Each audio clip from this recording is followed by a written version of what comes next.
And welcome to the Ultimate Endgamers League and another great game here today. um, so today's game is going to be the Eclipse versus the Ghosts. All right, and it's going to be a really interesting matchup. A team that has two teams who've been steadily improving throughout the season. We have on the Ghost side, we have Hydro, their leader, Mr. OG, LJ, Rad, Connor, Mystical, and Exile, which I think we've only seen Exile in the lineup once or twice. In the most recent game that they played, where it was 3 people against the entirety of the Reapers. Oh yeah, Exile was also in that game. Oh, that's very unfortunate. And then we got the Eclipse, the reigning champions here this season, 8-0. Whoa. Well, not reigning champions because the Reapers have won the last 2, but I mean 8-0 so far this season. The best record. The best record, yeah. I mean, looking at this, actually, how about we explain the league here for a second? So, welcome all of you who are new here to the league. I'm Magna Sam. This is Rex. And this is the Ultimate Endgamers League, where gamers go pro. Here, 33 is the magical number, right? We have 33 games on a whole bunch of different genres, from racing, sports, shooters, strategy, and... Sports.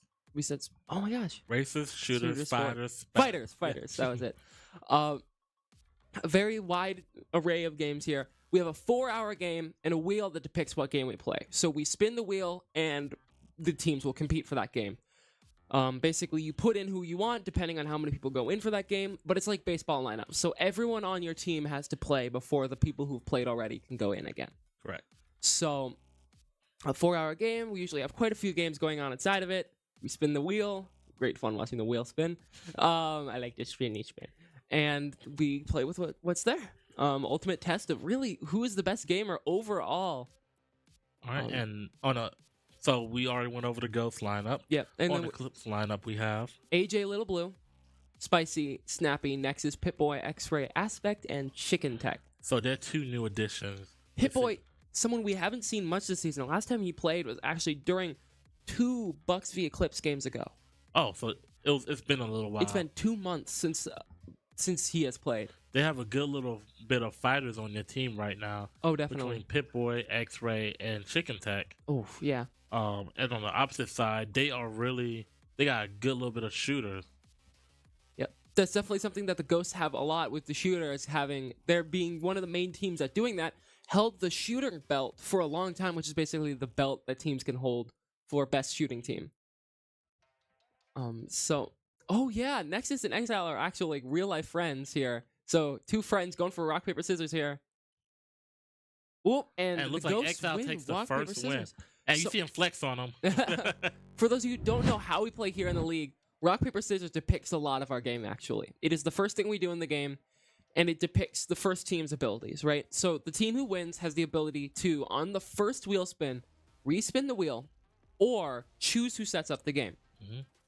Setup can be very important here in the league because setup also depicts what pick you have. So you can pick map or game mode sometimes, or who goes on what side in fighting games.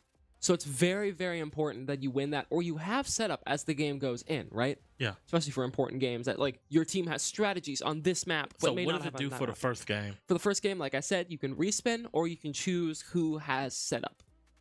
So if it's a game that's not advantageous to have set up, then you can maybe give it to the other team. And the first game is like 2K. NBA. NBA is not massively important to have set up here. I don't know if the Ghosts play this. I mean, I don't know if the Eclipse play this like that, though. No. Yes, they do. They do? They have. So, I don't know. So, on the Eclipse side, we have AJ Little Blue and Nexus. Those will be the 2 people I imagine go in. I'm not too sure how good anybody on the Ghost, like, at what level. I know there's people that play it, but I don't know if they play it to a level that will be able to contend with AJ and Nexus. So maybe they're going to play it out. That's very fair. As I was talking about those belts earlier, AJ Little Blue holding the sports belt for how long now? It's been multiple seasons. So it looks like the Ghosts are actually going to play this they're out. Going to play. But you see the arrow pointing to the Eclipse next to the word that says setup, right?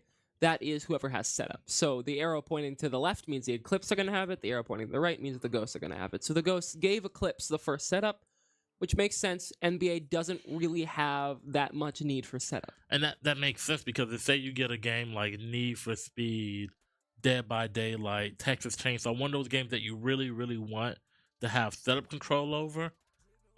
Giving the other team the first setup, it really allows you to kind of dictate, at least the second game, what options you want to choose from. Definitely. I mean, a massive thing with a lot of those games are asymmetrical games, right? You know, stuff like Texas Chainsaw Massacre, Dead by Daylight. There's, you know, it's a killer game. So there's 1 to 3 killers, and then there's 4 survivors. So it can also be advantageous for that decision, right? Yep. So what we have up next is 2K. It's essentially 2v2 basketball. First to score half court. Yeah, half court. 21 points essentially, right? Or go up by 2 once you get to 21 points. So there's, you know, multiple ways that people can play, right? You what we've seen a lot in the league is, you know, 2 bigs that can shoot like Embiid or Jokic. We haven't seen Curry as much. Curry, somebody that we've seen in the past. We haven't seen it as much. We've seen some basic things being used, right? Where somebody sets a screen, and the other person either, you know, goes behind the screen and shoots it, or they pass it up, or where we have a 1-on-1 and people opt to one person stay under the basket and the other person guards the perimeter. So I'll be curious to see. We have, and so on the Go side, we have Hydro and Rad is Mad going in, and we have AJ Lil Blue and Nexus going in. Interesting choices. We know AJ is a very good sports player. And so is Nexus. However, the question is, can Hydro and Rad beat this? Because, so I will say I know Hydro is proficient at the game. Yeah. I'm not sure to what extent versus the level that he's going to be going up against. Yeah. So it looks like we're going to get Giannis first? Kareem first, not Giannis. And Halo's next. Halo's next. Both teams being very good shooting teams. This is actually going to be a very even match, right? Eclipse being that team that, you know, reigned champions for 4 seasons before being beaten by the Reapers, having a lot of that wide coverage and having a lot of that high skill level and good teamwork. And the Ghosts being that big shooting team here in the league, like I said, holding the shooting belt for a while. So now we see Kareem and Brian on one side, and we see Embiid, and who's going to be on the other side? But so the side that has Kareem and Kobe, they're going to be doing simple, probably a lot of just pick and roll options. Kareem's going to set the screen up high on the key.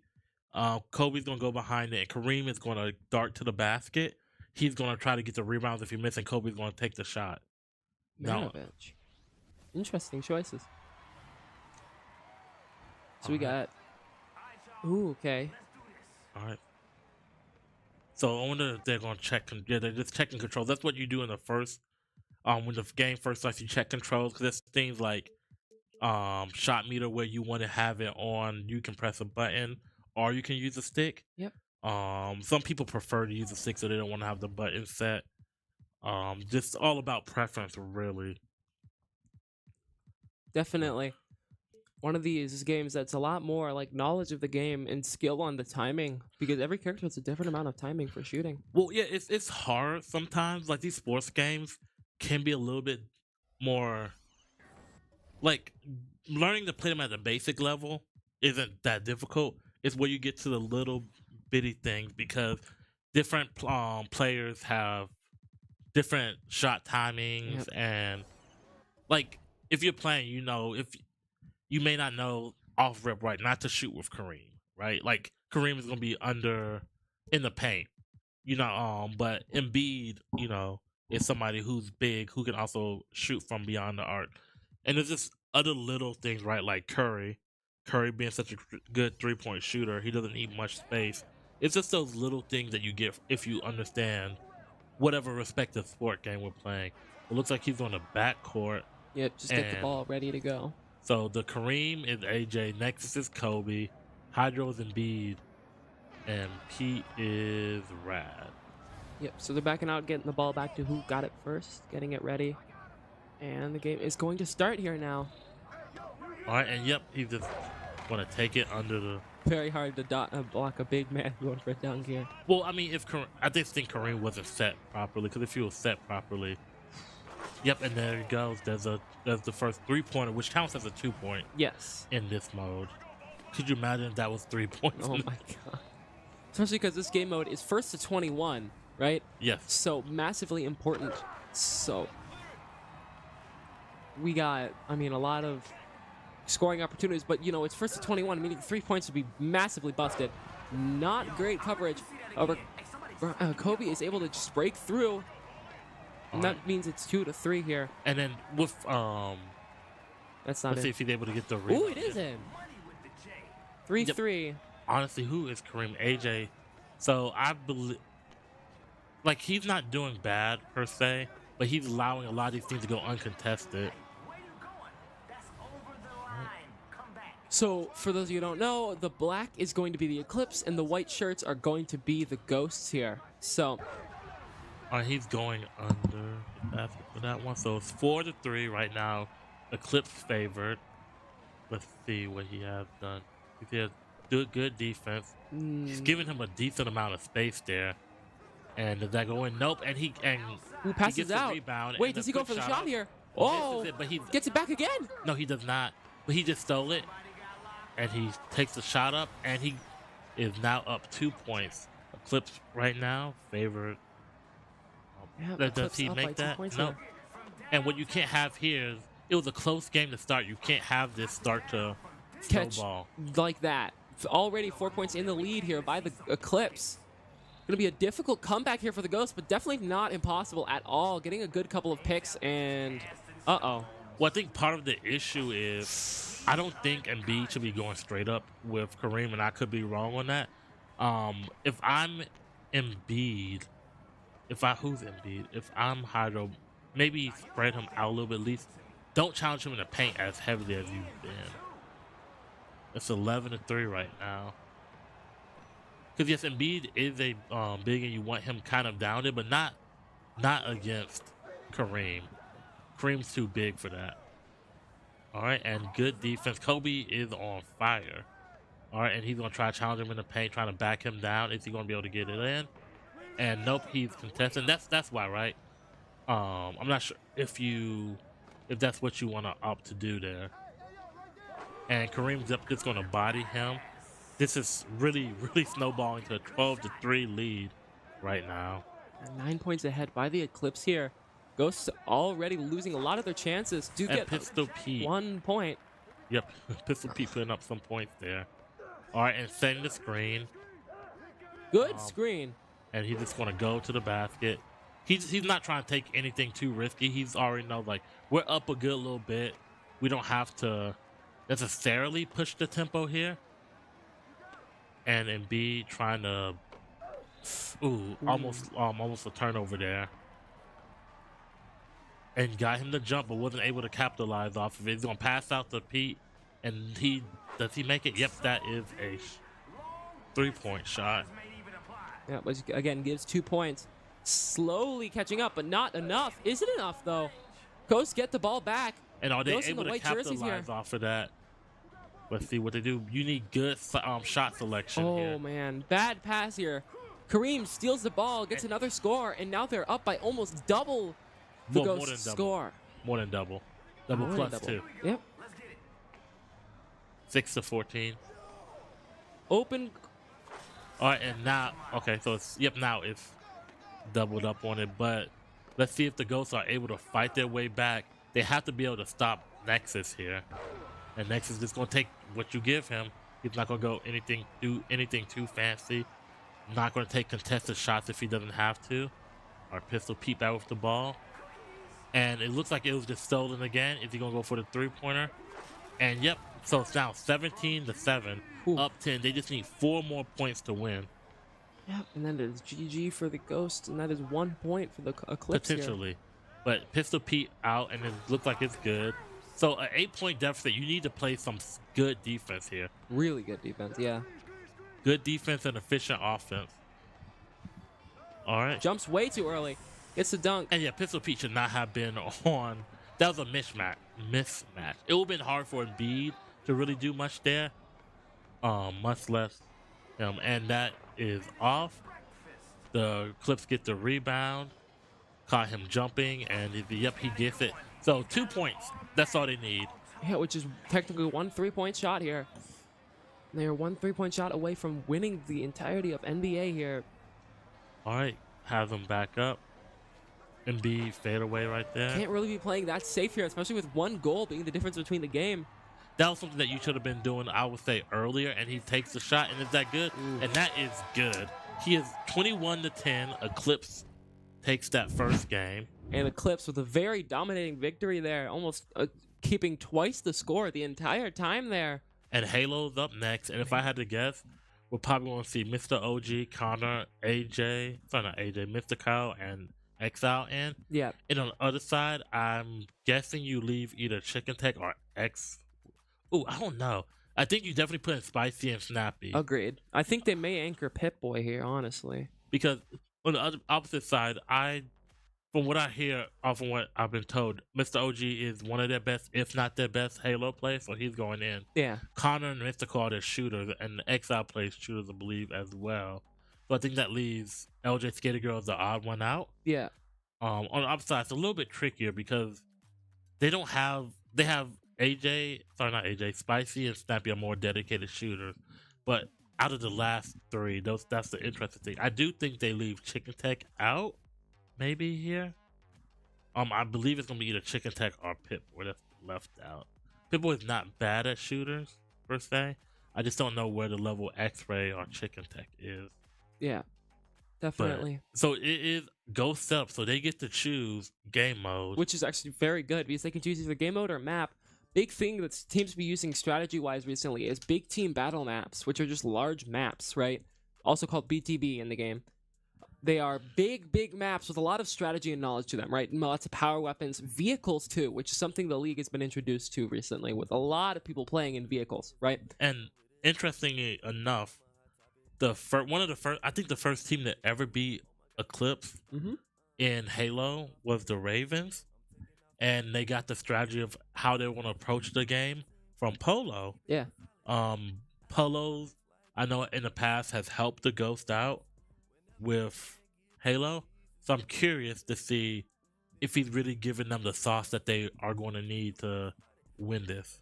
Yeah, so Eclipse looking to go and anchor Chicken Tech here, while the Ghosts are going to put in Exile, Mystical, Connor, and OG, I'm assuming. Yeah, Connor and OG.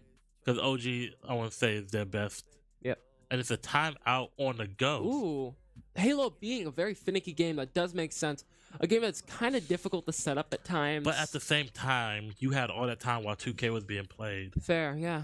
So, there was 2K's a 2v2. So that means that 5 people that's not in. Yep. And assuming there's one coach, that's still a one-on for each game to get set up. Yep. I'm really curious to see if it was just maybe they were having issues getting into the game. Yeah. Or if this was it, because it is a Ghost setup, right? Maybe they didn't give the other team enough time to get in. Yeah. That could be another thing. Yeah. So for those of you who don't know how we do setups here in the league, right? We have 2 to 4 minute setups. A 2-minute setup is any PC game to console game or any console game to PC game.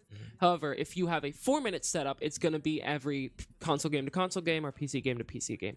The setup times just allow us to keep the game moving along quickly while also getting the game set up timely and giving the teams enough time to set up correctly. And for those that don't understand, can you explain how the timeouts work? So we have 5 timeouts. Both teams have 5 timeouts every game.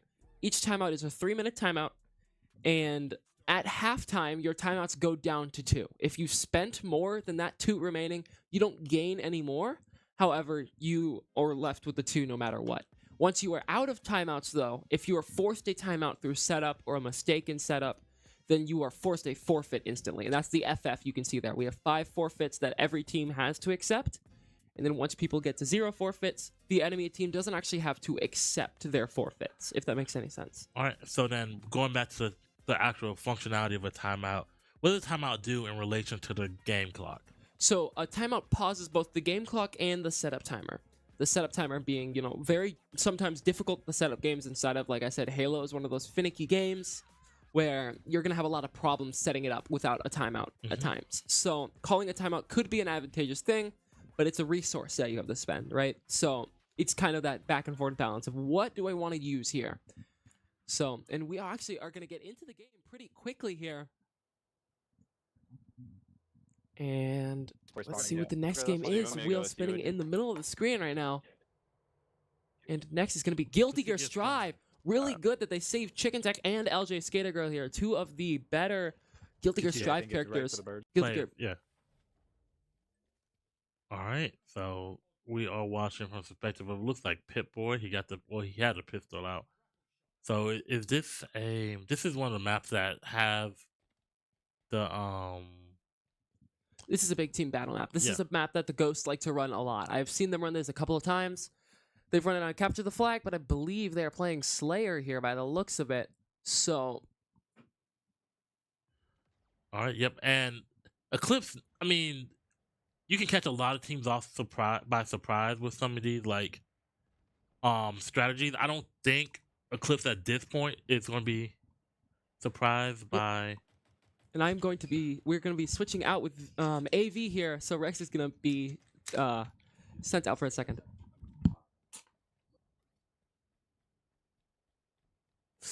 So they're going to be going into this game here. Still 0 kills on both sides. People are getting more of the vehicles here. Just playing together, playing well.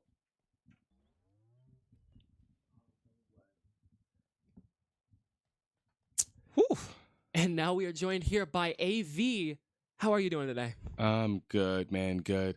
All right. So, what is Mr. Pip-Boy, who hasn't been here in so long, doing right now? Looks like he's just roaming around here, trying to get more power weapons. The Bulldog, not keeping the pistol. Okay, there we go. He keeps the pistol here. Playing around. I'm not seeing any kills still. Oh, looks like something went wrong, and we will get back to you on what exactly that is in a moment. Oh, that makes a lot of sense. So we saw the big team battle map there. Mm-hmm. We saw that it was Slayer. So that's going to be a very difficult game, right? Because it's a 5v5. It's not a big team. And those maps are built for big teams. Right. So a big map like that's going to have a lot of difficulties with Slayer and stuff like that. So it's going to be a lot more controlling the area and controlling the kills and power weapons than anything, right? Yeah. So the question here is, from what we saw there, who do you think had more control? Because we saw the Eclipse had a lot of the vehicles. We saw the Ghost had a lot of the power weapons. Mm-hmm. So, I mean, what's the balance there? The balance really is who can outmaneuver the other, right? Like we all know that the vehicles can do a lot of damage. They can run you over, but so it does look like they are restarting. But the vehicles, they have way more mobility. They have the opportunity to do a lot of damage. I feel like with the power weapons, it's all about timing. So if you're more precise with the ones that are in the vehicles versus the ones that are using the power weapons, then you have that greater opportunity. One thing that I really wanted to talk about while they're in the middle of, getting this next game all set up and gotten together, we see the Ghosts are back again. This is their second tough game in a row. They've gone against the two strongest teams in the UEO, one being the Reapers and the other now being Eclipse, literally back to back.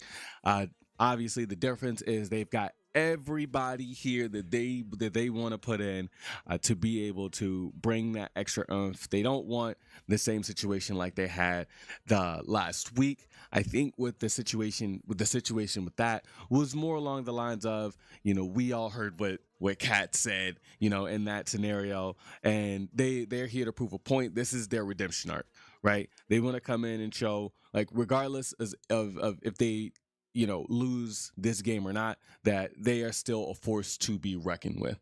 And that's exactly what I want to see more of today. We already saw, a lot of dominance from me when it came to 2K, but now we're going into Halo. What I really want to see is a lot of what Connor can do in this situation. Connor, Mystical, they are really strong shooters. In my opinion, the Ghosts are known for being some of the best shooters in the league. I think that they just need to have that comp, and it does look like there are only 3 people that are in for this game. That was weird. Yeah, so they're going to just keep playing the game here, getting it ready, going in. 0 kills, different map this time by the looks of it. And we are still looking at Pip-Boy himself. so that we can see. Yeah, I do believe that there was some issues with Halo to the point where, as you saw, there are only 3 people in. It is a 5v5, so I don't know exactly what's going on there. Yeah. Very, very unfortunate. I do want to pick your brain just a little bit here. What games do you think? Give me 3 games where you think that would be heavily contested here for this matchup. So I'm going to say mostly the shooters here, right? The Eclipse and Ghosts. The Eclipse being that heavy, very well-knit team that is very good at staying together and playing as a team with a lot of skill. The Ghosts, on the other hand, are decently like that, but they're a very heavy shooters team. And I was talking to Rex about this a minute ago, where the big thing is the shooters. I mean, they held or hold the shooting belt, right? Right. The Ghosts are a very, very good shooter team, especially having, Mr. OG, Rad, Connor, Mystical, Exile in some games, Hydro in some games. A team of a lot of good shooters. Now the question is, can they keep up in those? So I'm thinking I want to see how Halo plays out, but I'm feeling Gears and other shooters like that are going to be very heavily contested today. Okay. Now you just said shooters. You gave me a category. I said give me 3 games. Okay. You gave me Halo, and that's it. Okay. You got 2 more. I think Halo is going to be contested. Looking at these, COD would be very contested, I think. And then what else? Trying to think of all the shooting games on the wheel right now. Overwatch would be another really good game. I know the Eclipse do have a lot of good strategies, and they lab out a lot of this stuff. But I know that the Ghosts also have a lot of that skill. So that's going to be the balance here. Can the might beat the thought out plans, right? So that's the big question here. I'm going to say for my heavily contested games, I definitely want to see some Overwatch. Rocket League. Ooh. Rocket League would be a really, really good one, especially if Connor is in. From what I understand, Connor is actually really, really good. And I believe he played in a professional setting as well. So I do think that, him against Snappy and Spicy, some of the heavier hitters when it comes to Rocket League. And I do believe my other would be Fortnite. I want to see Rad being able to take on some of the best on Eclipse. I know that they are really strong. Eclipse are a really strong team. I want to see if the information that Rad has, brought to the table, if that has translated over to the others on the Ghost. And then, I know I said 3, but Rad and Connor have been talking all types of smack when it comes to Dragon Ball FighterZ, and I really, really want to see where they're going to be able to do that, because from what I understand, I don't know if it's Rad or Connor, but they believe that they can beat Polo. And yeah. Wow. And that's one of the games that Polo typically plays himself as well. So very interesting, very interested to see. They always talk about how much better they've gotten when it comes to Dragon Ball FighterZ. But those are some of the games that I'm really looking forward to. And with the lineup that the Eclipse has, we talked about, Pip-Boy hasn't been here in quite some time, and he's one of their dominant fighters as well. Everyone else we've pretty much seen relatively recently. We've had Chicken Tech, we've seen, X-Ray Aspect, and we know that, the both of them have really, really found a really good footing, with the Eclipse. Definitely. So what are your thoughts?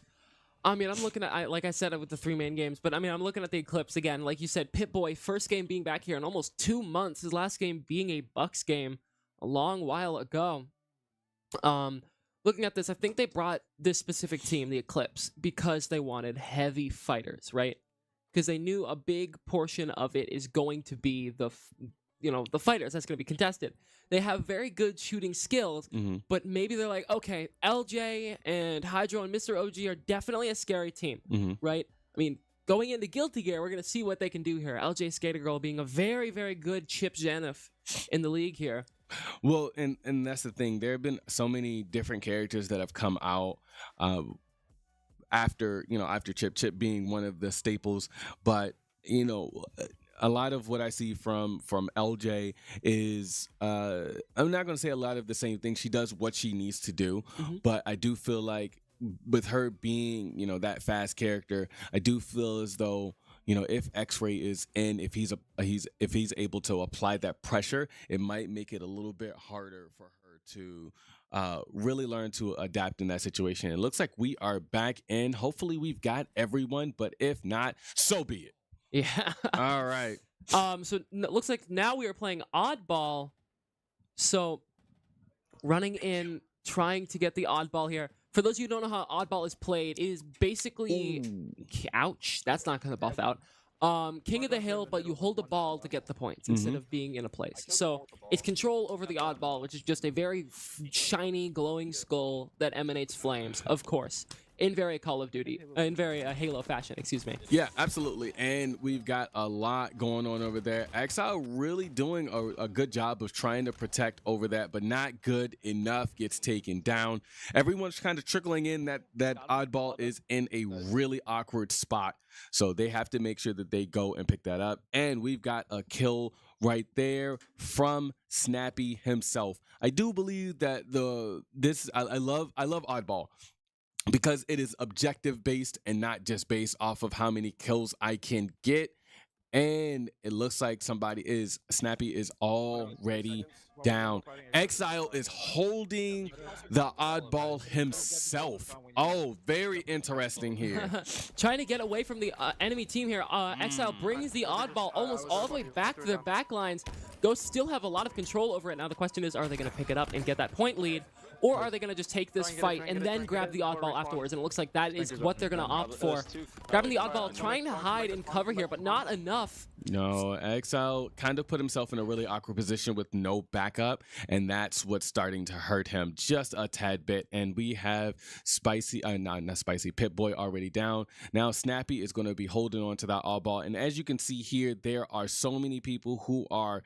He already has Eclipse who are already ready there to defend him in that situation. Did you just see what he just did? I did not. Okay, so he dropped the Oddball and he used his repulsor to roll it across the room so that another one of the Eclipse could pick it up and run to cover quicker. That was insane. Definitely seems like they know some strategies here, because that is not something I ever would have thought of doing. Playing around, someone has the battery here. Just going to chuck it and deal a load of damage. Misses the hit, though. But they still do not turn around and hit him. Snappy able to take out two people, literally back-to-back. 3 kills. Oh, my gosh. Snappy doing amazing. Staying together with the Eclipse here. All 4 of them back in their spawn, playing pretty defensive. Not a bad idea, especially since Oddball is, like we said, a control game mode. So... it definitely doesn't need as much aggression. No, not at all. But, I mean, if you have that Oddball, then yes, you need to play it. Or if you don't have the Oddball, you do need to play extremely aggressive. Nice snipes. And it's in typical Snappy fashion, having that sniper out, being able to do the damage, and then swap over to another weapon is his play style. I love the way that Snappy plays, man. Yeah. He has really, really good map awareness, and he usually hits his shots. Yeah. He's definitely showing that he can definitely play this game very well here. Oh, they're going for the Oddball here. Nope, not happening. And then Snappy gets taken right on out. Another really smart strategy I just saw was once the Eclipse got overrun, correct? They jumped off the map. Which basically, when they jump off the map with the Oddball gets reset back to its primary spawn position. As you saw just now, it happened again. So having that ability to basically reset everyone's control over the ball instead of giving the other team the ball is kind of like if I don't have it, you don't get it, right? Yeah. So Eclipse having a very heavy lead here with 72 points. Eclipse being very dominant in the kills and control fact here. Oh my gosh. And Spicy that's what you like to see is a lot of, again, trying to make sure to back up at least the person who's going for the Oddball or the skull so that they can make sure they make it across while also applying a lot of pressure to the other team. 100%. As we see, we're going back to that kind of defensiveness. This time the Ghosts are the ones defending and the Eclipse are the ones attacking. Looks like we are currently watching Mystical. They're going for the Gravity Hammer by the looks of it. No, that changed their mind. Now, do you think that getting the gravity hammer in this particular situation would be ideal for the Ghost right now, seeing as though they are behind by a little bit, even though they already have the skull? Ooh, okay, so gravity, that was a really good shot, but gravity, the gravity hammer has a very important aspect, right? It's basically an insta-kill, but it's an AoE insta-kill, so you'll see this in a second, if they hit their shots. Nope, okay, so he misses the hammer. The hammer will insta-kill you, or if you're at a certain range, it will knock you back and deal a lot of damage to you. So it is very good for kind of defending and pushing people back here. Yep, and then we have Pip-Boy running out. Did he have the hammer? He does have the hammer. Yep, after they took that fight there and won, Eclipse took the oddball back, getting above that 100 point already. Oh, and he was able to take out, I believe that was Mystical himself.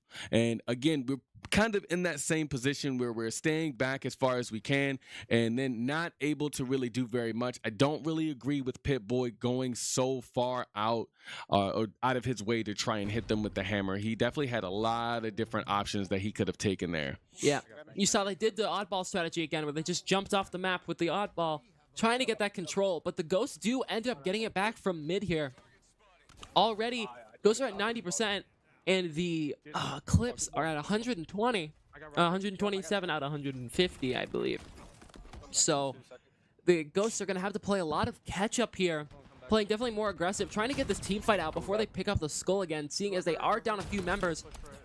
Oh my goodness, Rat is doing a very... Wait, is this Connor or Rat? This is Connor, sorry. This is Connor. Connor doing a very good job of playing well, getting some kills with the sniper, but Snappy just is able to wipe the entire team on his own, basically. Getting the skull back and holding back in that area. Now, he's already taken some damage, but this is what I like to see. He took some damage, and the first thing he did was go behind cover. Then he drops the skull and then hides exactly where he needs to be. Yep. Dropping it for the teammate who I believe probably has less, not skill, but understanding in this game. You know, you want to give someone who basically is not going to help as much or has the least impact on your team the ball, right? I don't agree with that. Really? No. I'm not gonna say that you need to give the person who has the less amount of skill. Like ideally, yes, right? But you can still be one of the best on the team and still hold on to the skull. Agreed, definitely, and it will help with a lot of that stuff. But the point being, you know, it's that balancing act of like, okay, if we do have one of our good players on the oddball, right?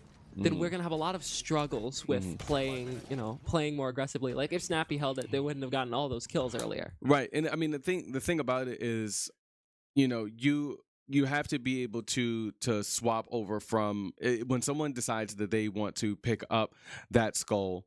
You know, you have to decide like, what are we gonna do here? Am I gonna have everyone else continue to defend me, or am I just gonna try and run for my life by myself? Exactly. And Pip-Boy doing, again, a really great job of not really doing very much, but kind of just sitting in that spot. But the ball does get dropped, meaning that it has to reset all over again. Back to mid. The Eclipse are already actually 188 out of 200. Sorry, not 150. So that means that the Eclipse only need, I think that is 14 more points to win this game, 186. While the Ghosts need a whole 90. Oh, they get the ball back, though. Ghost getting more percentage, but doesn't get enough. They're down. All right, Snappy's got that hammer as well, and he looks like he's got that ball.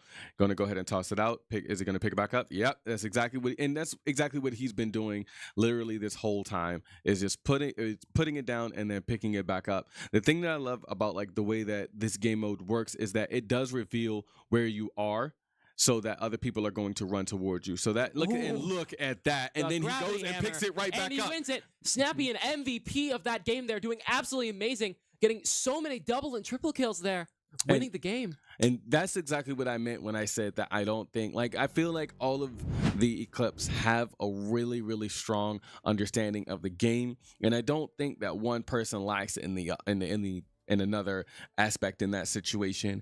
I don't feel like you need to give it to your least experienced player. Yeah. What I do feel is that if you have the opportunity to be able to pick up the skull and then do exactly what Snappy did, he kind of put it down, did what he needed to do, and then he got the kills, and then he picked it right back up. You know, being able to swap over like that takes a lot of skill, and I think that, you know, he did a really good job of showing his dominance in Halo when, you know, giving the opportunity that he was able to show what he could do. Definitely. Really good showing of the Eclipse here. The Eclipse doing a very good job of playing together as a team. Ghost doing the same strategy that they did. I can't change it. I mean, both teams did very good with the strategy there, but the Eclipse were just able to win more of the team fights overall. And next up is gonna be Guilty Gear. Now, again, we talked about Guilty. We talked about Guilty Gear prior, and we talked about, you know, LJ Skater Girl and, you know, exactly what she does with her chip. And then we have Chicken Tech. I don't know if this is the game that Chicken Tech typically plays. I don't remember. At least off the top of my head, I don't think that I've seen him play this game, but I'm sure that he has some experience in these fighters for obvious reasons, you know, being as though he is professional in Mortal Kombat. He does really well in DNF, so I'm sure that he knows how to play some type of Guilty Gear. Then we've got X-Ray Aspect and AJ Lil Blue. That's fair. X-Ray being a very, very good Leo White Fang, and AJ, I believe, playing Nagoriyuki? I don't remember exactly. LJ Skater Girl, of course, on Chip Zanif. I believe Hydra is going to be on Nagoriyuki, and then we'll see who Exile is on here, too. The big thing is going to be, you know, who's going to go in what order, right? Because you can choose that here in the league. We have 3v3s, and everyone has one set of HP in Guilty Gear. So they have 2 lives, but 1 set. So if you have 2 lives... each team has 2 lives and 3 people, right? So why are you complicating it, Sam? Okay. Each person has 2 lives. So each round is worth a life, and there are 2 lives. So it looks like LJ Skater Girl is going to be going in against AJ, and Ghosts are going to be on the right because LJ typically plays Chip as well. We have Gears of War. It looks like this may just be a button check. AJ typically playing, you know, someone who doesn't typically play fighters, but it looks like he is picking the guy who he thinks is the coolest, which is Soul Bad Guy. Yeah. Now the thing about Chip is a really, really fast character, but he does have the lowest HP pool out of the entire game. Yep. Very, very low HP and very fragile. The thing is, he has such low frame moves that's very hard to catch him off guard, right? Because Chip Zenoff is very, very zippy and very difficult to catch. But again, if you're going to play Chip Zenoff, someone who's going to be really strong on the offensive, you have to know how to operate when it comes to being more defensive. Yeah. You know, or what to do in the opportunity that there's a lot of pressure applied to you. And it looks like we are going to go ahead, and LJ not holding back any punches or kicks. And looks like she got pushed into that corner. AJ going to pull the same thing that he always does. And now you see how much HP that Soul Bad Guy can do. Another big deal about Soul Bad Guy is he has a decent bit of super armor and immortal frames. iframes, as people in fighting game community call it. Right, and that's a big deal because he can basically just armor through a lot of Chip's attacks. So the question is, can he? No, he cannot. There's your answer right there. But we are going into the second round. My question is he going to be able to change up his play style, seeing as though he doesn't truly play this game very often? Yeah. Now, oh my goodness. And LJ starting to get to the point where she is feeling extremely comfortable here, starting to get warmed up, already able to take out AJ in this scenario. AJ's not going to really be able to do very much, and that's honestly just because he's not used to playing this game. We've seen it times before, many times here before. Yes, definitely. Next up is going to be, by the looks of it, Chicken Tech. LJ losing no lives there. For those of you who don't know, we have each person has 2 lives, and the lives carry over until the next We already talked about it. Okay. It's okay.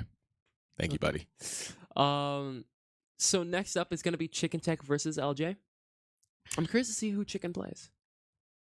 Chicken, Chicken, Potemkin. Potemkin? No, I don't see him playing that. Honestly, with the way that Chicken Tech plays, I do believe that. I do believe that he probably plays someone who has a little bit more speed to them as well. Probably not as fast as Chip. Well, so yeah, it is what it is. I would love to see exactly who he's going to choose here. It's a mirror match. Okay. All right. Well, never mind. Okay, so Chip being that Zippy character. Now, the problem is Chip v. Chip is going to be a weird game because he has a lot of that like Zippy stuff where he zips through the person. So we're going to see like people do almost the exact same move back to each other. When you get to the point where you're playing the same character, you're going to see a lot of the same things. It's just who's going to be able to outmaneuver who, and it just looks like LJ is feeling extremely comfortable here, being able to take over this round. Extremely dominant. Chicken Tech really not able to do very much. Again, Chip is someone who does not have a lot of life, so it doesn't take very much. And there we go. Chicken Tech already kind of doing a lot of the same thing that LJ was doing as well, but not able to really capitalize here. But then he himself applies so much pressure in this corner here. Yeah, LJ already below half HP. Can Chicken take at least one life off of LJ here? No, but LJ gets a combo back in. For those of you who can't tell, LJ is the one in the red, and Chicken Tech is the one in the white. All right, so Chicken Tech really only has an opportunity to make one more mistake, and if he doesn't take her out here, and LJ was able to beat Chicken Tech. Now, we've seen this here many times before. We have X-Ray Aspect being the one who's gonna have to carry. I don't know if he will be able to beat LJ here, but with the way that he's able to apply pressure with Leo, I do believe that X-Ray, and of course X-Ray is really dominant in this game to begin with. We saw the last time that they played, the last time that he played Guilty Gear was the last game, and he was able to clutch it up and win for his team. Yeah, I mean anyway. All right, so Leo Weifeng being a very heavy character, right? Having a lot of those weird moves and switch ups, but also being very rushed down. He will run in on you and not let you do much. But the problem is, so does Chip Zanoff, right? So the big thing is, can X-Ray basically counter the rush down with a rush down and the DP?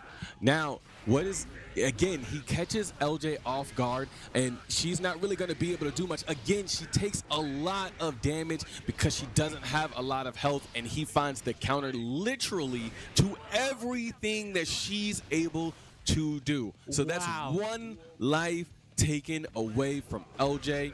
And she already starts this match off with a counter, which is going to take a little bit of damage there from X-Ray. But X-Ray making a lot of mistakes here as far as his DPs. He's just inputting them at the most inconvenient times, but it doesn't matter.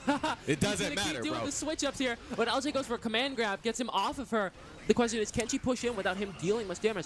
Goes for the burst to take his turn back here. Going to push up behind his zone, dealing a lot of damage. So it does look like X-Ray is trying to predict what she's going to do, and then he puts out the super, and that is going to be it. And X-Ray still at 2 lives, taking out LJ whole. Oh my goodness. Now next up is going to be shaking hands with Exile. Exile is going to be the next one up here. Now the question is, can he take him? With this being said, we haven't really seen very much from Exile. I don't know if he's been, practicing this game. It already looks like X-Ray is literally giving him suggestions like, "Hey, bro, the back button is to block his back." 2H, yeah, 2H. So we got another Chip Zanoff. I don't think that this was the right choice for Exile, but we will see here. Exile probably taking some lessons from LJ here, learning how to play Chip. But the question is, does Exile know how to play? There's no way. He already popped his burst. Now the problem is, right? The issue is, as someone who plays this game on a really high level, Exile can do things that I'm gonna say Adam, that X-Ray is not used to, but it doesn't look like that's happening today. He's taking him to school. Oh my bro. goodness. Finishes his food, takes him right on out. Oh, X-Ray dealing loads of damage to Exile here. Exile, can he take at least one life off of X-Ray, which would be no? And then he starts playing with him, bro. Yo, I love X-Ray when he is feeling good, the confidence, bro. He's just having fun.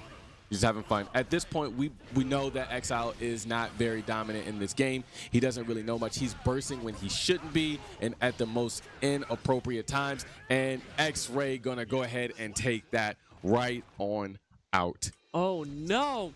X-Ray, is he gonna be able to reverse sweep after LJ takes out 2 of them? I do believe so. Now, we have Hydro versus X-Ray, former teammates. Yeah. These two are still really good friends. So this is the type of rivalry that I like to see.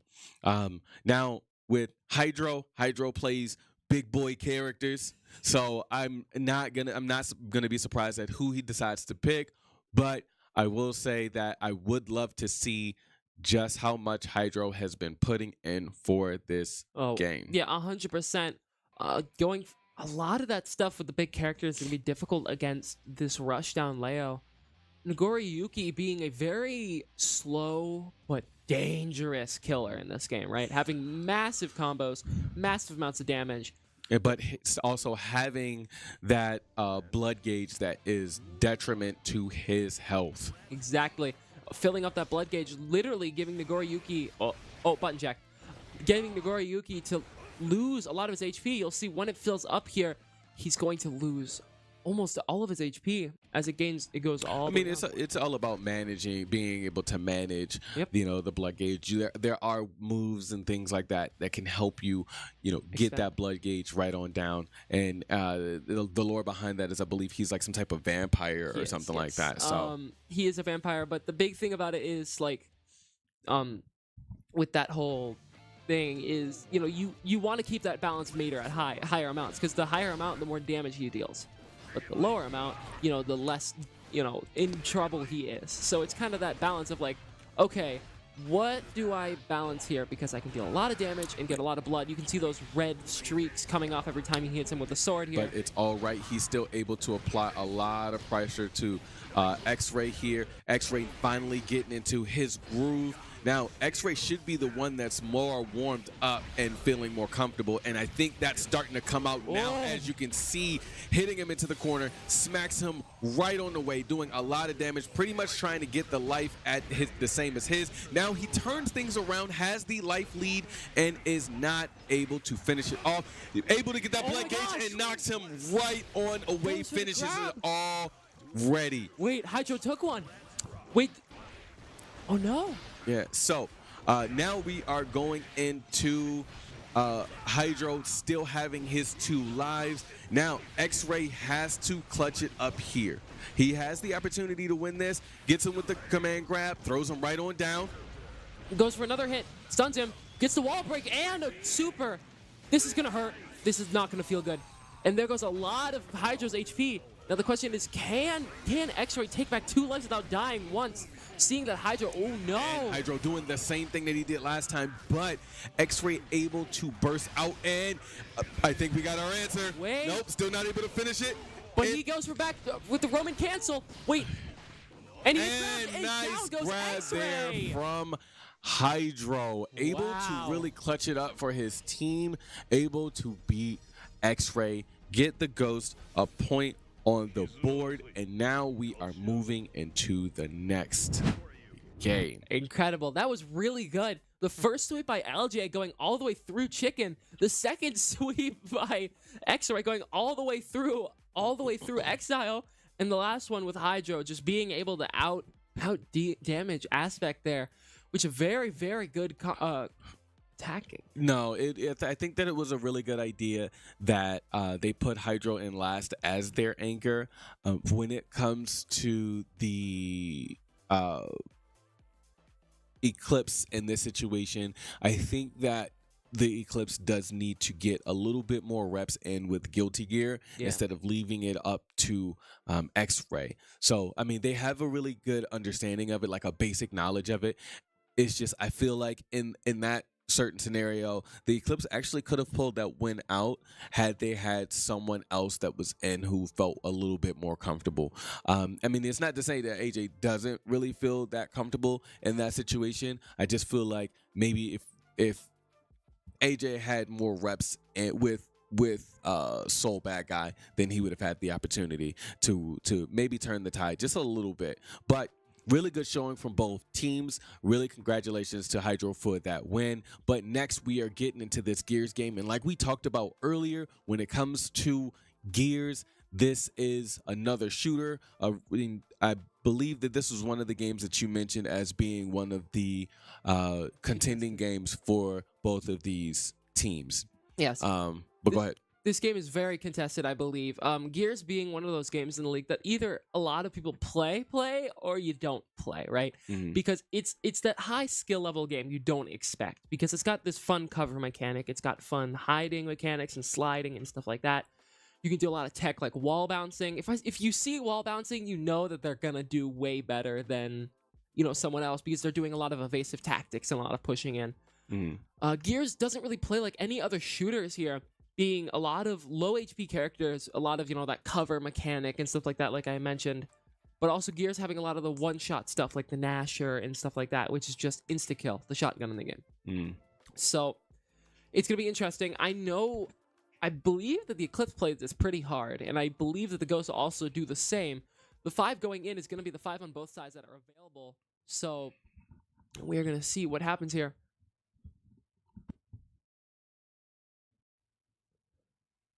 Going in next is going to be DNF Duel.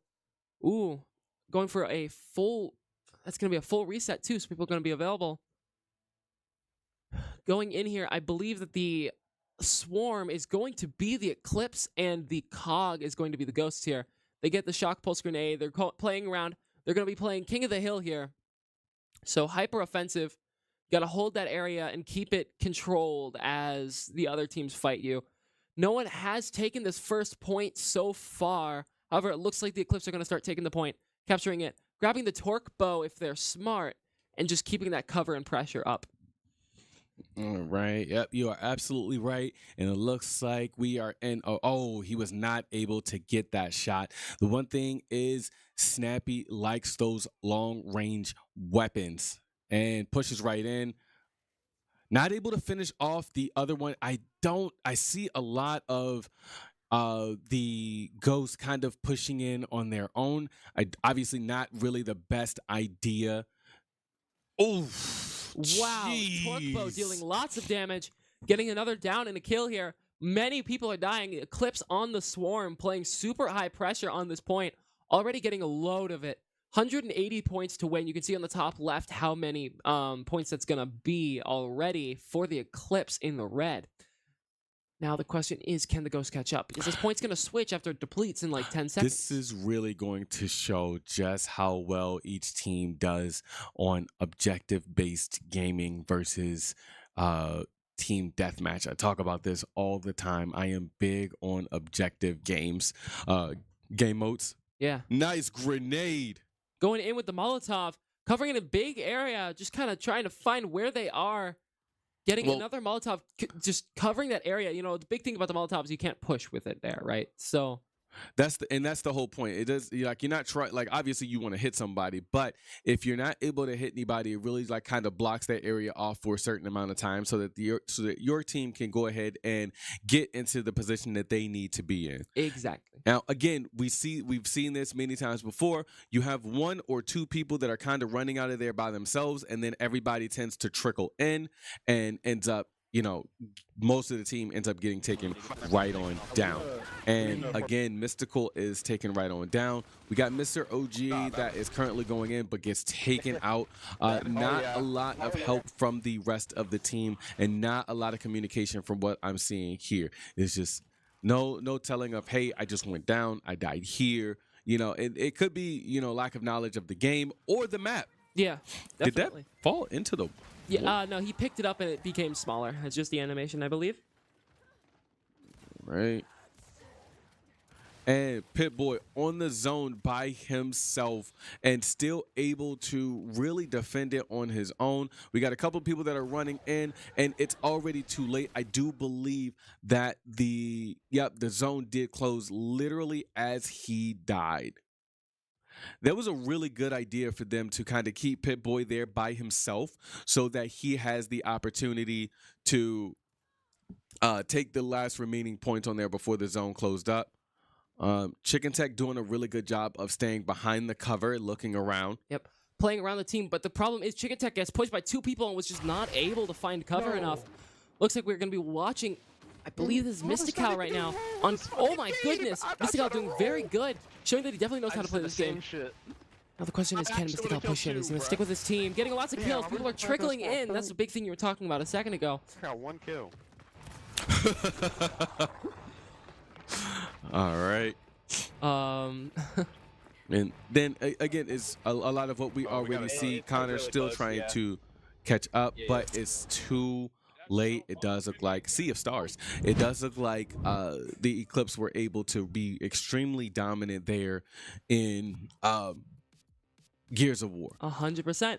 And it's another win for the Eclipse, 3-1. Now the Ghosts need to start catching up now, or they're just gonna get it, taken away from them pretty hard here. Well, no, I do feel like that this is still a really good, it's a really good start for the Eclipse. But one thing that I really like about the Ghosts themselves is that even if they are losing, they kind of keep a cool head for the most part, or they don't really show a lot of their frustrations. So I feel like they know that, hey, look, it's time to lock in. We are already down by 2. We were at least able to take Guilty Gear Stride. Now we're going to go ahead and go into DNF, a game that, Chicken Tech we've seen is really dominant. I believe Pip-Boy plays this game as well. And then on the opposite side, on the Ghost, I'm thinking that we're going to see LJ Skater Girl and either Mr. OG or Hydro. Yep, definitely. Now the question is, we got 50 seconds left on the setup timer. Who's going to go in for this DNF, though? What do you think? I literally just said that. Well, yeah. I mean, the characters, not the... Oh, no, I have no idea. I have no... I believe that Chicken Tech plays Striker. I think that's the only character that he plays. So I don't really know the characters too well when it comes to DNF Duel. So I'm not exactly sure who they're going to play or what characters they're going to play. And yeah, that's I was incorrect. I said that Pip-Boy was going to go in, but it looks like it's going to be Chicken Tech and X-Ray Aspect, which are 2 people who have a really good, solid foundation, and also former teammates on the Ghost. Now, teammates on Eclipse, which again, the Eclipse have praised them as far as being really strong additions to the team. And again, we've got LJ and Mr. OG going in for this next game. Ooh. And we've got StarCraft 2, and Mr. Mers himself will be helping us to commentate that game. Thank you so much, Mers. You're a great guest commentator. Are we going to be seeing, I believe that is Mr. OG on launcher here? Yep. And that's typically what we've seen from Mr. OG. Kind of the staple for, this game for, people who have that intermediate understanding of the game, but also once you actually get to learn her and know what her moves are, as you can see with Mr. OG, even though he, picked this character, he does know how to use his character. The question is he going to be able to get away from all of this pressure, which he is able to do, but continue to apply pressure to Chicken Tech, who knows this character extremely well. Yeah, definitely. I mean, keeping that pressure up, you can see Chicken Tech going for the loops here, getting a lot of damage on Mr. OG. A lot of damage on Mr. OG. But Striker down to exhaustion already, but he's getting his stamina back, dealing a lot of damage on this loop.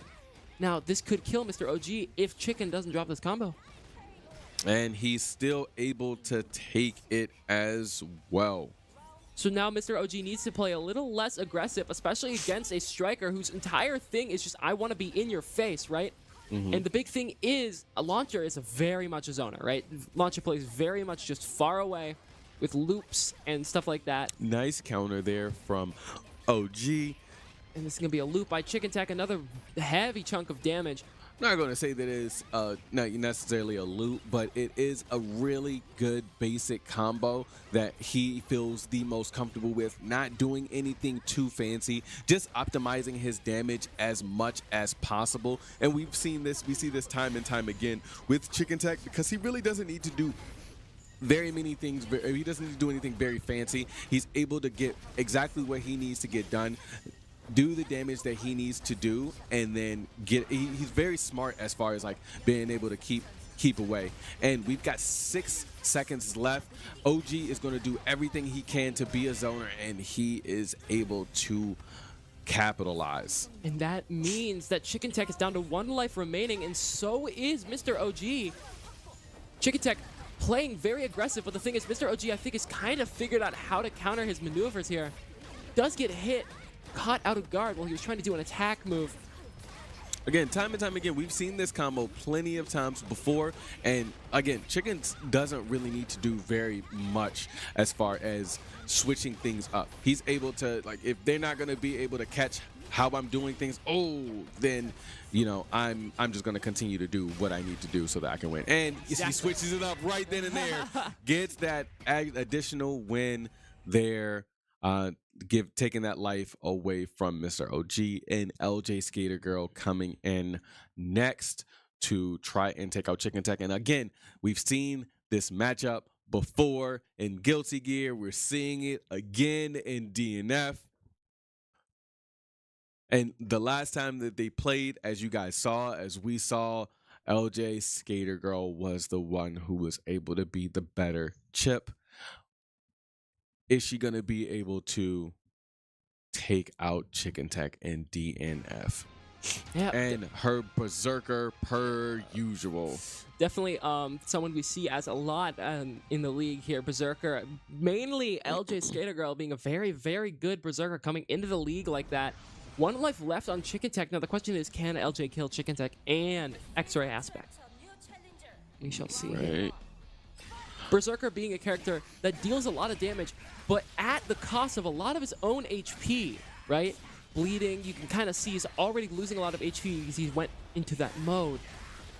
But he does have a situation in which he can get some of that life back depending on, you know, how much of, I guess it's the blue life that he has.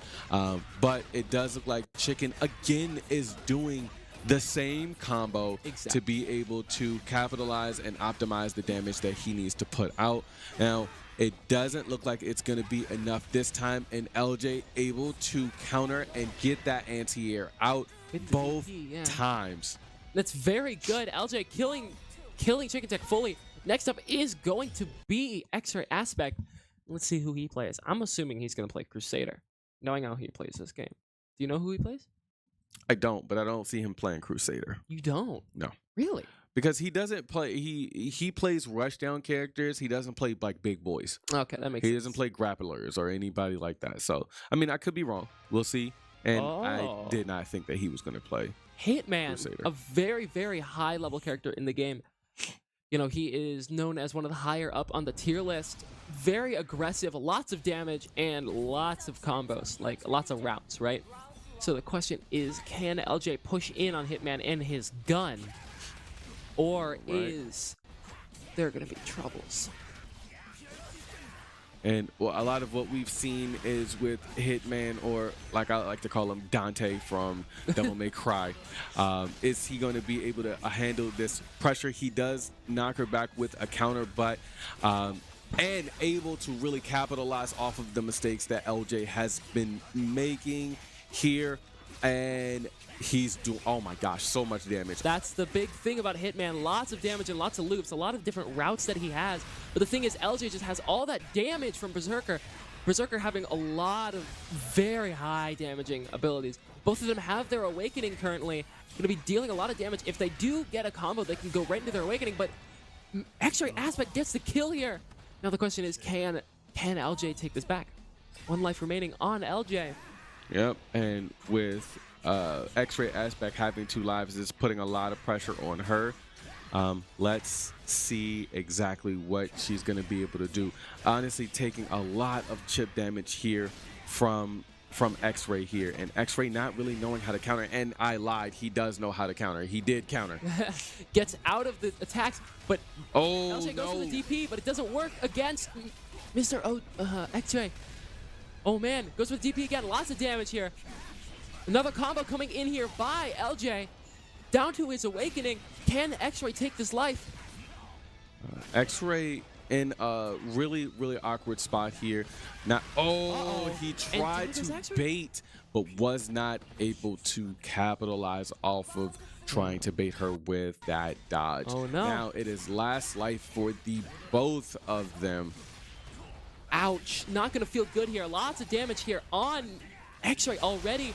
But can LJ take this fight fully? Puts them down to 1 life remaining. Very good. Again, it's the bait that he's already tried to do prior, which actually just happened to work on LJ that time. But he cannot. It's not his turn. It's not your turn. It's my turn is what LJ has to say. And I'm going to take advantage of this entire turn using all of her mana. Grabs, and I think this may be it. Unless X-Ray is just like, no, pops the super. There's Awakening. no way that he pulled that off. All right, He's gonna deal so much damage here. It is going to do a lot of damage. It may be some scaling to that, but he has 18 seconds left, and he was not able to pull it out. LJ able to take that dub. Again, she was able to also beat Chicken Tech in another Guilty Gear game. It looks like the fighters are really going towards the Ghost today, something that I was not expected to see. I mean, we still have Tekken, we've got Street Fighter, we've got MK1, so Dragon Ball Fighter, so we still have a bunch of games.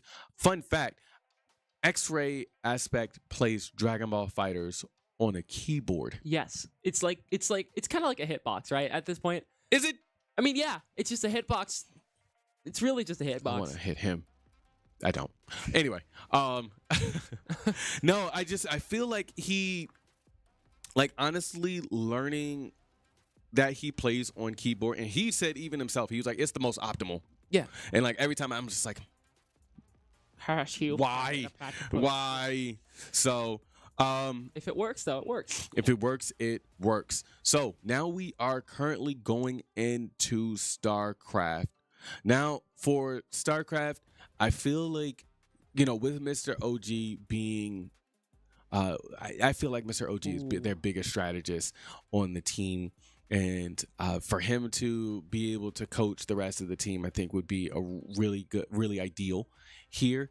Now, for the Eclipse, I feel like the Eclipse for this one is either X-Ray Aspect or Chicken Tech. Again, really good strategists, and really good mindset coming from all of these guys. So I do think that the opportunity that they're all going to have here, to play through StarCraft is going to be very interesting to watch. Now, for us here at the UEL, the way we do things is a little bit unlike what you've seen in other StarCraft esports leagues. Is you have 15 minutes to build. After that 15 minutes, everybody's just fighting everybody in the middle. Yeah, it's a 4v4 game mode. The problem with it is, you have 15 minutes to build, but a lot of the league is not going to sit there for 15 minutes and build, right?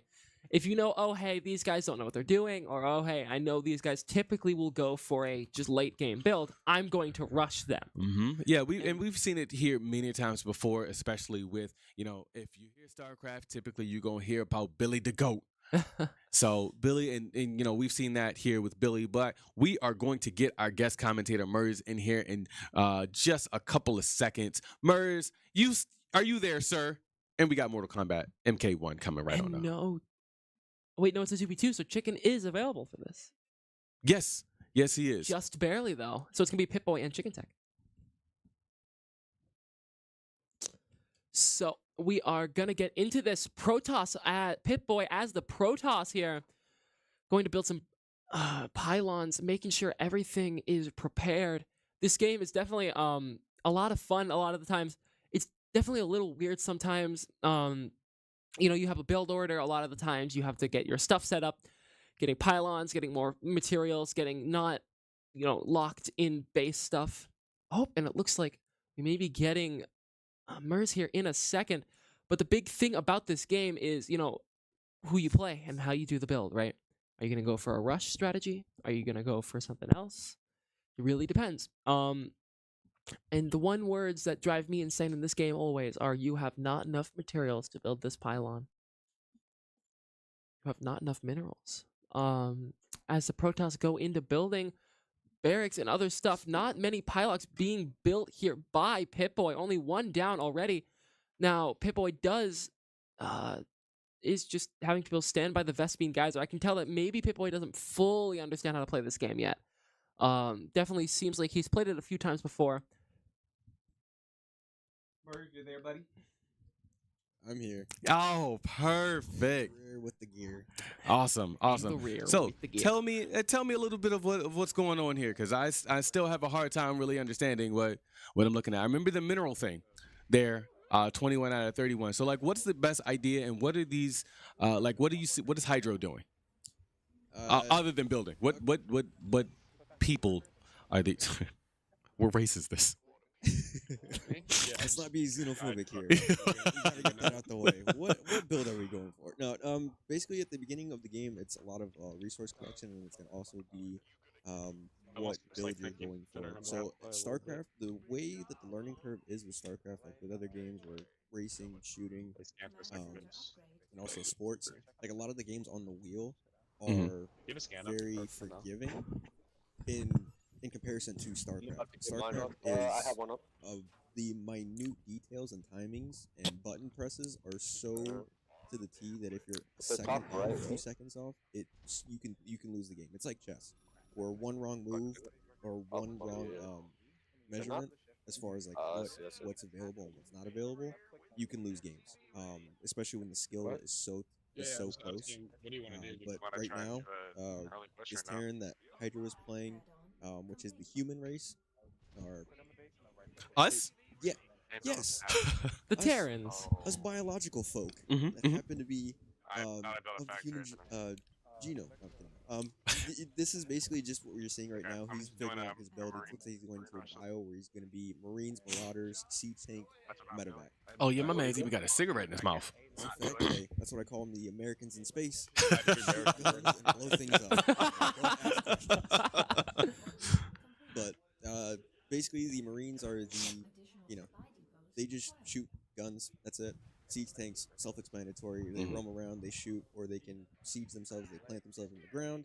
They don't move, but they also do splash damage. The Medevacs, they give healing to the bio units as well, and in addition, they can pick up units. So that's really great for these Terran that know how to micro, which is a term used for small movements. So picking up individual units, doing a specific movement or a specific order to units or to bases or to camera, like that's what separates. The more time you put into StarCraft, the more you will be rewarded. This is a game where it's not a they got like turrets and shit. For the most part, again, luck does factor in when it's a very small skill differential. So when like you see different pros going against each other, if they get like a specific animation, which that's very minute, that's the only reason that you'll see like very tight games go one way or the other. But other than that, this is very basic build for a Terran, which is a good thing to see that someone like that Hydro is showing that he has a fundamental basis of how to play this game. So he understands like I don't have to do anything fancy. I don't have to buy like crazy units. I can just go with what I know, make sure everything is tight, taut, and I can win. Gotcha. Now I'm not gonna have you talking the whole time. I understand that like where you're coming from as far as like the strategy behind it.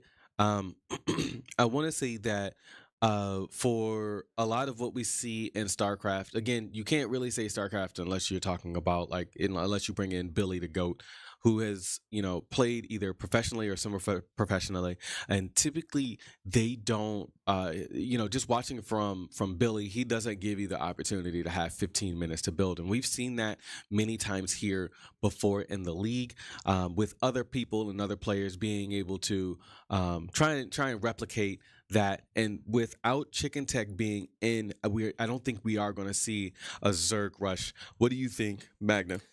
Yeah, definitely. As you mentioned, with the not giving people 15 minutes. I mean, even if you don't see a Zerg rush, I don't think there's many Zerg on the map currently. I don't think there are any Zerg actually. You can see that. I believe this is that. I don't know who we're watching right now. Who are we watching right now? That's Spicy. So Spicy right now going for more of a aerial build. I believe he's gonna go for Void Rays. Trying to get just prepared. He's got a smaller army getting ready. Something I haven't noticed, no one so far has built a second base on, or at least that I've watched right now. So I'm curious to see if anyone has started to expand and get more efficient with their builds, or if they're just going to stay the way they are right now. Waiting pretty patiently. I can see one big thing right now is on this Protoss, at least. I've seen a lot of people get very much, what is it called? Troop lock. I think it's troop lock. What's it called? When the supply lock. Thank you. When people just don't have enough supplies to have more minions, right? Because you can see on the top right there the blank out of that. Like, so you can see, I believe that is 61 out of 63. So he doesn't have a lot more space to train anything, and that's why nothing is training currently. And I'm waiting for him to realize that. But nothing else is going to get built until he has more supply room. So a big thing is making sure you keep up with that. And you never supply lock yourself, because you're not exponential, but you have a lot of like increasing level of builds, right? So playing very quickly in zip zap zop is going to be very important. You see he finally caught up to that and started building more pylons. As you must have. My man says zip zap zop. Zip zap zop. How do you need resources? You have not enough minerals to complete this task. We're only minute missile peons to the Protoss, right? Yep. At this And point, we don't understand their weird ways of doing things. They blink in units. I need that. That's disgusting. We have to build things together with our hands, putting together raw metal.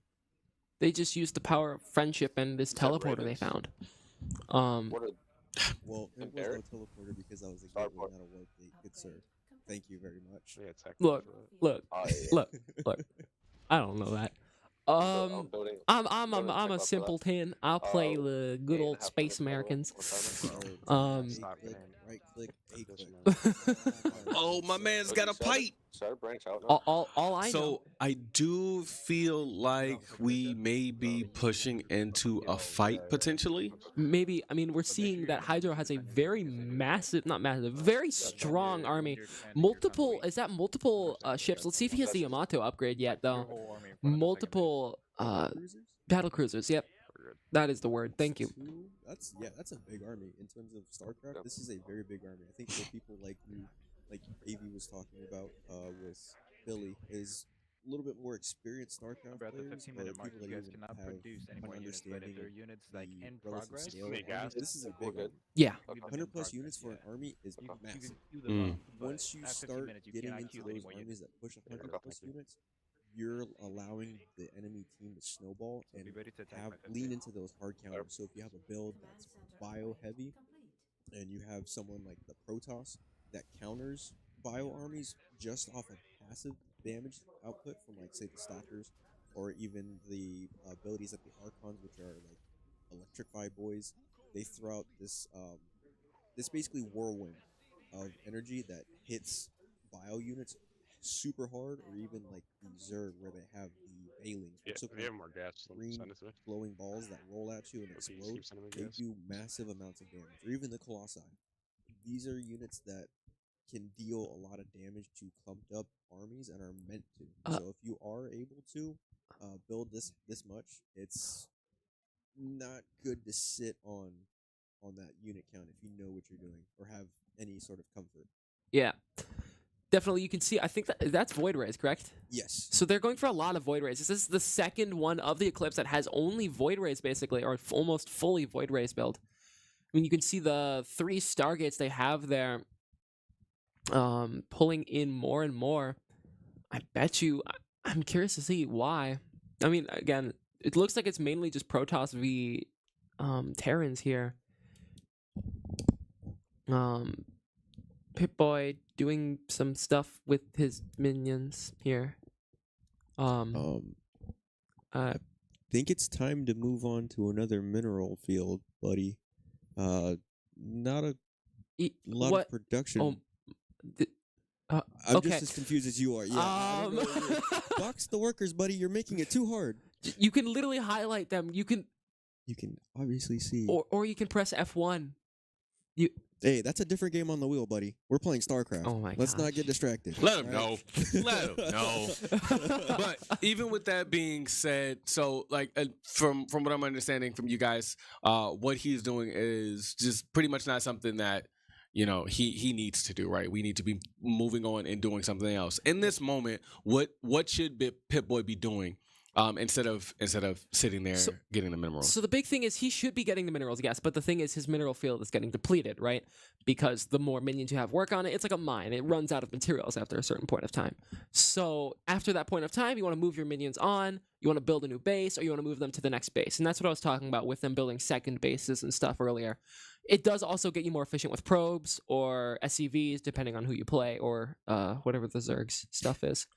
So see here, you can that C only has like 8 out of 16. You can move over there, and the out of 16 is how many can work on the mineral fields, right? Mm-hmm. With it being efficient. As many you can have 100 probes working on it, but it's not going to be any more efficient than 16. So I'm not seeing many more supply locks at least. So that was sorry, go ahead. No, this is odd. He's got this. I think he's spent more minerals on upgrades rather than just unit count, because he has another 60 units he can build, but he doesn't have the minerals to buy them, but he has the gas. So I think he's spent too much on workers. And because like you were talking about, yeah, people can expand, but sometimes if you're doing a 2 gas or 2 assimilators for the Protoss, you want to just focus on getting saturated, which is getting enough units to start building up that army, and then once you have a strong army count, then you move out to that second base, at least for these kind of. And the determining factor to if someone's going to be building a second base sooner rather than later is those gas counts. If they have 2 gas buildings constructed, they're most likely going to be staying in that first in the first base. If they have 1 gas building constructed, they're moving on to their natural, which is the next closest mineral line and gas field. But Pip-Boy, I think he's now just starting to get his Stargates built up or producing Void Rays. So we should be seeing him move out soon if the rest of the Eclipse are. And it looks like we are getting into a fight here. I don't know who, and you can see Pip-Boy is reacting to it, not grabbing all of his Void Rays, but that is quite a large Terran army on both sides. Oh yeah. Oh now my we got goodness. some action. Massive battle here. Looks like this is the Ghost right now. This is Connor, I believe. I mean, it's a mesh of them. This is a lot. Oh my goodness. A few people have shown up. Yeah, and I think the Ghost had the Peeker's advantage, as the FPS players would put it, because they showed up to the battle ready to knock the doors down, but the Eclipse were unprepared. There were siege tanks that the Eclipse had that they could have put on high ground and just had the Ghost funnel through in that choke point, and they just didn't. Or even the Void Rays, they should have been targeting the battle cruisers, if not some of the Marines, but they weren't. Do you think that it may have been because a lot of what Eclipse had already done, like spending a lot of their points or whatever it was on their upgrades versus their mining stuff? No, I think if you have upgrades and you understand, yes, I don't have quantity, but I have quality. Yeah. My units punch harder than yours. I think you do at that timing internally need to be like, okay, I need to get ready for a fight. I need a hotkey. I need to have, just workers in the background understand that, hey, I'm going to have my Stargates or I'm going to have my Warp Gates pop out units. And the units that I do have, this is all I've got for now. Until, the rest of my team communicates or someone that's able to build.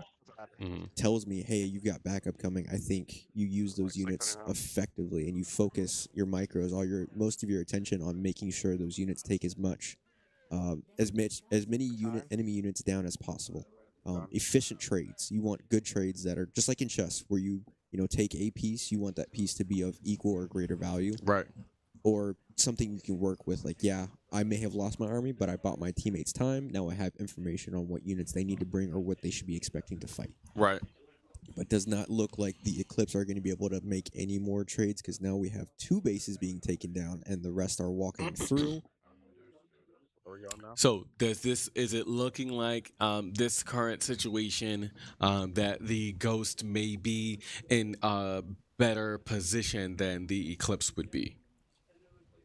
Based off the meta, yes. I think the Eclipse I think this is GG's. This is check, and you're just moving the king around. If the Eclipse had the information to build specific units that could counter these bio armies, because I see a lot of medevacs, not a lot of Vikings, I see. I can still scan, right? I want to call them helicopters because I can't remember the name right now.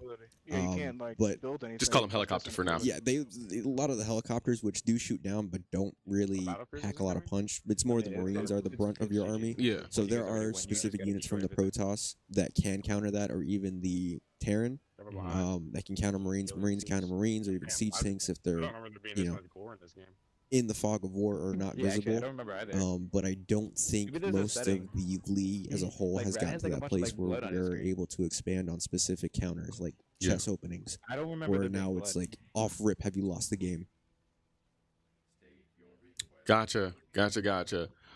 Well, yeah, it looks like that the Ghosts are just currently kind of like on a rampage right now. Not a lot of answers coming from Eclipse. Pit Boy doing his typical Pit Boy thing whenever he's like honestly, bro, one of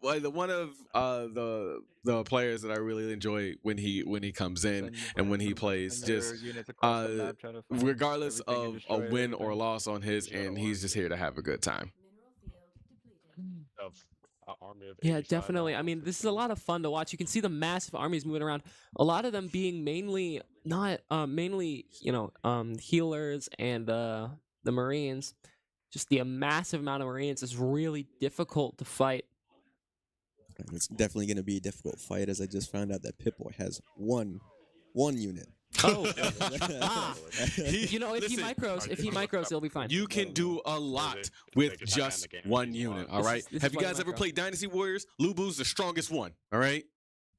Well, Lu bossed me in that. I don't care. Well, Pip-Boy. The OGs know. Well, you know what? This is the OG unit for Pip-Boy. All right. Okay, let it happen. Is this Pip-Boy's? Is this his single unit? I bet you everybody's gonna get a kick out of this one. Watch him walk in and just get anti-aired instant. I'm killing him. Stay back. I'm gonna get you. Yo, I swear, if Pip-Boy can pull this out. Counter this, you plebeian. Parry this, you filthy casual. Which the tanks are not going to be able to counter, so they are indeed a filthy But casual. this Marine. Oh, no, never mind. They showed up with guns. Yo, he straight up turned around. I was like, whoops. I'm gonna back out of there. Yeah. So is he the only one that's alive? It looks to be that way. I don't think the Eclipse have any other units. Snappy's not doing anything spicy. Looks like he's ready to get to the next game. AJ's got his headband on. Or no, that's a headset. My bad. Pip-Boy, yeah, he's the last alive for the Eclipse. So this is the final stand. Get the music started. That's the final countdown, good sir. Yeah. The countdown's stuck on 1. All right, so with Pip-Boy, and again, like I said, Pip-Boy just he already knows. He's just trolling at this point, which I run the clock. Which I can. Hey, yo, he's trying to. He's trying to win, bro. He's gonna win with this one unit, maybe. All right, buddy. Yeah, sure. We'll say maybe, but Okay, now it's got defeated. Hey, So there we go. Ghost victory, wrapping up that game, or the Wow. Ghost, and wrapping up my commentary is myself. Thank you so much. Thank you, Mers from Beyond the Veil. All right, now we've got MK. MK coming up. This is what we wanted to see. This is gonna be interesting. Nexus versus Exile. Now they actually know each other outside of the league. And Nexus was able to get Exile into the league to come in to, I don't know if he was here for the combine, but he did show up, a part of the Ghost. Now these two have that, again, friendly rivalry. A lot of what we've seen today, with past Ghost players, X-Ray and Chicken, versus current Ghost players, Hydro, OG, LJ, Skater Girl. These guys all know each other at some point. Nexus and Exile being friends, they already had their friendly banter in the beginning of this game.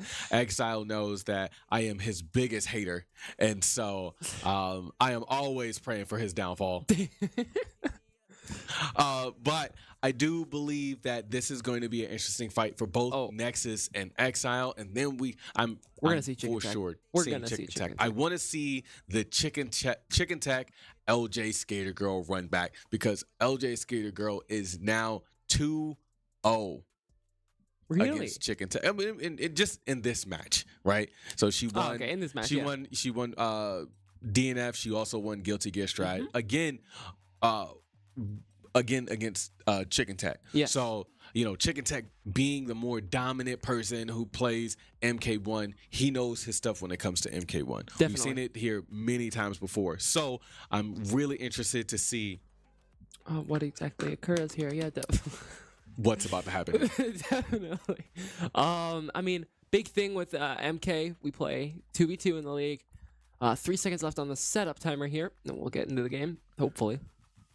Set up on the Eclipse here. MK being one of those games where it's like, it's probably the hardest fighting game on the wheel, in my opinion. I think it's the hardest fighting game on the wheel. Okay. Do you not agree with me? No, I didn't say anything. I said okay. Do you think it's hard? But we've got ourselves a timeout, and we are going to get the road to Michigan up here for everyone to see. Hey, he heard me this time. That's crazy. All right. And again, guys, we've got the road to Michigan. We are going to be at the DeVos Performance Hall here on June 8th for the championship game. Again, it looks like both of these conferences have a lot of competition coming in to this next season. Into this season. We got the Eclipse sitting high and proud at a 7-0. 8-0 now.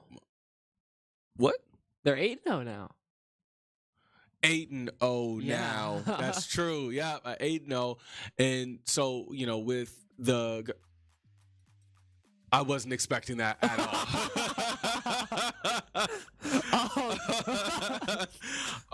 A big thing about that, it's gonna be a really interesting game. We did have the QR code up for everyone to be able to go and scan that QR code, get your tickets now. Like I said, we are going to be there live, so any of these players and any of these end gamers that you want to meet, especially with it being the Eclipse and the Reapers, definitely take that opportunity to come out. And I'm sure we're gonna have a bunch of other end gamers coming out there as well. Definitely. So that you can meet these guys, come meet the production. I believe we have like a UEL Academy going out there as well, showing a lot of the schools and a lot of kids and everyone as well.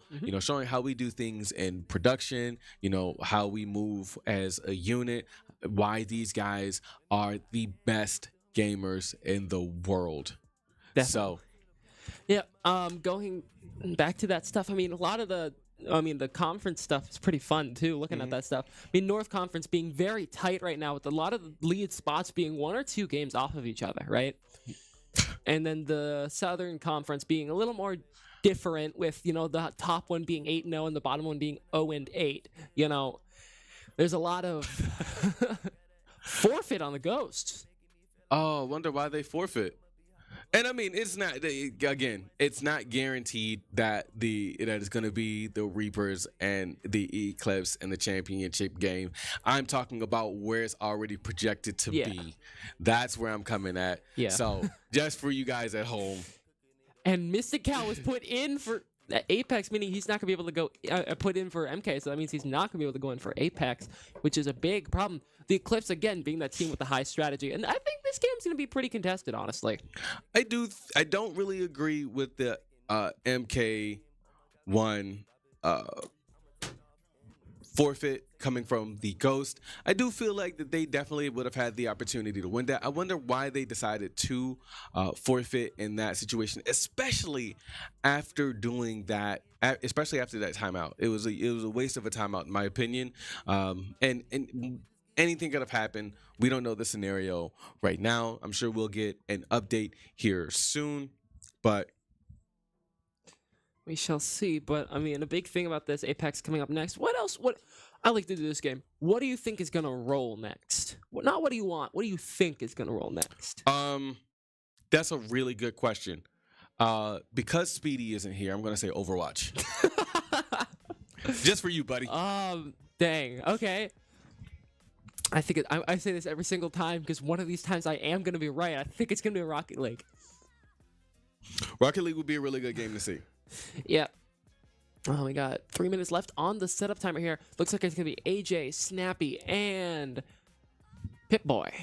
And then on the Ghost, it's gonna be Mr. OG, Rad, and Connor. Very fair. Oh, yeah, that's gonna be a really, really good team. A really contested game, in my opinion. I do feel like though, Snappy is gonna do exactly what he does every time. He's gonna get those long range shooters. He's gonna get those snipers, and he is gonna try his best to knock everyone that he has the opportunity to right on down.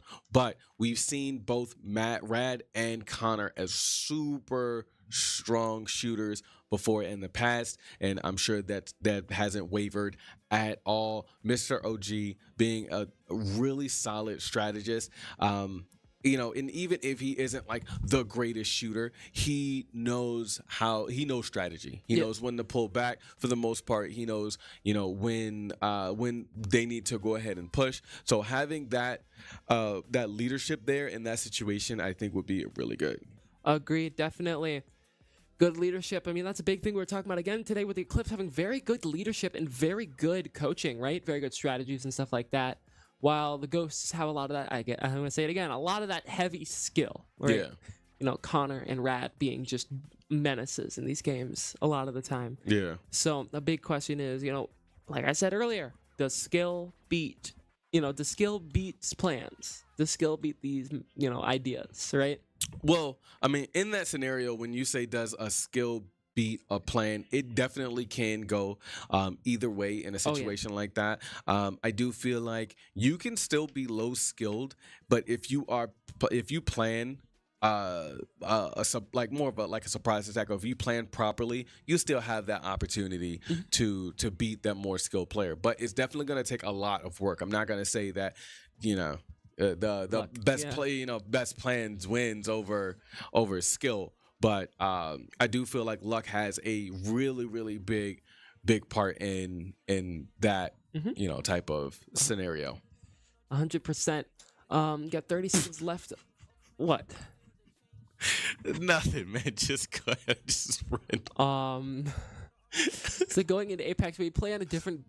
We don't play normal Apex. We don't play ranked. We don't play Battle Royale. We play 3v3, and there's 3 game modes, of course. There's Control, there's Gun Run, and there's TDM. We see a lot of Gun Run and TDM. We don't really see a lot of I almost said God's Plan, darn it, Titus. We don't see a lot of the control version of this Apex. So I think that it would be really good to see it. Again, one thing that I talk about when it comes to the Eclipse is they do like those unorthodox game modes, the game modes that people typically don't truly like see all the time, and kind of makes people like really put some people in a really awkward position. So I do feel like we may just see an objective-based game mode. And I lied. It is team deathmatch. So we're gonna see AJ on Bloodhound.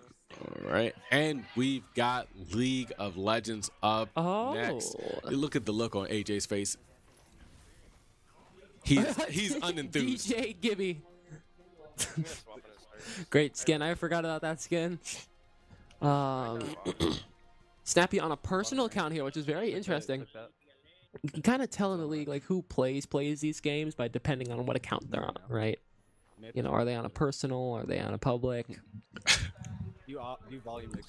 Yep. Let's see what happens here. Definitely. So you got to pick a loadout at the start of this game, and it's basically just first to 50. How we play it here in the league is it's 8-minute timers, and yeah, that's how it goes. Wow, righty.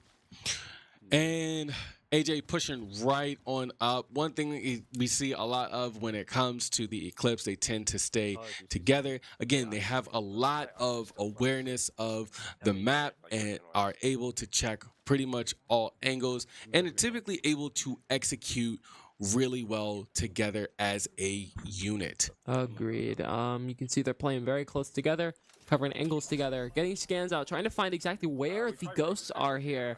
But the Eclipse don't currently have any knowledge of where they are. Yeah. Oh, they are up top in the Thunderdome. I mean, honestly, you really want to having that high angle up on the other team is actually more ideal. I'm surprised that the Eclipse are still staying down there. Maybe they do have somebody up there to flank, but not a lot going on. Just kind of shooting each other from afar. And I'm sure that Snappy has some type of long-range weapon to help combat that. But if he doesn't, he's gonna find it. Yep, definitely. I mean, you can see they're playing around low ground here. Honestly, I think they're just trying to wait for the ghost to slip up here, which is a major thing you can do a lot in the league, right? Playing together, Snappy, AJ, and I don't know who. Oh, we're watching AJ. I'm crazy. Getting some more tags. You can see once they get a knock, they're basically, because they're gonna have the lead, they may just play back. See, they already railed someone very hard here with a lot of damage. Another one hit for 50. Now, can they get the full knock on them or not here? Trying to get... Oh. Missing a lot of the shots here. I mean, again, it's they are sitting up on that high ground, and everyone is kind of really far away from each other. So I don't think we're gonna see a lot happening. But I will say that once a kill has been made, then whoever has that life lead at the time, that just means that, you know, that's when a lot of pressure is going to be applied. Because again, we only have 8 minutes, so it's not a lot of time in between to do a lot of anything. Yeah, you can see them playing low ground still. Not anyone with kills yet. Just playing for poke, trying to get a knock. But the teams are both not biting each other. Their hook, you know, not biting each other's hook here, trying to pull one of them in. But no one has gotten knocked yet. No one overcommitting on any peaks here. Trying to make sure that they are not getting flanked from the side here. The ones up top are the big ones. There's still one on top of that main building in the middle here. Trying a little bit separate by the ghosts, actually. But that's a big problem because now they have two angles they have to worry about here. Now the question is, what can the Eclipse do against this? Eclipse trying to heal up here, trying to just stay at full, stay, you know, in cover. Like I said earlier, both teams are just waiting for someone to slip up, honestly. This Bloodhound trying to get scans and damage out. I don't know. And you're like, where are they? I don't know. Well, it doesn't look like anybody is within that range. Do you think that they have one person out there and then some other people getting ready to flank? Well, not anymore. So that one that was in that scan area actually moved all the way back around and grabbed a Kraber, which is basically the 50 cal of the Apex Legends universe. And now one shot of this deals 150 damage, and know that all the characters in Apex in this game mode have only 175. So if they get tagged, they are going to be feeling that pain, and that can be a very easy and good pick for the ghosts here. Well, yeah, while I agree with you there, if you can't follow up, you're kind of doing a lot of the same thing. right? You can do the 150 damage, but if you're not gonna follow, if you're not able to follow up or apply that pressure or push up, then nothing is gonna happen. You're shooting out there for nothing. Yep. And that's a big thing where you're seeing a lot of them get the tags at least here, right? Which is a big deal because you can get the tags and then you can get like the Kraber shot, and they're not going to be full HP. And that 20 HP is going to be able to mean they are able to get killed. The headshots also do insta-kill on the Kraber. Still not hitting any shots yet. Believe this is Connor. It definitely is Connor. So playing up, trying to get a peek. He's playing through that railing there, which is going to cause a little bit of problems. Hiding from the Gibby. I think he's trying to get someone else because Gibby has that perk that lets him take less damage. Oh my goodness. Just not getting any shots here. Oh! And down goes AJ. Now they're just going to play high ground. They have the lead now. Almost, the 8-minute timer is almost over already. They don't need anything else. That's exactly what I was talking about, right? He was able to get that headshot. He's got that first kill. Now this leaves the Eclipse in a really, really bad spot. They have to push up. If they don't push up and get this kill, they are going to lose this match. It's it's less than 8 minutes, right? So well, obviously it's less than 8 minutes now, but it's an 8-minute game. And with them playing back so far, I ulted them as well. It's kind of really putting them on the map for this dub. Exactly. So, that one kill is going to be the difference between life and death here, especially because of how passive both teams are playing. One of them is either going to need to push up, or the Ghosts are just going to need to hold their damage here. Gets another tag on that one. If they get the spray, they can kill her. Almost downs her, but she's full HP. She's back to hiding, probably going to heal up here. Trying to get the grenade on there. That was Connor. I believe that was Connor, so Mr. OG is not going to take any damage from that. However, we do see that people are trying to push up through that staircase. You can see all three of them are directly below the Ghost right now. They're going to try to get that zip line and get up there, play inside of that Gibby bubble. The question is, can they? They push up. Oh, no. This is going to be a big team fight here. Now the question is, can the Ghost take this, or are they going to get overwhelmed? Oh, Connor's not able to take him. So we have two. And that's all the Ghosts down. We're down. There's no way. Wait, no, the Ghosts take the lead back. Wait, no, I lied. The Eclipse have the lead by 1 point. Calm down. So it does look like the Eclipse do have they're in the lead now by 1. Yes. So with them being in the lead by 1, it does look like the Eclipse were able to turn things around literally in an instant. They are now the ones who have the Ghosts in a awkward position, right? Yeah, 100%. Thank you. Ghosts have 1 kill behind. The question is, they just pushed up and they're going to take a team fight. X-Ray does get cracked here. He's going to back up and pop a shield cell. Looks like Snappy is separate from the rest of the Eclipse here. Now, the question is, are they going to group back up, or are they going to take a pinch team fight here? They're going to play back down through low ground. I am so surprised that they were able to turn things around so fast. I wonder what exactly went wrong on the Ghost side for them to lose, everyone when they had such in my opinion, a really dominant positioning. Well, the big thing there was the Gibby bubble. One of them got trapped outside of the Gibby bubble, so it was a 3v2 at the start of the fight until they got pushed out, and then they got separated even farther, which was the big problem there, where they were just not able to do it. And that, I believe, is going to be GG's 4-2, and that is going to be the Ghosts' loss, meaning Eclipse are going to win that one. Yep, that is an Eclipse win. Wow, that was really good. That 1 kill with Connor kind of forced the Eclipse to play super aggressive there, which did actually work out in their favor. That Gibby bubble being a massive advantage to the team fight, pushing and separating them, keeping them apart. And next up is going to be League of Legends. Both of these teams are very good League of Legends teams. We have Mr. OG on the Ghosts playing a very good League of Legends game. I know a lot of the other Ghosts have been trained or know how to play these games very well. Yeah. And then we have the Eclipse, who have been, all in the league for a long time and all definitely know how to play this game. A very high strategy team. Oh, yeah. With X-Ray Aspect being in addition to it, I know that X-Ray does really play this game extremely well.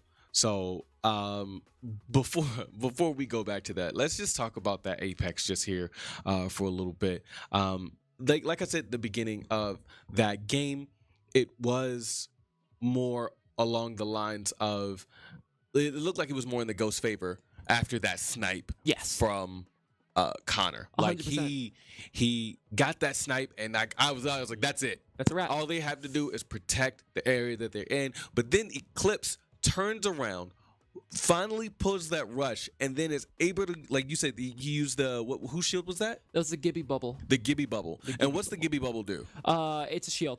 That's a bubble. That's it. So it doesn't like give you any other like additional like defenses or overshield or anything like that. It's just a bubble. It's just a bubble that's immortal for like, I think 15 seconds. I can't remember exactly how long it is, but the big thing of that is a lot of people, if you know how to play around a Gibby bubble, you can basically duck in and out of cover to take a fight. Yeah, that makes sense. Someone's like in the bubble and you'll be like, whoop, and then you jump back out and you'll be like, whoop. And now, does that work for everyone, or is it just for that team? Absolutely everyone. The bubble is not one way at all. You cannot shoot through it either direction. It is 100% safe inside of it, and that's the big thing with it. It is just immortality bubble. So, okay, and so like the Eclipse able to finally like take advantage of being in the position that they were in, really pushing up on the Ghost and pushing them out of position. And I think that amongst all the chaos, they weren't able to really coordinate how and operate how they're used to. Yep. And it puts you in a really, really awkward position. But we are moving into this League of Legends. Now, like we were saying earlier, X-Ray Aspect, he obviously is going in for this game. Really strong when it comes to League of Legends. Of course, Snappy, Spicy, Chicken Tech, and Nexus. So again, we have a really dominant team here. And then on the Ghost, we've got OG, LJ, Skater Girl, Mystical, Exile, and Hydro. Yep, that would make sense. That's probably the team they would want to run here. Most optimal, almost fully optimal for both sides here. So this is just going to be a full-on brawl for who's the best overall. Of course, for those of you who don't know how we play League here in the League, we have 15 minutes. After 15 minutes, you cannot respawn anymore. We play on the ARAM map, and we play draft pick. So ARAM is just one lane, for those of you who don't know. And you run down the middle, and you try to kill each other. What characters do you typically ban when it comes to League of Legends? Oh man, that's a loaded question. That's a loaded question because it depends on the team a lot of the time, right? You're like, oh man, they got a really, really good Draven or something like that. You don't want to take a fight against someone who you know is going to be good, or someone who you know is going to be good against your comp. If you're running like a pull comp or something like that, where you want to pull someone in with Blitzcrank or Swain or Illaoi or something like that, where you want to go in, or you see a lot with the bots where they do a lot of that dive stuff, where they'll go in there with the fiddlesticks and they'll stun basically the entire team, and then they'll just go blah blah blah blah blah blah blah, and it's really hard to fight that. So I have no idea what that means. Blah blah blah blah blah blah blah. Yeah, that makes no sense. It hurted it. That makes no sense. It hurts. Okay. They hurt you. Okay. It does not feel good. Okay. So a lot of times it's dependent on the comp here. I'm very curious to see exactly what comp they run. We're going to see Blitzcrank instantly on Mr. OG. I believe he's probably going to switch off of that. Next up is going to be Rocket League, though. Ooh. That's what I wanted. Wait, that's actually pretty good. Maybe the last. Wait, is Connor in? No. I believe. Yeah, I'll worry about that after this game. Pantheon. Do you want me to go on Ziggs? So I believe they're going to switch around characters after they choose all of them. However, the Blitzcrank is very good to lock in quickly. Someone who has a massively important pull in this game. He has a very long-range grapple. He pulls people in, and then he can instantly stun them, meaning they're basically launched into the air, and the rest of the team can beat them up. Right. Really badly. So, Aurelion Soul, interesting. Senna, Nafiri, Aurelion Soul. I'm curious to see what these comps are going to be here. The Blitzcrank basically means they're going to be running a very more pull comp. They're going to pull one guy in, and they're going to kill that one guy, right? And then the rest of them are going to fall in afterwards, because it's a 4v5 after that point, right? So, okay, yep, Set. That makes sense. So Set's a very tanky and heavy hurting character. He punches real hard, and it does not feel good. So, sitting here. I don't know who Zava is. Zaya. Yep, you're gonna definitely see a couple of people switch around here. I'm assuming the Blitzcrank is not gonna be on Mr. OG anymore. So, people are just getting their builds ready, getting all their stuff together. Definitely good showcasing of stuff. Lux is definitely one of those broken characters in the game, right? That's just like, a lot of people will pick a Lux, right? Because Lux just has that simply heavy amount of damage. And then with Blitzcrank, that's going to be a very painful combo, right? So we'll see how that turns out. So, so we're going in here. Everyone getting their level up. You start with 3 level ups in this game mode. Just so you can get all your stuff ready and in. You're starting at level 3 here, getting a little bit of a build too at the start of every ARAM map. So you're gonna hit the TP, which you go straight down the middle. You can kind of see how this map works now. There's 2 towers on each side before you get to the end, of course. What in the world is Nexus playing? Or what is that little Aurelian Soul? No, what's that little thing that's floating around? The guy? That one. That's Aurelian Soul. Oh, okay. Then yes. Big angry dragon. Okay. That does not like people. So one thing that I know. And the strongest being in the universe, but that's besides the point. All right. Good to know. Now, one thing that I will say is we see a lot of whenever we play the actual or when we play the actual. Oh, nice, setting in a really good spot there. We see a lot of poking and kind of that's a little bit it in the when we're typically watching League of Legends, but now when this ARAM, it's more of forcing a bunch of fights. Yes. Right? Because there's no going back to heal or anything like that. You typically have to die in order to go back and buy whatever it is that you need to buy. Yes, because there's no TPing back, there's no nothing. All you have to do is brawl. And you can't heal much either because there is healing almost stations, but they respawn every certain amount of time. So there's a number, a few minutes between each respawn. So you have to be very careful with what team fights you tank because every HP, every ounce of HP you have is very important. Yeah. We're gonna see the Lux trying to get a lot of damage here. Lux just being one of those really annoying characters along with the Blitzcrank.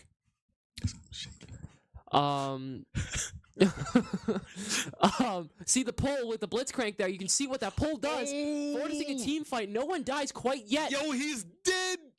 But oh no, I can't tell. I think that may have been the Senna who just died there.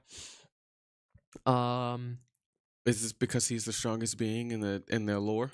No, I don't remember who it was. So the Blitzcrank pulled someone in, and someone used something to stun basically the full team there. And after that, they just focused people. Is there a cooldown on being stunned? How many times you could be stunned at a time? No. What? Well, I mean, you can have a team just doing it over and over again, sticking together with it. That's ridiculous. Ridiculous. All right. So, really showing a lot of dominance here from the Eclipse, being able to really.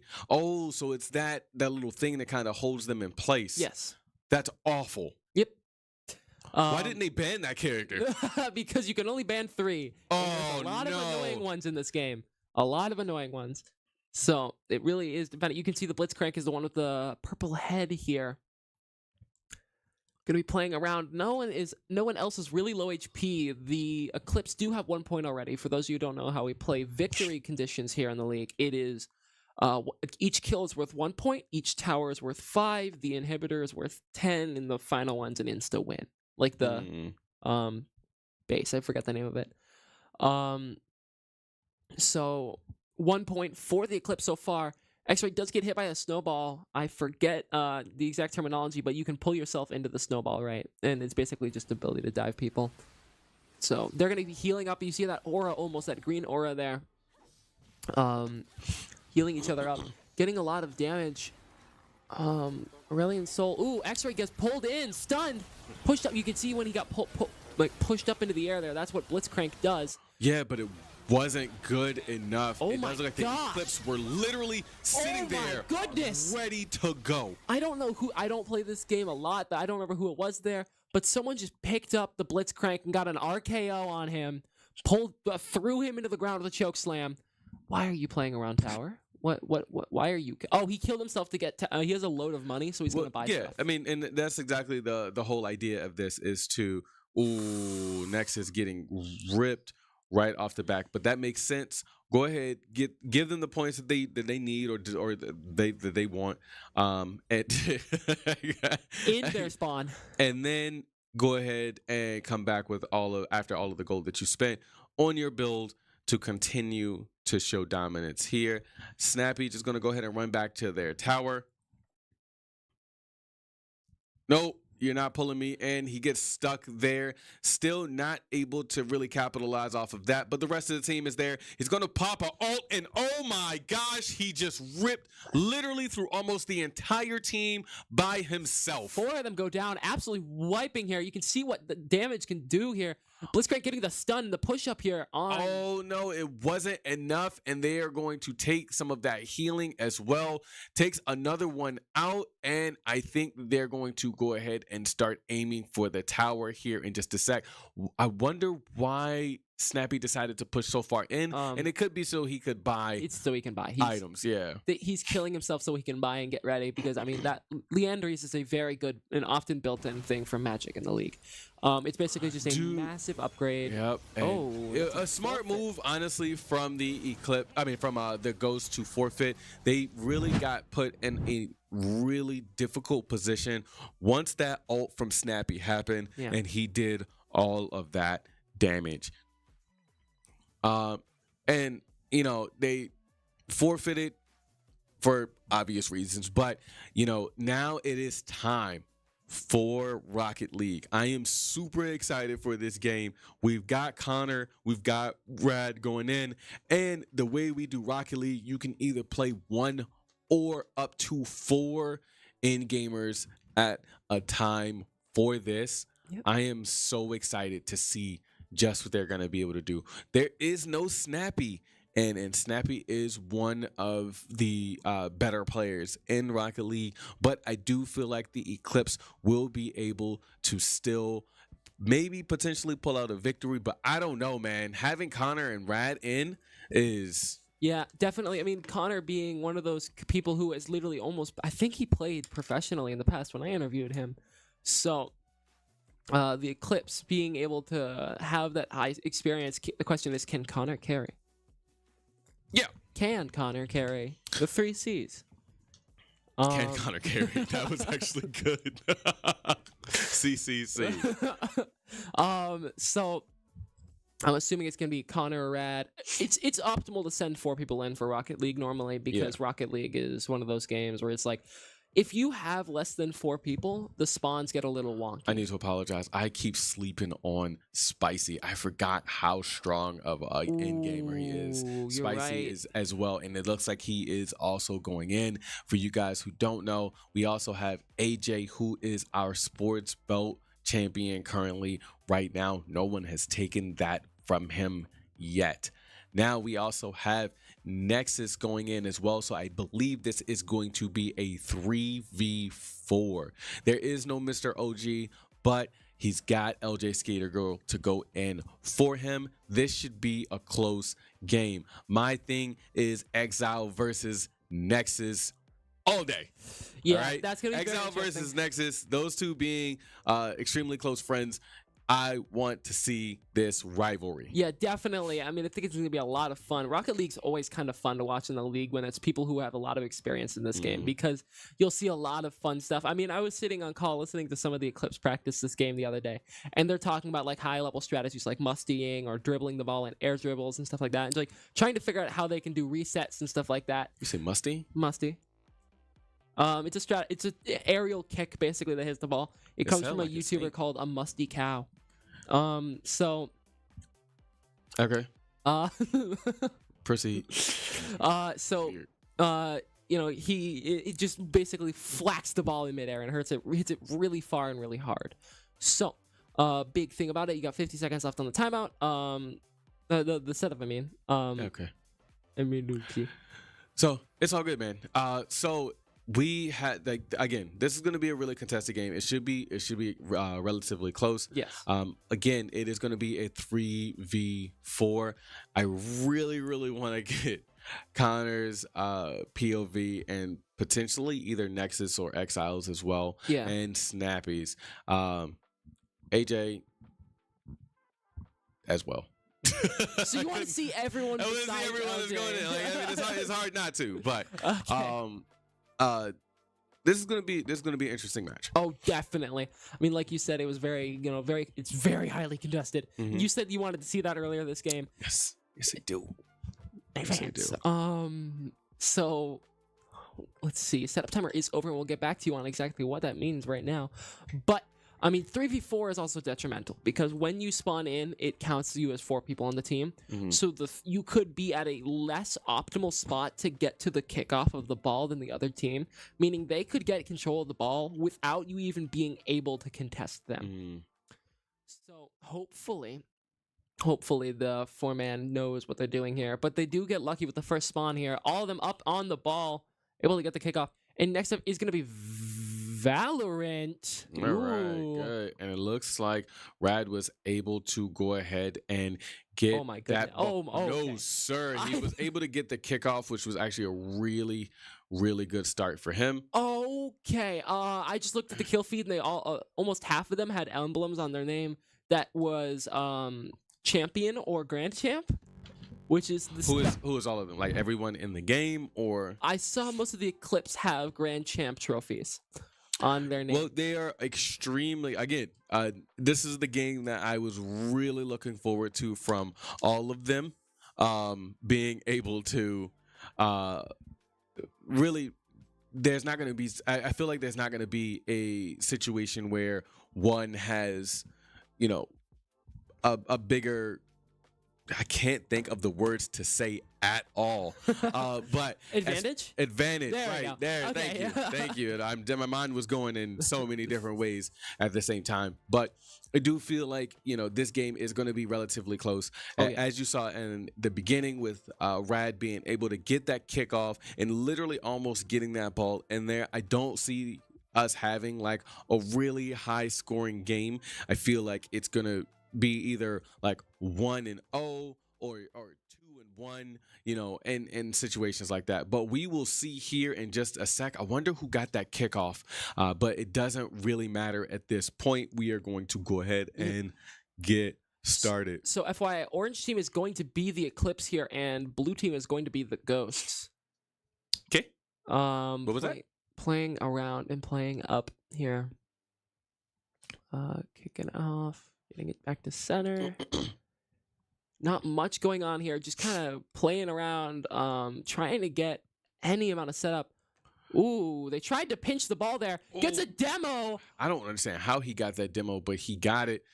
And the ball get bumped. Now, one of the things that I really like to talk about is being able to demo some of their best players on the team, right? But like they don't have the opportunity really to demo a lot of people all at the same time. Gonna hit that ball over, not gonna be good enough because everyone on the Eclipse, like you said, is you said Grandmaster? I believe a few of them or a couple of them look to be Grandmaster in a past season.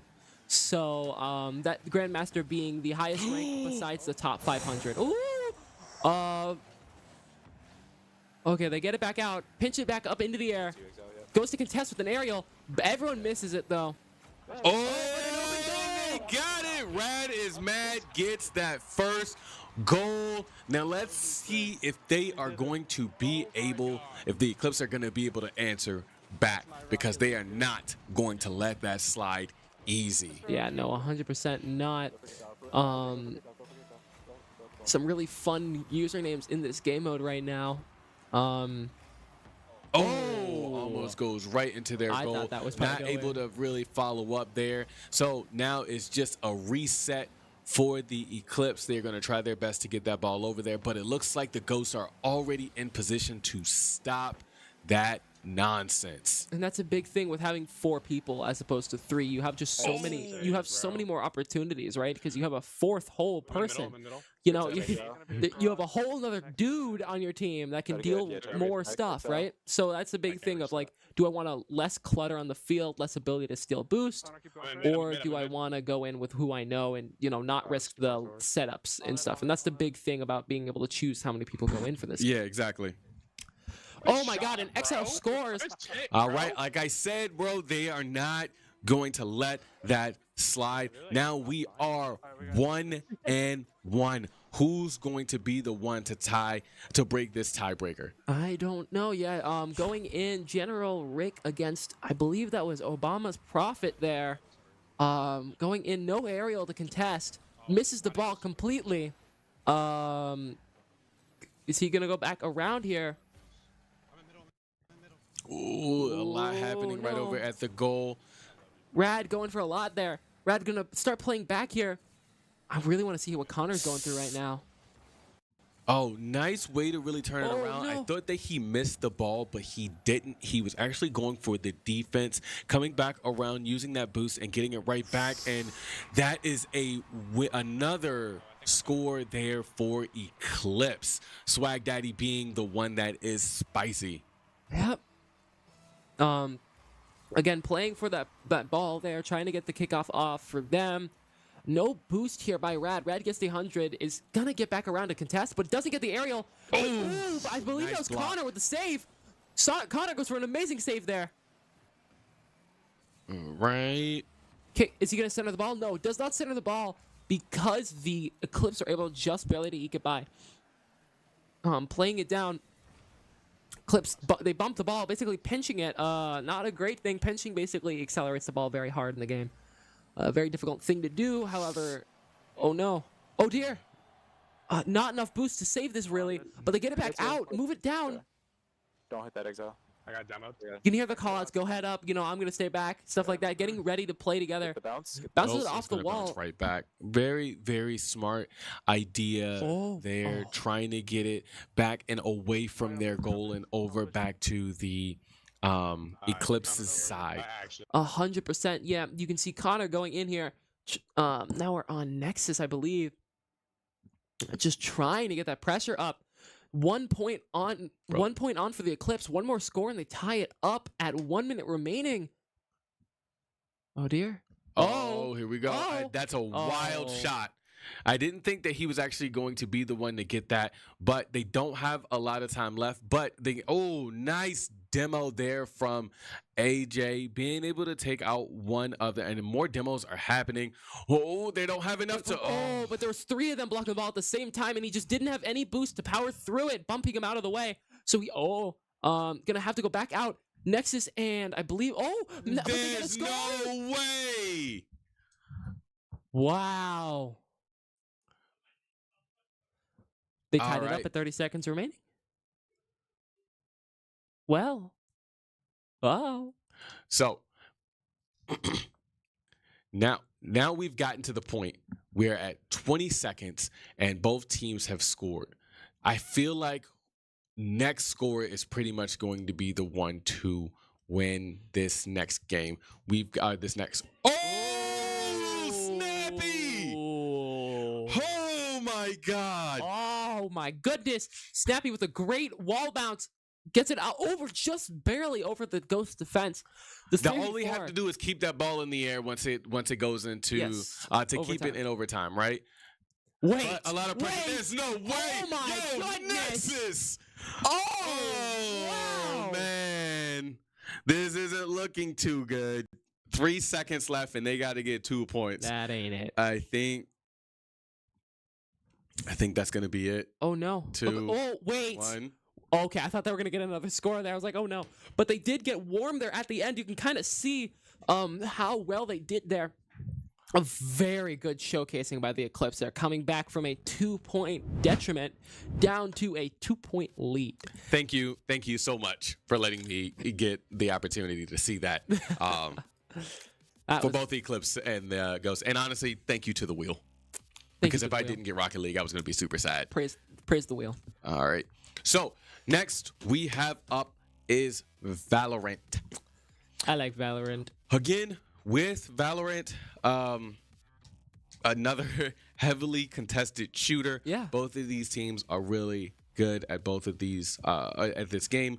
I do feel like for Valorant, we are again going to see Rad, Connor, and Mystical going in. Of course, Hydro's going to be going in, and it's really a toss-up between You know what? It's not a toss-up. I see OG. So I'm seeing Hydro, OG, Rad, Connor, Mystical all going in. Yeah. And then for the Eclipse, of course, we're going to see Pip-Boy, X-Ray, Snappy, Spicy.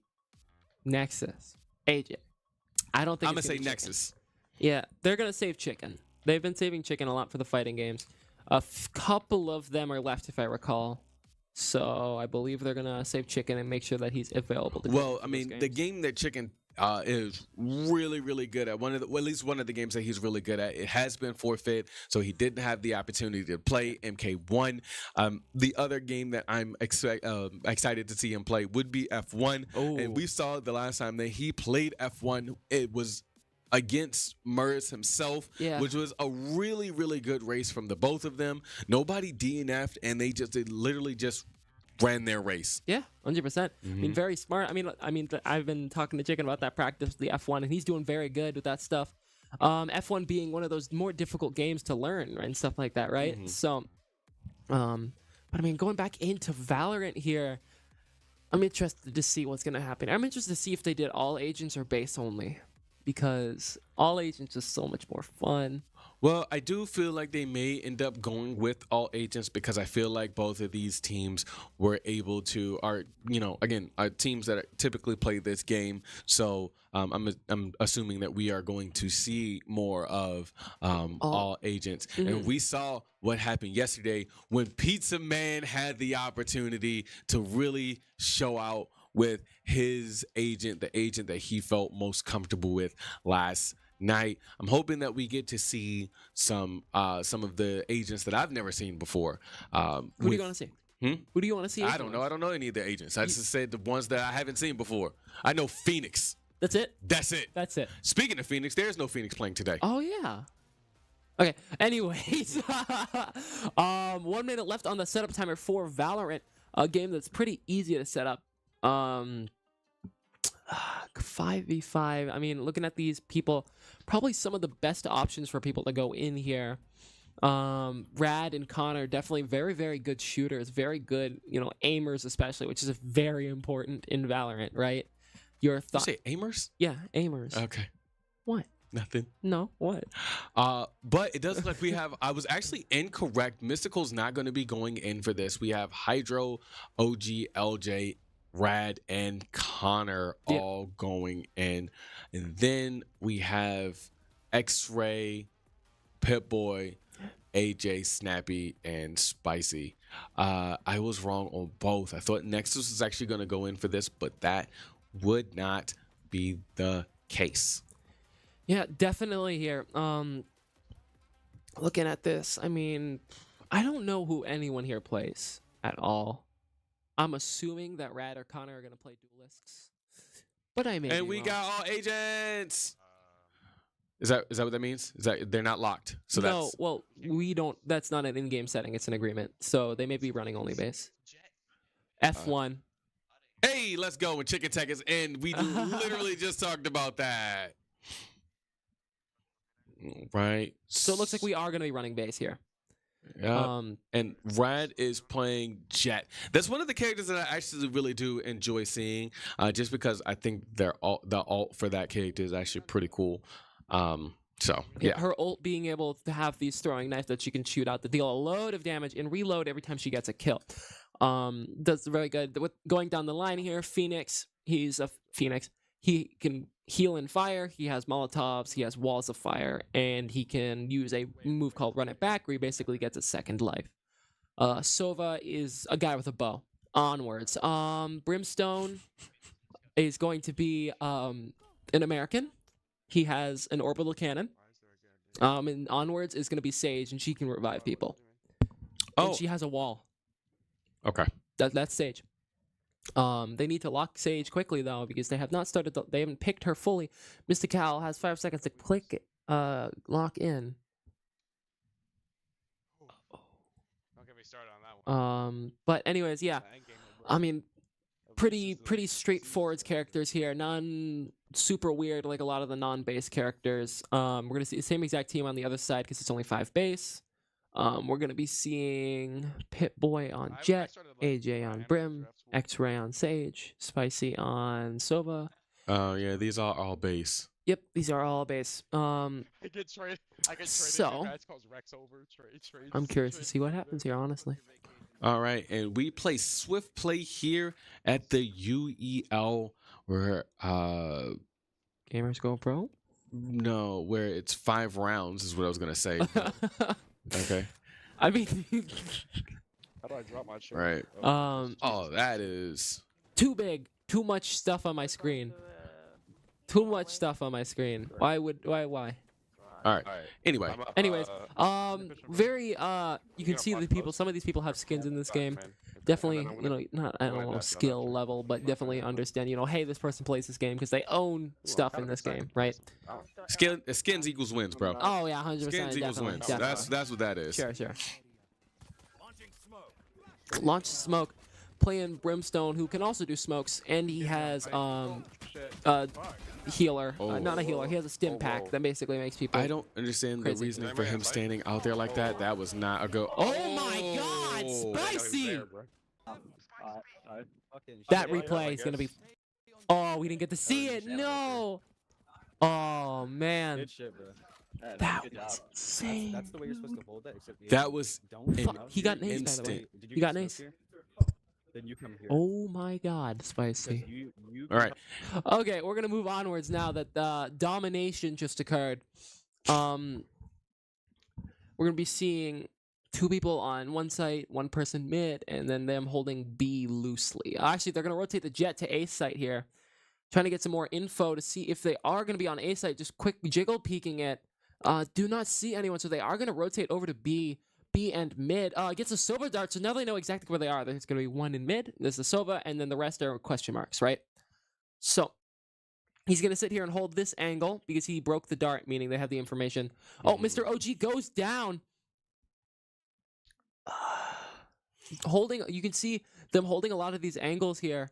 Who is this holding mid? This is going to be Rat playing around here. Playing in, looks like it. Oh man, trading a lot of kills here. Spicy gets another 2 kills. Ooh, nice but kill. Rad gets a nice headshot. Rad gets another nice headshot. Okay, Rad. Can he get another one though? Is a real question. Does look like someone is planting, and there is only 1 person remaining on the Eclipse's side. Now it's 1v1. Here we go. Oh my gosh. Rad. Wow. Yo, whatever weapon that is, it does a lot of damage, especially a headshot damage. The Sheriff is an instant headshot kill. It is a very painful pistol. You're going to be seeing him. He just bought the Vandal here. The Vandal is also an insta-kill. He's going to be requesting the Vandal so we can save some money. I'm assuming he's going to try and buy Operator next round.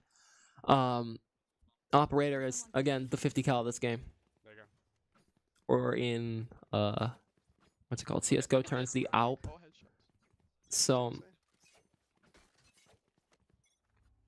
gonna be moving into A site this time instead of B site, changing it up a little bit here. Looks like Rad is gonna be playing alone, lurking mid here. Changed his mind. He's gonna be playing around with his team.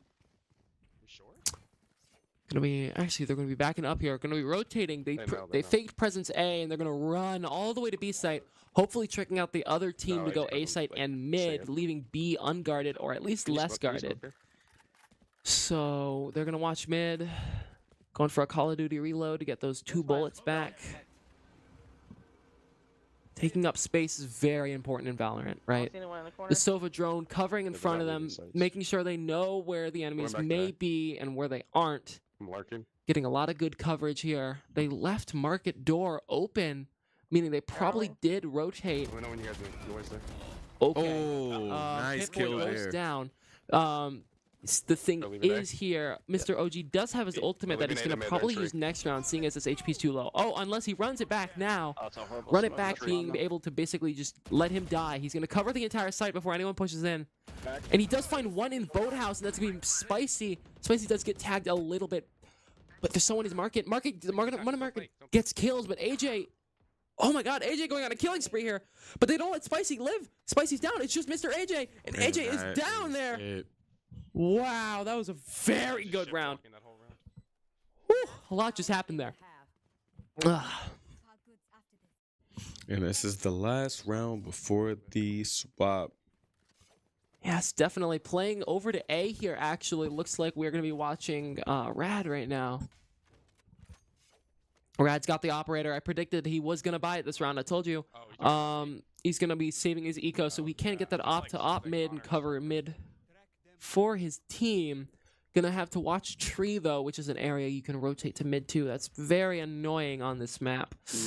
Ascent being the basic map of, I guess, of the league here, and we play it a lot of the time. Ooh. Doesn't keep with the op. He's gonna play onto site with his Vandal here.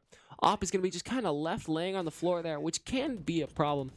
Oh, is he saving ult? No, he should get the ult point here. Get his ult, pop his ult, and push in. This is last round in the half. And after the last round in the half, after 4 rounds, you switch sides, and you will be on defense or offense, the opposite side. Actually, I'm running op. A lot of them do have ultimates here. The Brimstone does have his orbital bombardment, which is massive, because it is massive. He's going to run in and go for the plant here. He's probably going to play post-plant. He's going to back up here and play with his ult if he is smart. Yep, he's going to go play in the back corner. He's going to turn left. Yep. He's going to hide in this area until he gets the audio cue for the spike being diffused, and then he's going to pop his ult, and it's going to cover the spike in a laser beam from space. Oh, I didn't know they got through the door. So there is... And now the Ghosts are sitting in a really good spot here. It is, well, really good and bad spot. This is not terrible, but this is not great either. What in the world? That is the orbital bombardment. It's a space laser. I told you. He's not going to be able to... Yeah, no, they got the plant off because he was stuck on the other side of the stage wall. Gets a... Oh, he killed someone with his Molotov.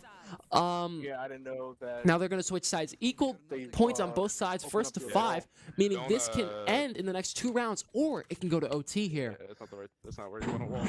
Man, watching this, both teams are pretty equally matched. Now the question is, can they play defense and offense as efficiently as they play attack and defense? Yeah. So, and that's the thing that I love about this game thus far is, you know, which is easier for you, right? Do you attack or defend better? Exactly. Which is easiest for you, and how do you overcome that weakness regardless of which one is best for you? In my opinion, I think that defending is a little bit easier than attacking. Well, it is dependent on the map, actually.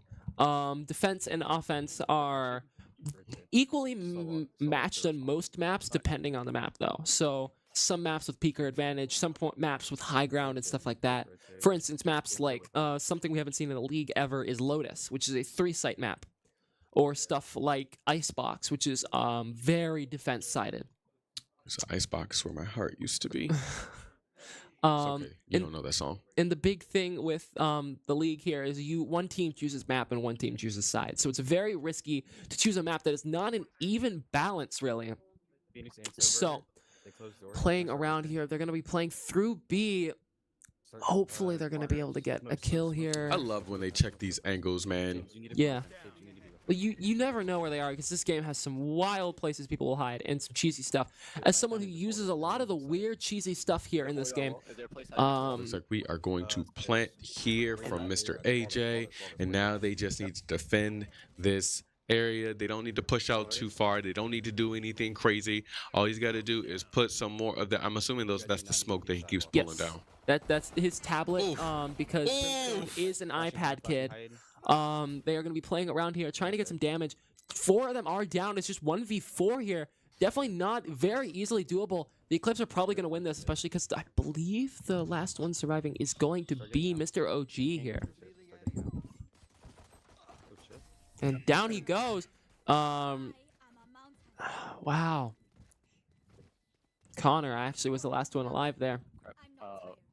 Going for getting a lot of the buys here. Goes for the Marshall. No, he opts for the Bulldog, actually. Bulldog being a burst rifle that you can play pretty close range, and it deals a lot of damage, but it's very bad at anything more than mid-range.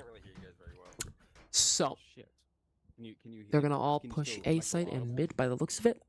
talking about their plan here. They're going to do a force buy because if they lose this round, they're going to be in a big problem. So force buy is basically we got to buy whatever we can, right? It's just force as many guns as we can get here, which is good against people when they are starting to gain eco and starting to gain good guns. Because you can see at the start of this round, the Eclipse can get a full buy here.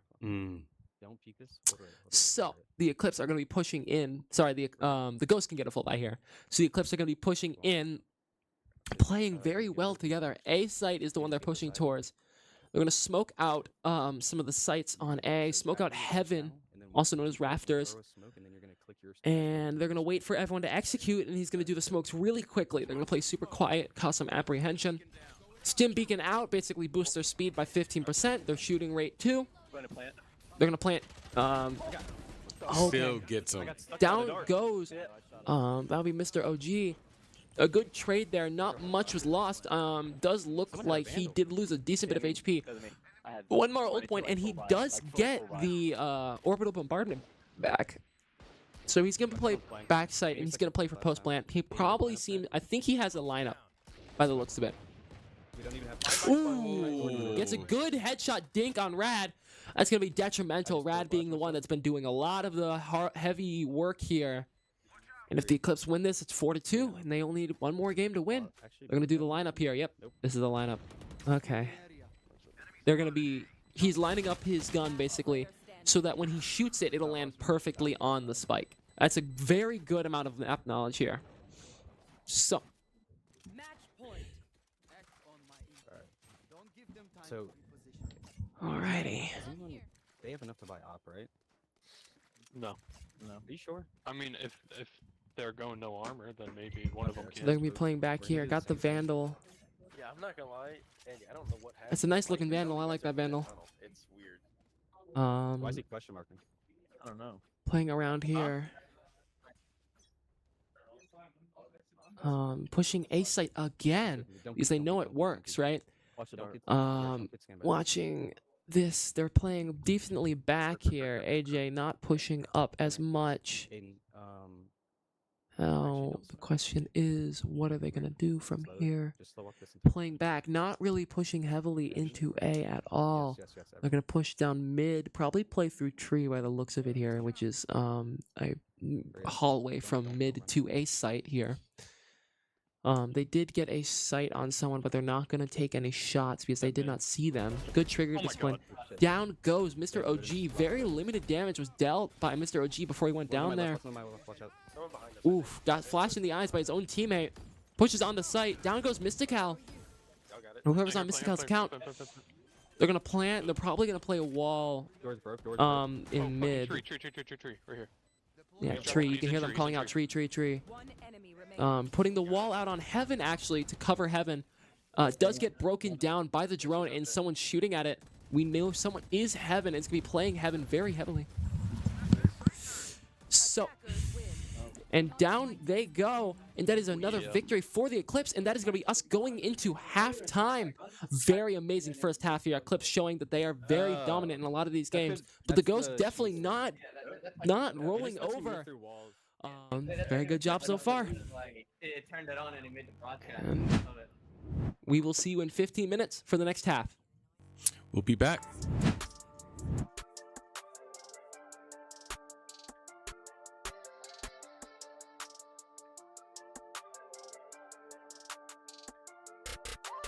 Dripping water, A2O in my timepiece, VVS. A blinding light make them look Chinese. In the form motor, pick me up, be my dime piece. Don't start no trouble, 2 Glocks, them bitches Siamese. Blue bills, what we chasing every day.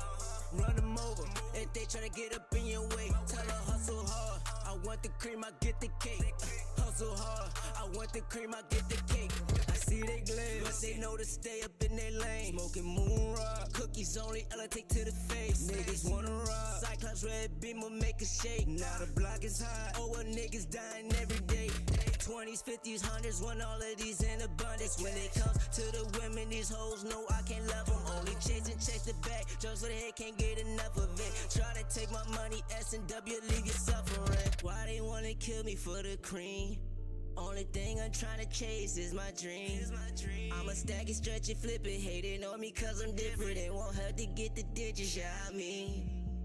Dripping water, A2O in my timepiece, VVS. A blinding light make them look Chinese. In the form motor, pick me up, be my dime piece. Don't start no trouble, 2 Glocks, them bitches Siamese. Blue bills, what we chasing every day.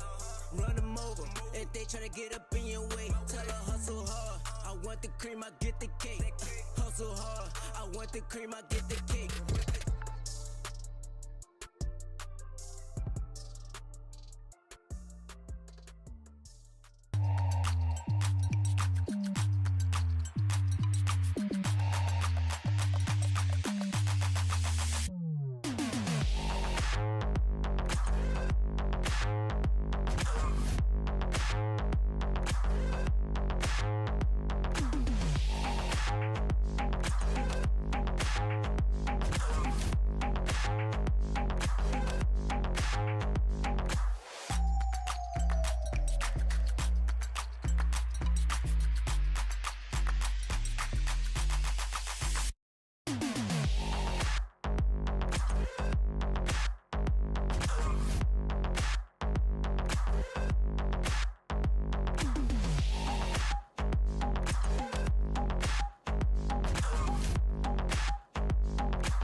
Niggas tryna put me on the game, but niggas know that I got it. Yeah. Haters be looking over this way, they thinking that I'm a hot topic. Niggas thinking they can play the game. Oh my gosh, please better stop it. I'ma take off in this game. I'm taking off just like a rocket. I'ma stay strong for my team, cause I'm always keeping it solid. I live my life like a beach, cause I wanna be in the tropics. Whenever I can't get them keys, just give me the keys to the Mazda. Then show up to the party in the Mazda, then you know we just getting it started. I won't go, diamonds froze, life is cold to be cold. Rats told what they told, I gotta stay 10 toes. Homies calling tenfold, gang always train to go. When I go, they go away, drip out the stove. When I get my first deal, I'ma buy my family a cribbo. I got an S on my chest, so they making me feel like a hero. Summer be hot, but life so cold, I'm thinking I'm like Sub-Zero. I'ma go get a bag and turn the cash straight into heroes, yeah. Yeah, they on me. Yeah, I be up in the coop doing the dash. Now they can't catch me. I be up in the kitchen cooking it up like give me the recipe. People be acting like we friends. Now we ain't friends. Y'all boys my enemies. Yeah. Niggas tryna put me on the game, but niggas know that I got it. Haters be looking over this way, they thinking that I'm a hot topic. Niggas thinking they can play the game. Oh my gosh, please better stop it. I'ma take off in this game. I'm taking off just like a rocket. I'ma stay strong for my team, cause I'm always keeping it solid. I live my life like a beach, cause I wanna be in the tropics. Whenever I can't get them keys, just give me the keys to the Mazda. Then show up to the party in the Mazda, then you know we just getting it started, yeah.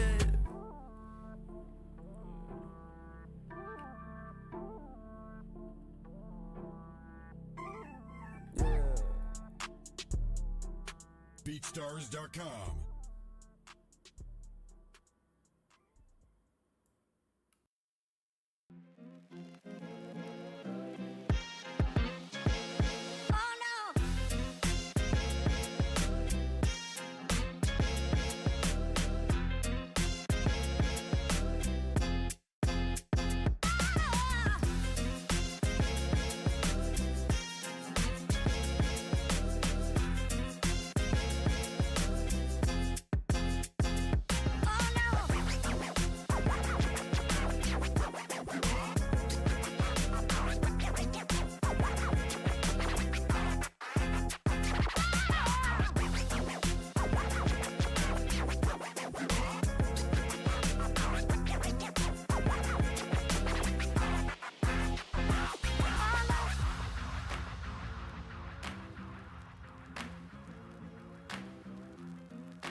the change, shaking the industry. Plenty G's winning our team, we some killing bees. Killing these new bodies through, we replenish. We load the artillery, hold the hostility. Boosting these trophies, we win. We in it all land on the grind, opposition and misery. Leaking they dwell, call us the winners cause we never fail. This is the team that's making a wave on the streams. Growing and hanging below. Ultimate endgame is league, 1,000,000 degrees. And this is where gamers go pro.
And we're back. What's up? How's it going? And we have F1. We're back from halftime with the Eclipse up 8-3. Hey, it's your boy Lovejoy out here. And it's Rex, the manager. Hey, chill. They don't need to know everything about me just yet. This is my first time. And your last time. But anyway. Hey, see you later, buddy. Your boy's out. We got F1 coming up now. If I had to guess, I know Mystico's been playing this a lot. I know the Ghosts in general been playing the racers, but I know Mystico is one of the better racers from what I understand. And we have X-Ray Aspect. X-Ray Aspect? Okay. I thought Chicken Tech was. That's what I was expecting. Chicken would go into this because Chicken has been preaching F1 all season. But maybe it's a lineup thing, right? It could be one of those things where, or maybe it's one of those things that, you know, X-Ray's been practicing with Chicken. Oh, no, it looks like production just made a mistake. Production made a mistake. It is the Mr. Bok himself, Chicken Tech. Hey, so it's bald versus hair. Well, let's see how this matchup turns out. Hey, maybe you're doing a hair versus and it is Ghost setup. So that means that they do have the advantage of the track map choice. Yeah. How do you think this is going to go? I think it'll be good. I think Chicken will try and race as much as he can because I know he likes for straight up racing games instead of the simulation ones where you can wreck or power ups and anything. I know this is the one he kind of likes more. Oh yeah, so it will be interesting. I mean, I think we're going to see a legitimate race because with how much time and like a lot of the people who don't really care how they win. They just want to win, right? And you have the people who have a little bit of a pride to themselves, and with them both putting so much time into the game, I feel like it's more of a pride thing of, hey, I didn't beat you because I wrecked you. I beat you because I was a better racer. I beat you because I'm the better player. Yeah. That's all Chicken Tikka says. He's like, if I'm going to beat you, I'm beat you because I'm better, not because of any cheap tricks or anything. I beat you because I'm But hey, either way, a win's a win. But we have Chicken Tech on the bottom and Mystical on the top. Mr. Cow, we got the next wheel spin to see what's up next. All right. And next up is UFC 5. All right. And I think Hydro and Nexus are both available. Oh, that would be really That'll be a good one to see. So once again, player 1, aka the person on top, is going to be Mr. Cow. And player 2, Chicken probably just changes his perspective right now. Yeah, we don't see the inside of the car. And Chicken Tech is at the bottom. So let's see what we have that going on here. And here we go. Mr. Cow started off in the 3rd position. Chicken started off in 8th. All right, so let's see. They're going to slow down here. I'm not too concerned about who's passing them up as long as it's not each other, right? Like you're racing with the AI, right? But you're not necessarily racing against them. Your goal is to beat the other human player. If you get 19th and the other person gets 20th, great. It's still a win. But but if you doesn't come up to like the lap time at the end with it comes up to whoever Chicken's racing aggressively. It comes up to whoever finishes first. Granted, like there's stuff like penalties, and I'm not sure how many we're going to see here. I don't know if we'll see very many. But this is and that's Mr. Cow that has spun out there. Going off track, I should say. He's gone off track, but he didn't wreck, so that's good. The race is still on. Yep, not taking much damage. So the object now should be race as clean as you can. Because what happens a lot of times with people when they start falling behind is they start racing a little bit more recklessly, and that leads to things like crashing, penalties, right? As long as you keep one of your tires on the... But it seems like so far neither racer has amounted any penalties. No, neither one, and that's one lap. Sergio already finished his first lap, so Chicken Tech is on his second, and just from a distance standpoint, it's not that big of a gap. It's just he has to, at this point, kind of hope that Chicken Tech makes a mistake. He has to hope that Chicken Tech messes up pretty bad in order for him to catch up. Yeah. But Mystical also has to worry about the 3 other AIs behind him when Chicken has to worry about 13 others. Yeah, well, 12 if you 12 and Mystical. 12 and Mystical. But I see Chicken's just trying to keep his place, not trying to pass, just playing his game. Yeah, because sometimes the AI can be. Just kidding. Yeah. Oh, and he has red. Yep, a lot of damage on that. but sometimes the AI can be a bit aggressive. Chicken with his first warning for his collision. All right, and he is off track there. Let's see. All right, so he is down to 8th place. Mystico's still holding steady at that 17th place. Seems like he's not.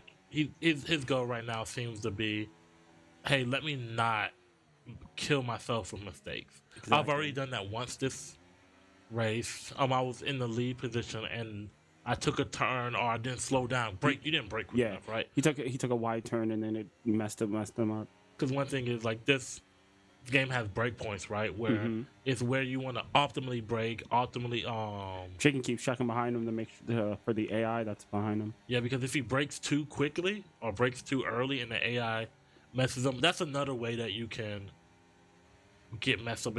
That's why knowing the breakpoints matters so much. Because the AI is going to race the way it races. The AI is going to race no matter what. They don't care about you. Yeah. And it's all great. You can be in 8th place all you want to be, but if the AI decides to get a little aggressive and pass you on a turn and wreck you out, hey. And I don't know if Mythical's making up really any ground here. He's driving it within the limitations of what he knows, which at this point is smart. He's just trying to finish the race at this point. But I think Chicken's just kind of cruising right now. Yeah, I mean Chicken's. He's dropped 1 place really since then. He's dropped 1 place because he let them pass him so that he can still continue smoothly. He watched the AI behind him and he let him smoothly pass. So. All right, there's somebody coming up on his right here. Let's see if he checks behind him. He does not. All right. So he has how many more laps? 2 more laps after this. There are still 2 more laps. We're on lap 3. Chicken's now on lap 4. All right, and Mr. Kyle's not too far, but still a good enough distance for it to matter. It shows that Mystical has put time in this game, though. Yeah, because there's a lot of people who don't make it past the first lap. There's a lot of people that would have messed up and wrecked out on that first lap, but Mystical still, with some other players in the league, Mystical may actually beat.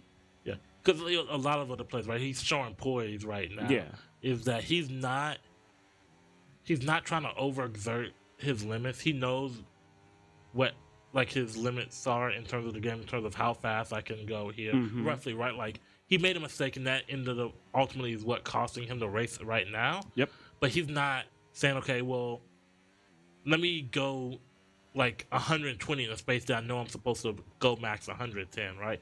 He's like, let me try to take this turn a little bit later than I normally or earlier than I normally do, and then end up messing, right? He's doing what he's practiced. He's doing what he's practiced, and it seems like him and Chicken are both using the mini map to their favor. Because I know a lot of people just try to race; they don't pay attention to the mini map on the left corner, on the left side of the screen. So they don't know when the turns are coming up. They're just kind of powering through them. If I'm being honest, if Mythical chose this map and how much he's been practicing it, he probably knows it like the back of his hand. I know the Ghost spent a significant amount of time heavily playing racing games. Oh yeah. So would it surprise me if he just knows this map? And Chicken's coming up on this really fast. Oh, let's see. Yep, he's able to make that turn cleanly. Mythical on his last lap here. At this point, he has to hope that something happens with Chicken. Chicken has to make a mistake. Something drastic has to happen with Chicken for Mystical to catch him right now. But I don't think, knowing Chicken as a player, I don't think Chicken will make that kind of a mistake. Well, it's essentially like in a lot of these other racing games that when you get past a far enough distance away from the other person you're racing, it essentially becomes like almost a time trial. Granted, this one's a time trial with some hazards on it. Some hazards. 18 other actively hazards. moving hazards. Chicken goes off course a little bit, but he reconnects and he goes good. He's still holding that 8th place smoothly, while Mystical holds the 17th. All right, and he takes that turn a little wide, and that's honestly the place that could have messed him up the most. If getting back on a track, and potentially maybe another car coming up as he was trying to get back on, but he was able to stay safe there. Chicken's able to make this turn, and he should be coming up. There's a car right there next to him. Let's see if he's able to get through. And he got him. That should be a win for Chicken Tech. That is a win for the Eclipse, but Mystical is still going, and he's almost done. It's a good showing from both players. It was a good game. All right. So let's see. So it is now 9-3, or I believe it should be 9-3. Eclipse up with UFC with Nexus and Pitbull. Oh, sorry, not Pitbull. Nexus and Hydro both being available. This should be a very good competitive match. I don't know if I've seen Hydro and Nexus go at it yet. I do know that Nexus is regarded as one of the best, if not the best, UFC player in the league, and Hydro has always been somebody very well respected, has been some of the better UFC players in the league. Yeah, definitely. Or Exile, maybe, I don't know, because I know Exile has talked a lot about UFC. Yeah, I don't know where he stands on UFC, but I think it would be interesting to see, because like if Exile goes in, we have the whole Exile and Nexus know each other, they know how each other plays kind of situation. Maybe, yeah. But in this situation, I would trust my veteran in Hydro and hope for the best. But then they also have to consider rotation. So there's a lot of factors at play here. But what do you think? Who do you see? It's gonna be Nexus and Hydro. I don't think it's gonna be Exile, but Exile is also a coach today, so even if he's not in, I believe he's going to be sitting in there talking to Hydro about how Nexus works or what he may do character-wise. So, especially because it is the Eclipse setup, so they're going to have whatever they prefer. So, Hydro is going to be being prepared by Exile, most likely. So, it's Exile going in? I don't... Oh! Okay, never mind. So, So, just a little background. We talked about this earlier. Exile and Nexus are friends. Yes. We talked about this earlier. They're good friends, yeah. And honestly, sometimes it's a weird thing, and it happens a lot in fighting games, where you can do better against like somebody who's your friend because you know exactly how they play and what they want to do. Like for instance, me and TLG, right? We play Smash against each other so much, and we knew all these little things, and we do stuff that like doesn't make sense in any other regard, but makes sense here. Yeah. But now with Exile and Nexus going in. Exile may not be better than Nexus. There's a chance that he's in, Maybe, but he knows how he plays, so he's familiar with that matchup. So it'll be curious to see how much that plays into this. Yeah. Here. And on the bright side, now you have Hydro being able to anchor, right? Like if you ask me, which of the two would I rather have be my anchor, Hydro or Exile? I'm gonna take Hydro every day of the week and twice on Sunday. That makes sense. I mean, I'm seeing here, Hydro's, again, also a coach. Like I was saying about Exile, Hydro is also a coach here. So maybe Hydro's going to be sitting in there talking Exile through this stuff. Maybe Exile has a download on Nexus, maybe, in some sort of way. We're going to get into this. So Blue Gloves are going to be the Ghost, and Red Gloves are going to be Eclipse. Alrighty. Sean O'Malley is going to be the Eclipse. Smash is nice. All right. Oh, so. Oh my. There's 300,000 points in favor of the Eclipse right now? Oh my gosh.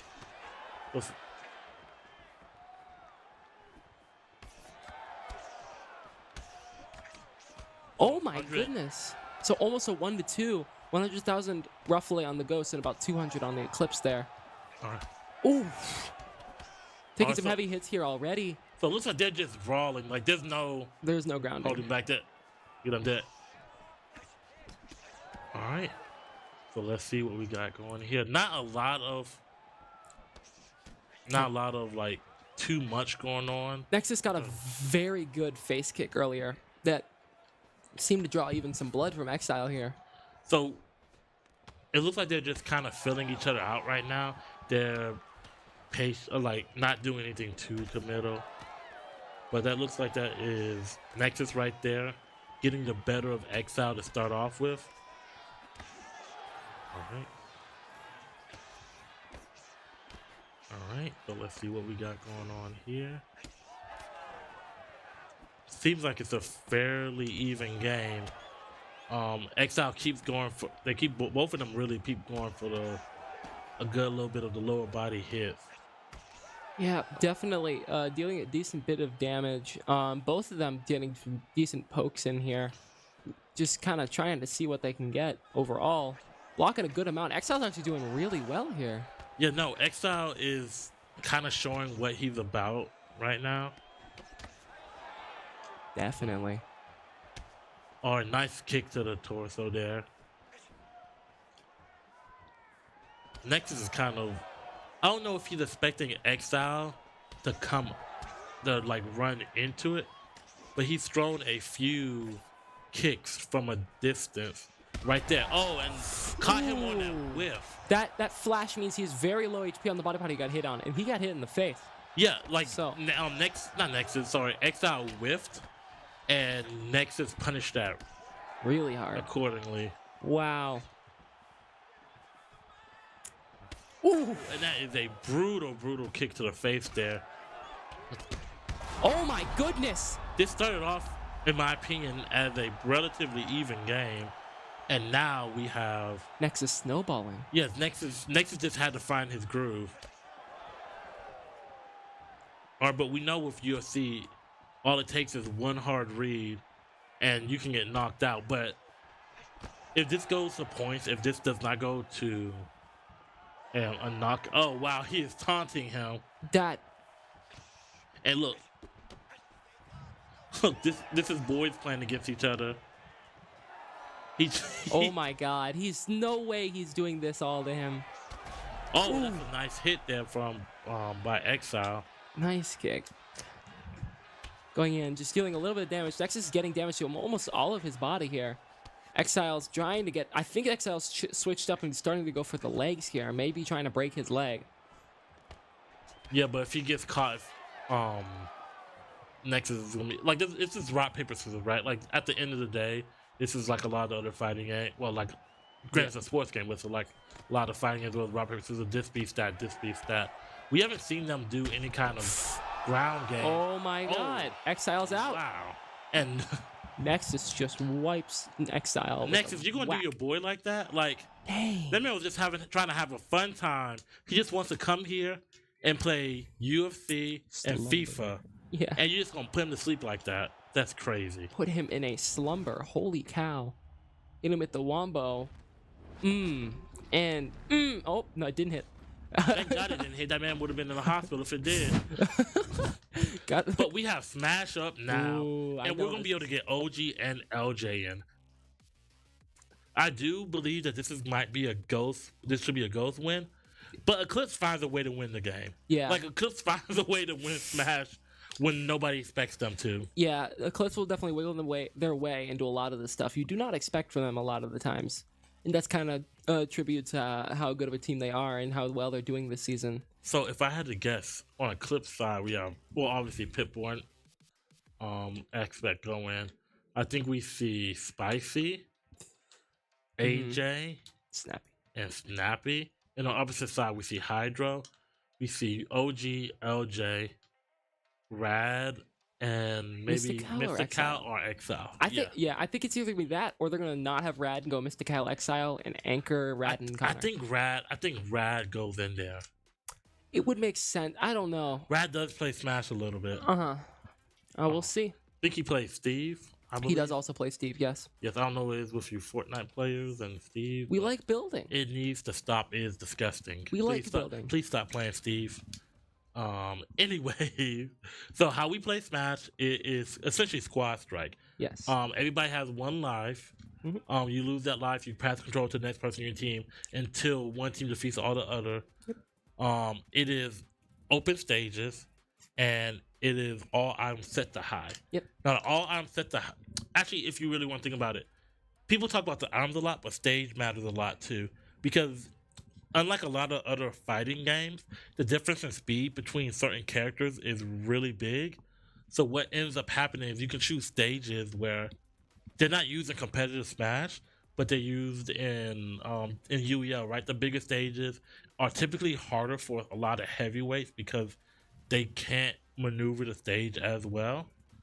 But we'll see, because it is also Ghost setup, and if Ghost, I feel like Ghosts are going to go a standard stage like a Battlefield or something like that. That's what you tend to see from a lot of the more established Smash players. Yeah. But we're going to get confirmation in a moment here who is going in and if they decide to play it or not. Yeah, definitely. So we're gonna see Smash here. You like this game a lot, I know that. What do you want to see in Smash character-wise from the Eclipse? I want to see. I want them to put them. I want them to put the people who are either not going to play the game a lot, or don't really play the game. I want to see them put them on dishonest characters. That's what I want to see from Eclipse. From the Ghost, I want to see good item usage. Yeah. We don't really see. When I say good item usage, I don't mean I'm grabbing all the Pokeballs. Like, there's a lot of little things you can do, right? Z dropping, which is just dropping your items, using that in some of the combos. That's primarily what I'm looking for. From the Ghost side, right? The Ghost side or the side I expect more out of. And then Eclipse, play the matchup, play those characters that don't really require you to know the game that well. Yep, definitely. So it looks like we're gonna get left. Ooh. I think left side is gonna be the Ghost because of Link. Yeah. Samus is OG. Oh, yep. There we go. Yep. Well, Mr. OG's going in first. Yeah. Interesting. So they're stacking it heavy because OG and LJ are the first two. Yeah, maybe they got some more people cooking now, though. Maybe. I mean, he was a very potentially annoying character because Thwack and Whack and Thwack can potentially one shot at any percent. All right, but he's just smart here to just keep him at distance. You don't want to take that much damage, and he has the metal metallicized thing. Yeah. Yeah. So it's just going to make him harder to hit. It's going to slow him down a little bit and grab the Pokeball and throw it, and you have a Lowland Vulpix that's just gonna freeze you. All right, like you said, look at he's taking probably what, like 11 damage, something along those lines. Yeah, 30% now. And that's the Smash Ball. And he's gonna get whacked. And he's gonna get whacked again. This is the ultimate zoner game. And he's dead here. Yep, and that's gonna be a wrap fully. Wow. And that's the issue with Samus on this stage is. You just stand at the other side, get the Smash Ball, and there's nothing else. There's no platforms. It's kind of hard to dodge it. Yeah, definitely. Now Kazuya could be a nuisance here to the Samus if this Kazuya knows how to reflect. Who is the Kazuya? Let's see. So the Kazuya is going to be I can't tell who that is. Is that X-Ray? Oh yes, that's definitely X-Ray. I've played it with him. All right, so he's just gonna make it annoying, Tornado.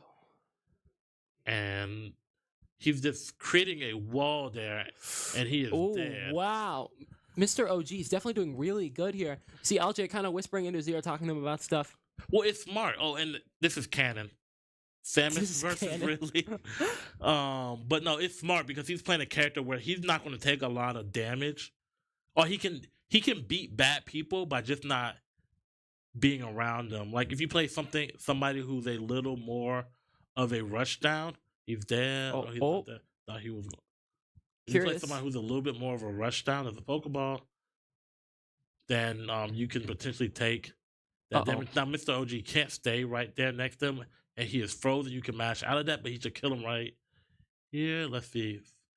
And forward in and kill it. Oh my goodness. And like you said, you see Mr. OG just running through them right now. Yeah.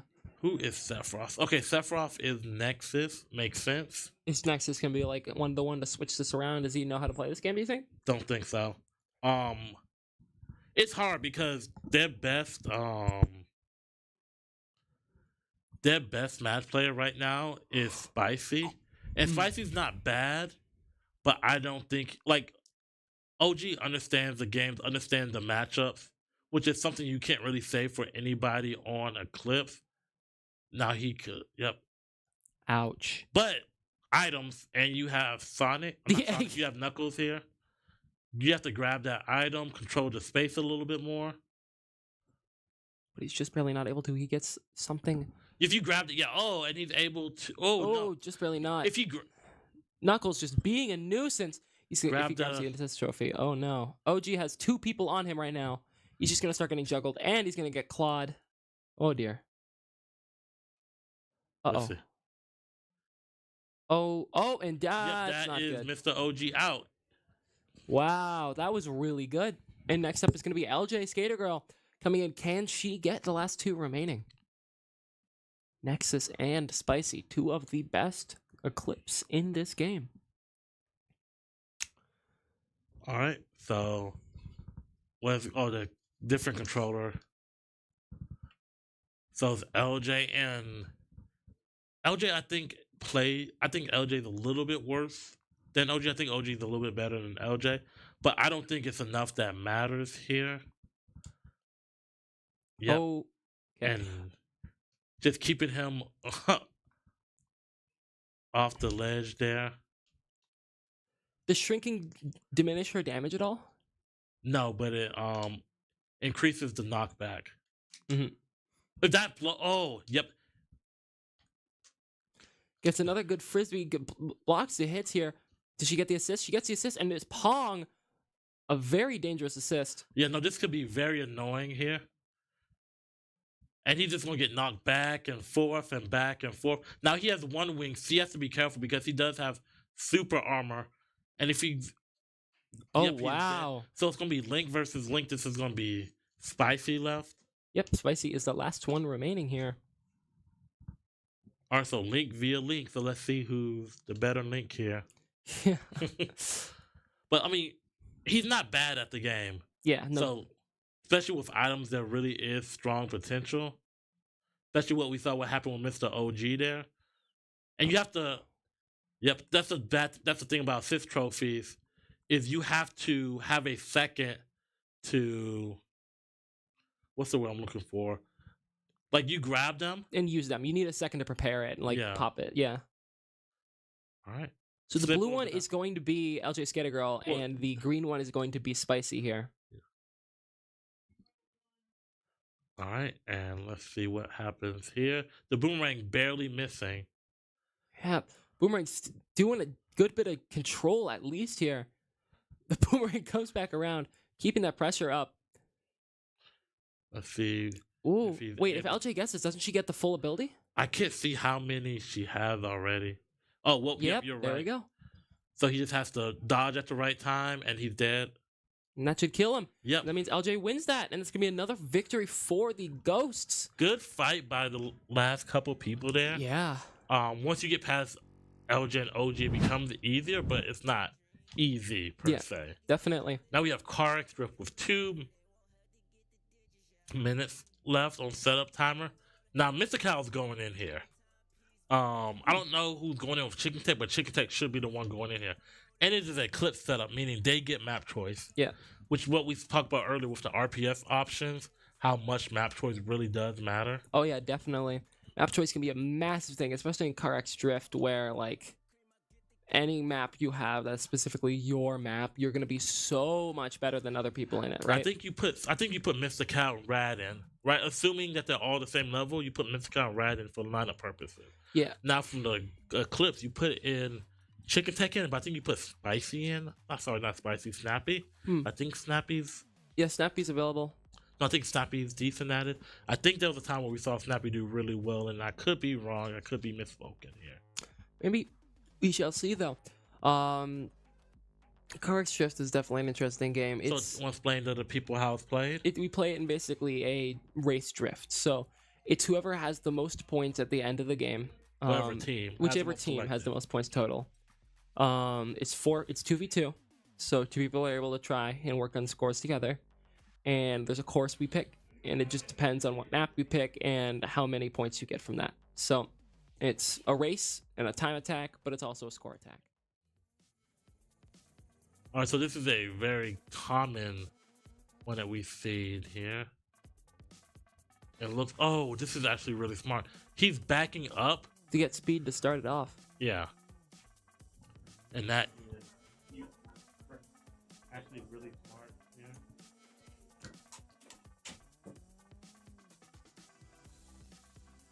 Switching, going to, oh my god! Someone just RKO'd Chicken Tech with the car. And now I'm back, joined here by Lovejoy. Hey, I'm back, guys. How you doing? So I believe we're gonna be watching Chicken Tech. Someone's playing hyper aggressive against Chicken Tech here by the looks of it. Like literally trying to actively mess with him as much as possible. But with everything that's happening, are they gonna be able to finish? Hopefully. Looks like PC7 and PC1 are going amazing with the scores, both in the 6,000s, while Chicken Tech being wrecked out by PC3 is not able to get over 2,000 until just now. Who is it? I believe we're going to be watching Mystical right now. Mystical has over 9,000 right now. However, PC7 does have 13K. Approaching 14. Wow. Jeez. 13 approaching 14, and we're trying to see. Okay, the kitchen. So it looks like it's going to be a real big battle between PC7 and PC1, but it all depends on if they can finish. Yeah, definitely. I mean, 50 seconds left on this game. I mean, if last or third place can't do it, it's literally just going to be a point total of the top two. Yeah. But it seems like first and second are definitely going to finish because they're at 92 and 93%. Yeah, one of them is at ×5 right now, maxing out that multiplier, spins out one of their opposer, and gets in there, and that was clean by Snappy. That was very clean by Snappy. It looks like somebody's just racing right now. Hey, he's just racing it out, hey, but cruising down the street, okay? is not able to keep it on the track, therefore not able to keep a drift going. I believe this is gonna be Connor here, or Rad. Sorry. Looks like Rad is just trying to finish. Race it out. He's not gonna have enough time. He's not gonna make it. Yep. 2-1, he didn't make it, and that is gonna be, I think, another Eclipse win. Yep, that is gonna be a victory for the Eclipse there, I believe. That's gonna be 11-4. Doing very well, the Eclipse today. I mean, that was a very good showcase. I believe that was Snappy who got over 25K there. I believe Rad was literally just trying to crash out Chicken Tech that entire time, causing him to not have any streaks. Mm-hmm. But yeah, next up, CTR is next. Oh, what does CTR stand for? Crash Team Racing. Oh, Crashes and Crash Bandicoot, right? Yes, Crashes and Crash Bandicoot, which is basically it's a kart racing game. You have items and stuff like that, but it's a lot more high level than you say like a game like Mario Kart, where you have just the drift. You have to time your drifts, you have to find optimal pathways, optimal vehicles, and stuff like that. So there's a big choice and difference in a lot of that stuff. So you're saying it's more like Mario Kart? Nah, it's more like its own thing. I think it's kind of like a mixture between CarX and I almost said Fortnite.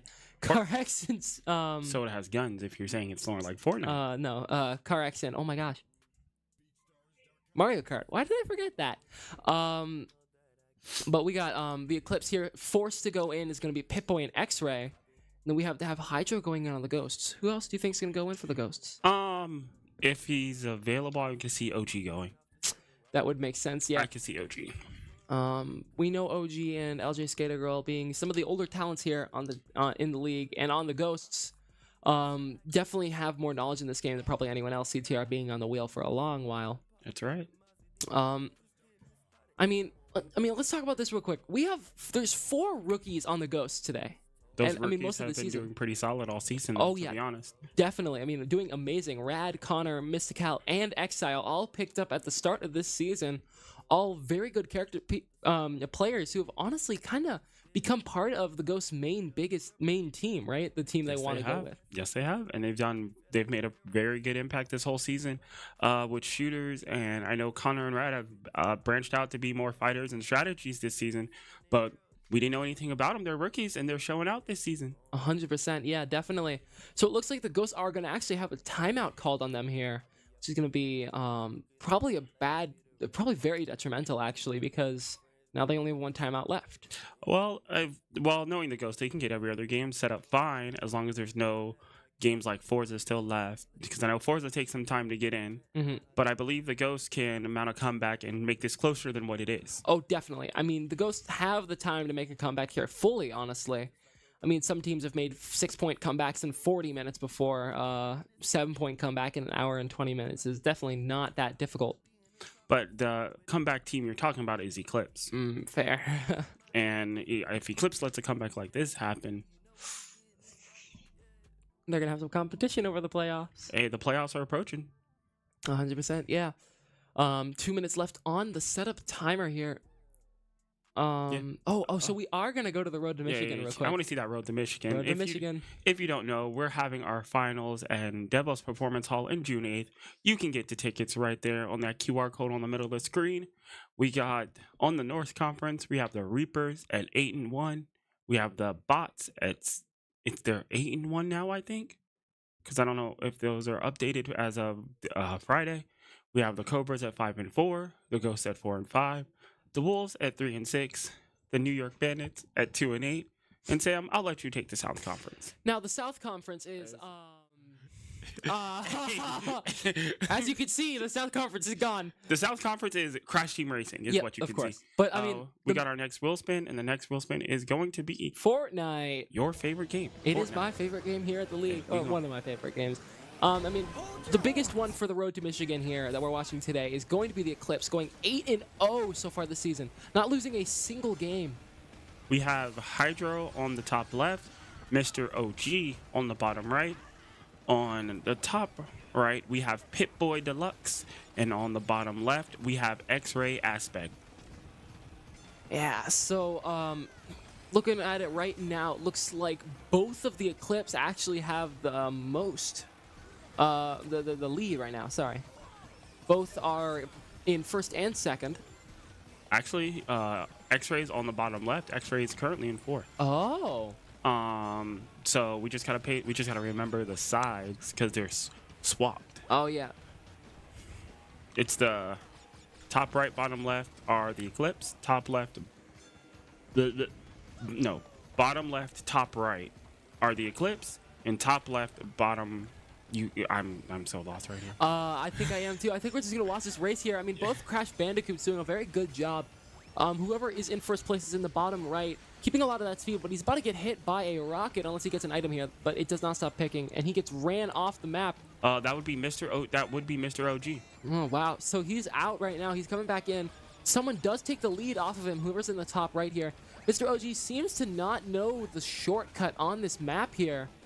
Going around, playing quickly up here. There are shortcuts in this game? There is lots of shortcuts in this game. Okay, how would you go about doing the shortcut on this map if you know it? Well, one of the shortcuts is, as you saw that pond back there, you can hit the pond and it will basically cause you to hit a jump that you can get on top of that little hill area there. But it still doesn't matter, you got first still. He hit him with a basically blue shell in Mario Kart, but the blue shell didn't hit him quickly enough and he basically slid into first place. Ooh. That was close. That was close. We got OG. Okay, so we got Pip-Boy with the first place, and Mr. OG got second. I think Hydro J Burno got third, and X-Ray Aspect got fourth. Do you know the points for first, second, third, and fourth? Yes. First place is going to be 9 points. Second place is going to get 6 points. Third is going to get 3, and fourth is going to get 1. How we play here in the league is whichever team with the most total points at the end of the game wins. Okay. Now the big problem with that is even if you get your one teammate gets fourth place every time and your other teammate gets first place, you're never going to lose because it's 10 points per round while the other team only gets 9 points per round. Correct. So a big thing is just keeping that pressure up. He misses the short. Nope. That's a bummer. X-Ray Aspect took. But someone hit it. X-Ray Aspect took the shortcut. Nice. Hydro right here was the one that just got knocked out. Mr. OG. It seems like this. It seems like this map. It's going to be up to X-Ray to get first place this time. It looks like it. Mr. OG and X-Ray are having a very big battle here. While I believe that's going to be Pip-Boy and Hydro. Pip-Boy and Hydro are kind of lagging behind here, third and fourth. Hey, there's a battle for first and second and a battle for third and fourth. This is what we like to see. Exactly. We like to see close games here at the UEO. 100%. Oh, gets hit by the Nitro. X-Ray Aspect doing much better on this map than he was the second. Oh, the shortcut is still open. X-Ray can get it. X-Ray can get it, but the question is, can Mr. OG get it at the same time? And no, he cannot. It closes off right before him. That's a bummer. He does have a green shield that he could have used to shoot out. We got Pip-Boy stuck behind the fire. He's got to get out the fire. He's going through the fire and the flames right now. getting a lot of damage here. Getting some items out in that choke point area. Almost too many. Just barely top. We got X-Ray Aspect on the final lap right now. Oh man. X-Ray Aspect doing great work here. Went from 4th place to 1st. 100%. Definitely shows that he knows his map. Maybe he's just was last round getting a little bit goofed up by the. Oh my goodness. Look at all the clocks. Tick tock. Tick tock. Tick tock. Tick tock. Tick tock. Watch out for the clock. Gets caught on fire again by X-Rays. Oh. Ooh.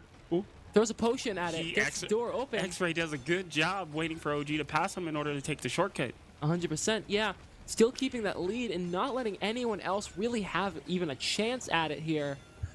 X-Ray. Oh no! X-Ray gets gets knocked by down fire. by OG the has a fire. chance to catch him. But is he going to be able to? Ooh. Or is X-Ray just going to race it up? Oh no. Oh, X-Ray Aspect went from 4th place to 1st. Yeah, Mr. OG gets 2nd place there. Oh man. No, this is a close one. Really close one here. We have X-Ray Aspect and Pit-Boy both with 10 points. OG with 12. I think Hydro's with 6. I believe 6, or I think maybe 3. I don't remember. Because I think Hydro's got 3rd place both times. Yep. Hydro definitely being, as we call him here in the league, Mr. Consistent. Hey. A lot of the time doing just exactly what he's needed for and what he's known for, which is being a good, consistent, never cracks under pressure kind of player. Patient gamer. That's Mr. Hydro J. Burner, the leader of the Ghost. So we got some drifts here. You can see on the bottom right, you can kind of tell when it says good, they're not hitting a perfect drift. Okay. Which is when it reaches over that bar. If it reaches over that bar, they get even more boost. Ooh, someone gets flattened here. What's that bar at the bottom of the screen? The bar on the bottom of the screen is going to be their drifts, I guess, like grouping or their drift progression, right? Okay. So it tracks how far through each drift they are. And once they're far enough through the drift or towards the end of the drift, they press a button and it will cause them to have a little bit of a boost. And that's where the timing and skill comes in this game, right? Okay. I think that's the main difference between that and Mario Kart. Because you can hold the drift the entire time. The key to this game is to be always drifting. Yes. 100% of the time. Keeping that boost up, keeping that speed up. It seems like Mr. OG is in 1st place right now. Wow. Yeah, Mr. OG. Oh, no. Mr. OG missed a shortcut. And it seems like Hydro J. Burner is in 2nd place this time. Hydro J. Burner is in 1st place right now. Pit-Boy in 4th. X-Ray in 3rd. It seems like Hydro and OG are battling for 1st and 2nd right now. Which is very good. I mean, that means they will be able to take the lead here in points. It'll all come down to the final map if it stays like this currently. Exactly. I mean, this is a very evenly matched game right here. It's a very nice game to watch. Oh, yeah. I'm very entertaining. I'm not seeing much, like, difference in skill here. Everyone is definitely keeping very close to each other. Looks like whoever is X-Ray Aspect is trying to catch up here to Hydro. Ooh. Hydro does get squished. That means that X-Ray is going to be able to take the lead here. No, but Hydro shot something in it. Oh, my God. But Hydro hits it with the missile. Can Hydro get enough speed to hit the shortcut, or is he just not even going to risk it here? I don't think he knows it. I think he's just going to... I think they're just racing it out. The only person I've seen going for the shortcut has been Mr. OG, and he's missed it 2 times in a row. It's been detrimental. Exactly. But it seems like he has too much of a lead in order to get caught from it. Yep, definitely. Hey, Mr. OG finished in 1st place. Mr. OG already done with this level. X-Ray Aspect, 2nd place. X-Ray's done. He's getting all these... Oh, my goodness. 9-6-3. Let's see what the score is going to be. Oh, wow. Ooh, 21. I can't tell who's who quite yet. But, I mean, we'll get Yikes. back to you exactly who it is. I feel... Uh-oh. It seems like the Ghost may have the lead right now. I think they may, you're right. Because OG hasn't got anything past 2nd. And he just got 1st. And he just got 1st. And Hydro just got 3rd. Hydro just got 3rd. And it's 9, so that's another 9. And 9 plus 21, so that's 30 points. The Eclipse couldn't even get that many in that round. So... It all comes down to the final race. It all comes down to this. It all does. The last race, one of the easiest courses in the map, but if you know this map, he doesn't take the very easy shortcut up on that hill, cutting that corner very tightly, but he doesn't be able to, while it looks like Mr. OG is definitely keeping that speed up, going through grass, making sure that he can really take all these shortcuts and possibilities possible. Okay, this is pretty good. Oh, this is very good. All of them are very tight. You can see on the very tight X-ray. Oh, you can see on the middle of the screen where everyone is exactly. X-Ray Aspect is trying his best. Pitbull's just kind of taking a casual drive over there. Hey, let him know. Hey, making my way downtown. We got OG over here in first place. Hydro Mr. third place. X-Ray is trying his hardest to catch OG, but I think OG's got too much of a lead right now. Exactly. OG has a very good lead, steady lead. Onto lap 3 here. OG already gets the final lap while everyone else is still lagging behind a decent bit. The question is, can Mr. OG keep this carry up? And I think we're going to have to do some quick math. If X-Ray catches him, he would have to win. Exactly. Because that's the only way. Because it looks like Hydro J Burner has 9 points currently. OG has 21. And Aspect has 16. Pitboy has 13. That so means that's 29 and 31. Oh 29 my God. to 30. That means they need to get first place here for the Eclipse to win this. Yeah. So, wait, that means the Ghost win. And that's a Ghost up. Hold on. No matter what. Because it's plus 10 even if they get last place. Oh, true. Yeah. It's over. It's a wrap. Wow. Wow. That was an amazing showing by everyone there. 26 to 40. 36 to 40. The Ghost take it. Oh my God. That was good. Barely? That was something I like to see. I like to see it come down to the last race. Definitely. I mean, that was an amazing showcase of both teams' skill there. Mr. OG and I believe it was... Who was the one? I think it was X-Ray going back and forth basically that entire game. Pitboy had a good showing at the start, but then he fell behind at the end on the later maps. Hydro J Burner missed a consistency, 3rd and 2nd. Exactly. Keeping up exactly where he needed to be. Keeping up that that 2nd and 3rd, just making sure that he gets those points over and over again, and that brought them just over the edge of what they needed there. But there was someone I knew may be a little upset about not getting to play CTR this week. He said not to talk about it. Hey, our next game, we're going into Fortnite. Sam, can you explain how we play Fortnite in the UEL? So in the UEL here, we play Fortnite, a 3v3 game mode. It is a creative world zone wars where you pick up your guns and you go in and play. Okay. It's a very large map, very wide, very flat. There's no cover really. So it's really just who can build better, right? And that's a big thing with it. But I thought Fortnite was a shooting game. It is, but it's mainly, I mean, a big part of it is the tech in that game with building and approaching people a lot of the time, playing with pressure and playing with good builds. And we know that Connor and Rad are very good at this, but the thing is, Rad's not in for this. But we have Exile. Oh wait, Exile. Oh, those are the 3 going in for this. Sorry. Yeah, so Rad is in for this. Sorry. And we got on the Eclipse side, we got Spicy, Snappy, and Jack Harlow himself, AJ Lil Blue. Good 3v3 here. I know the Eclipse definitely have a good amount of tech in this game and know what they're doing, but can they keep up with Rad's absolute pressure? I think they can. I think with Snappy and Spicy, they can. I think this will be a really good one to see. I definitely think so too. And looking at the 17 seconds left on the setup timer for the Eclipse here, hopefully they're getting everyone into the game and prepared. I mean... So if you were a betting man, who would you go for this one? Ghosts. I'm not going to lie. Rad being this good and having the coverage of Mystical and Exile is going to cause a lot of trouble for the Eclipse here. What do you think? You see, that's where we're different. I'm going with the boys in the yellow, the Eclipse. Because I think AJ, Snappy, and Spicy have been playing this game together for so long. Their team synergy may be a little better than Rad, Mystical, and Exile. But we'll have to see in this match and see how this goes. But I do believe the Eclipse can pull it out and make this a 12-5. You hold a fair point. But I mean, we'll see here. Secondly, but the question is, will the rookies take out the veterans? Exactly, and that's a big thing here. The Eclipse being almost all veterans here, either 1 or 2 seasons as the youngest any of them are, with Chicken Tech coming in 3 seasons ago. Nuh-uh, you're missing last year's Rookie of the Year, Nexus. Oh yeah, Nexus. Nexus, the newest player on the Eclipse then for this game today. I think so. We are getting in there. We got Rad. We're watching Rad right now with the blue hair. And the COD next is game next. is Call of Duty Warzone. But Connor is available. Ooh, Connor is available. But the question is, how are the Eclipse going to do in that one? Because they have a lot of their shooters in for this. Yes, but you may be missing. The Nexus may be good at it. Maybe good at Warzone. I know. But Chicken here we Tech go knows, but into Fortnite. I'm going to let you take most of the lead here because this is your game. Oh yeah, definitely. So you see they're getting the items, trying to pick up. I mean, a big thing is there's not a lot of items, so you have to really share what you get with your team, and that means you have to play smart because not everyone can have everything. Sam, can you explain something to me real quick? Yes. I see there's different colors around the map. What does that mean? The different colors around the map are the different, like the guns, or do you mean the buildings? The buildings. The buildings are just different spawn places. Okay. One team spawned in green by the looks of it this round, and the other team spawned in, I believe that was yellow.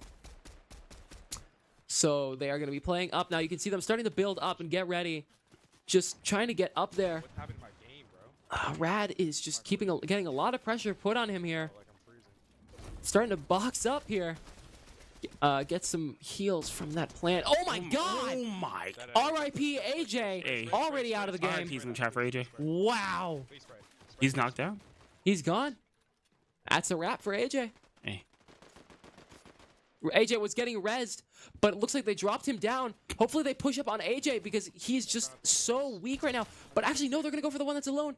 Hits one of them inside of the box for 117, and another one. AJ's knocked down again. Oh no. That's twice for AJ. Can they pick him back up? I doubt it. Oh, and down goes. Oh, AJ for the third time, and now it's his final chance. He's out. Snappy's gone too. There's only one more Eclipse member remaining here. For Mr. Oh no, Spicy. they all died. They just respawned to the game mode. They're gonna kill themselves, and it's gonna be GG's. Oh my goodness. Well. And he's gonna finish off Snappy here. He's just kill me. Hey. Oh. Dodges it with the emote. That first round goes to the Ghost. Exactly. And but can the Eclipse make the adjustments in the second round to bring it back? Exactly. Or will the Ghost take it 2-0? Yeah, the way we play it here in the league is first to 2. So the Eclipse on their last leg. I don't know. Will the Ghost outshine the Eclipse in this one? We will see here shortly. Playing up. I mean, we'll see. I mean, you saw that they gave Rad a lot of the guns there, right? Well, but speaking of Eclipse, you know there's an Eclipse tomorrow? Yes, there is. It's a sign. It's a sign. Okay, they are going to be playing together here. So those numbers are different spawn points? Those numbers are different spawn points, yes. Do they have different guns in there or no? They're randomized, if I remember correctly. So it doesn't... They do, but also they're randomized. So It's not like you want to spawn anywhere specifically. Got it. So he gets the Midas Floppers, which are good heals, but also turn all of your guns legendary. So that could be a detriment because some guns will completely shift what they are. So Rad is making sure all of his stuff is correct here. Backing out. What happened? I'm curious to see. Curious to see what happened. They just backed up. What is happening? We got battle pass. Can we talk about that first round, man? I mean, amazing showing by everyone. Rad had, I was saying, Rad had all that pressure. All of that pressure going up in there. I don't know what just happened, but we'll see in a second. But I mean, the Eclipse just did not. They cracked the second that AJ fell. It was a lot because AJ got that headshot with the heavy sniper rifle and was just down. Yeah, it was over. And then Spicy and Snappy basically had to play catch up for the rest of the game, and it was just not possible for them. Okay, so the custom game lobby had some problems, so we're just gonna work on fixing that, and we'll get back to you with that. Well, we can tell you which PCs everyone on now. Rad is on PC 2, Exile is on PC 3, Mr. Kyle is on PC 6, Spicy PC 8, Mr. Harlow, AJ Lil Blue PC 10, PC 12, Mr. Snap Snappy. Yes. I mean, looking at this. Okay, we're gonna load back in right now. Actually. Hey, reloading back into the game. Give me that transition. Thank you guys. You guys are the best. And one more win for the Ghosts and 2 more for the Eclipse here. Okay.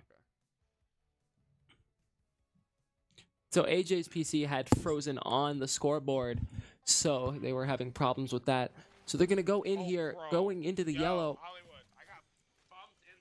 He got bumped into the wrong one because they were sliding. Ooh. Someone slid and Rad got bumped into the Eclipse. Hey. That's wild. So what happens now? Does he have to go over there to his team? I'm not sure because he can't fight them.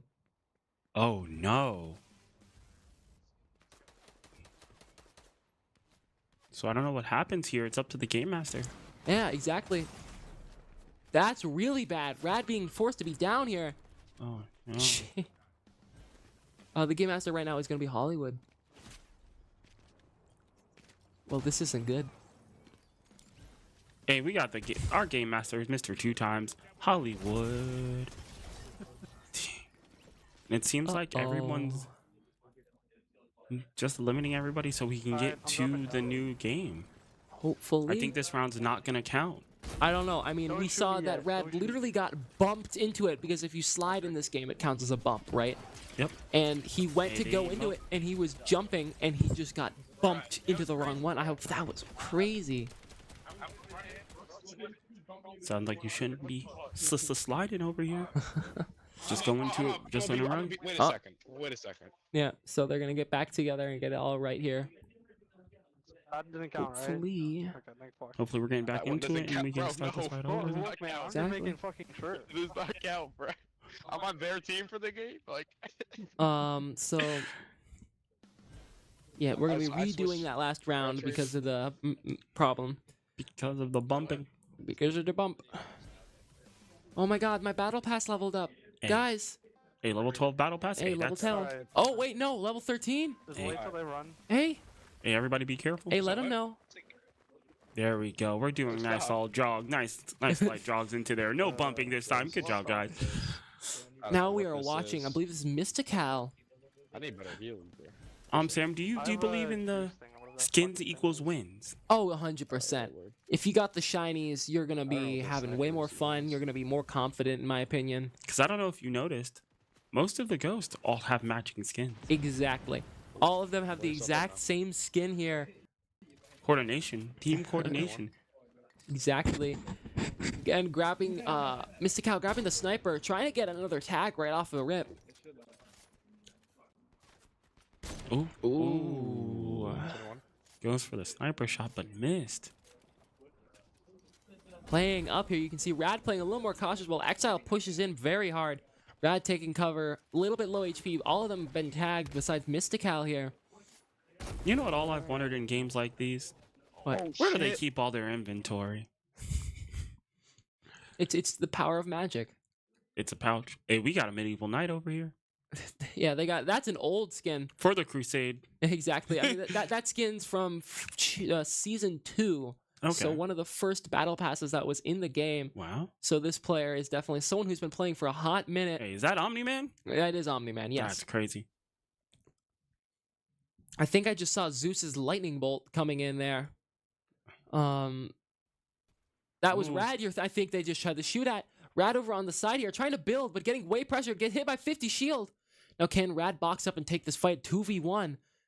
Plays very passively, backing off. You can see him just tunneling away, building his own tunnel, really. Do you think he's going to make it away? I mean, maybe not away. Maybe he's trying to get to a more 1v1 volt position. Like right here, where he takes, I think, trying to take a 1v1, but he has some chug splashes, so hopefully he heals himself up here. Okay, at 108 HP, gets 51 flesh on one of them. Respawns are now disabled. Oh no. Oh no. We're still going. Asking for them to push up. I mean, I need help. Getting hurt a lot here. The question is, it seems like we're building a lot of boxes. Exactly. Rad's definitely keeping that box fight and a lot of that pressure up. This is a good build battle by Rad. Trying to get back to his teammate and back together with them right now. Sticking together 2v3, I believe, unless someone got knocked. Rad got someone in a box. No, it seems like he's got someone in the box, but he's getting knocked himself. Exile got knocked. It's only Mystical right now. He's gonna come down and chill. It's only for Mystical right now. Oh, AJ gets knocked. AJ gets knocked. First one down again. Oh, he's got his build rotated right now. He's rezzing. Oh no. He's rezzing. They're rezzing right now. Nice. Definitely he's gonna try to get the wall. Oh no, he doesn't. Omni-Man pushes out really hard here. That means that they're probably gonna give up on AJ. They need to rotate their walls here, or they're gonna be having problems building in. Oh my god!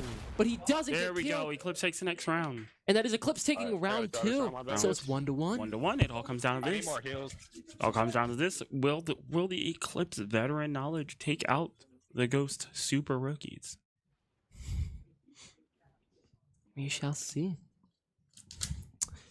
Eclipse, smiling, playing hard. Mystical just kind of. Hey, Mystical looks so relaxed. Chilling. He's like, hey, I got this. Hey, I'll let him stress myself out. Exactly. Like, box up, chill, like you're good. So we're gonna see here what's gonna happen here. Hopefully, no one gets bumped again. Yeah. So here we go into the next one. It seems like the ghosts are going in too again. The green. And they're just gonna try to get their guns up. I need a better. Oh and my god! get what they can. I need a better shotgun, bro. What do I have? Asking for a better shotgun. He's like, I don't have a good one. I'm fucked. He gets the heavy pump shotgun. One of them is gonna buy the heavy sniper rifle here, which deals a lot of damage. It does not feel good. And that is gonna be Mr. Cal taking a lot of the good loot here. Hopefully, he's gonna be able to use it. Thank you. Well, but will the ghost pull it out, or Eclipse make this 12 to 5? That's a ray gun. We shall You guys have see. any low build? Playing back here, just making sure they're passive. They got some porta-forts. What's a porta-fort? It's a grenade that turns into a fortress. Oh, okay. Sam, thank you, Sam, for all your knowledge in this game. Fortress, you see those metal buildings on the other side. Yep. They're gonna be hanging out in those buildings a lot. Hopefully. Is that a blimp? That is a supply drop, yes. Okay. Doing a lot of editing here, just pushing up. Rad I think he may be moving to the supply drop here, honestly. I think he seems like he is. It seems like the ghosts are moving towards the supply drop. Which would make some sense. Getting the hunting rifle, trying to get some pot shots going out there. No hits on anyone quite yet. Does not get anything. I think they're just going to chill here for now, at least. Unless they move into...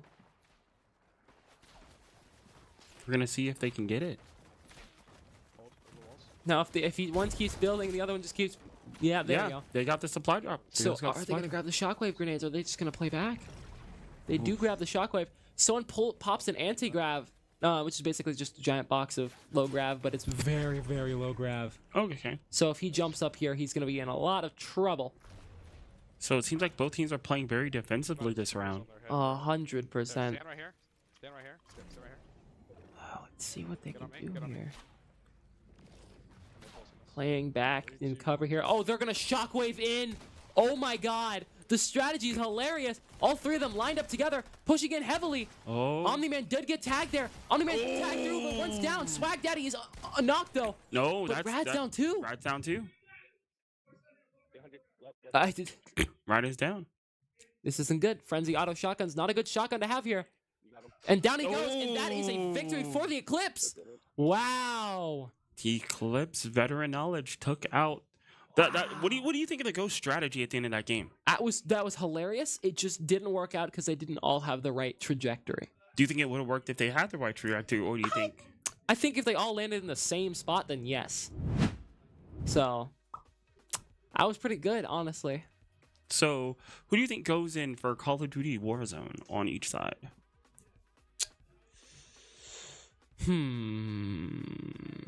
I know Chicken is pretty good at this. Okay. Nexus, Chicken, Hydro, Connor.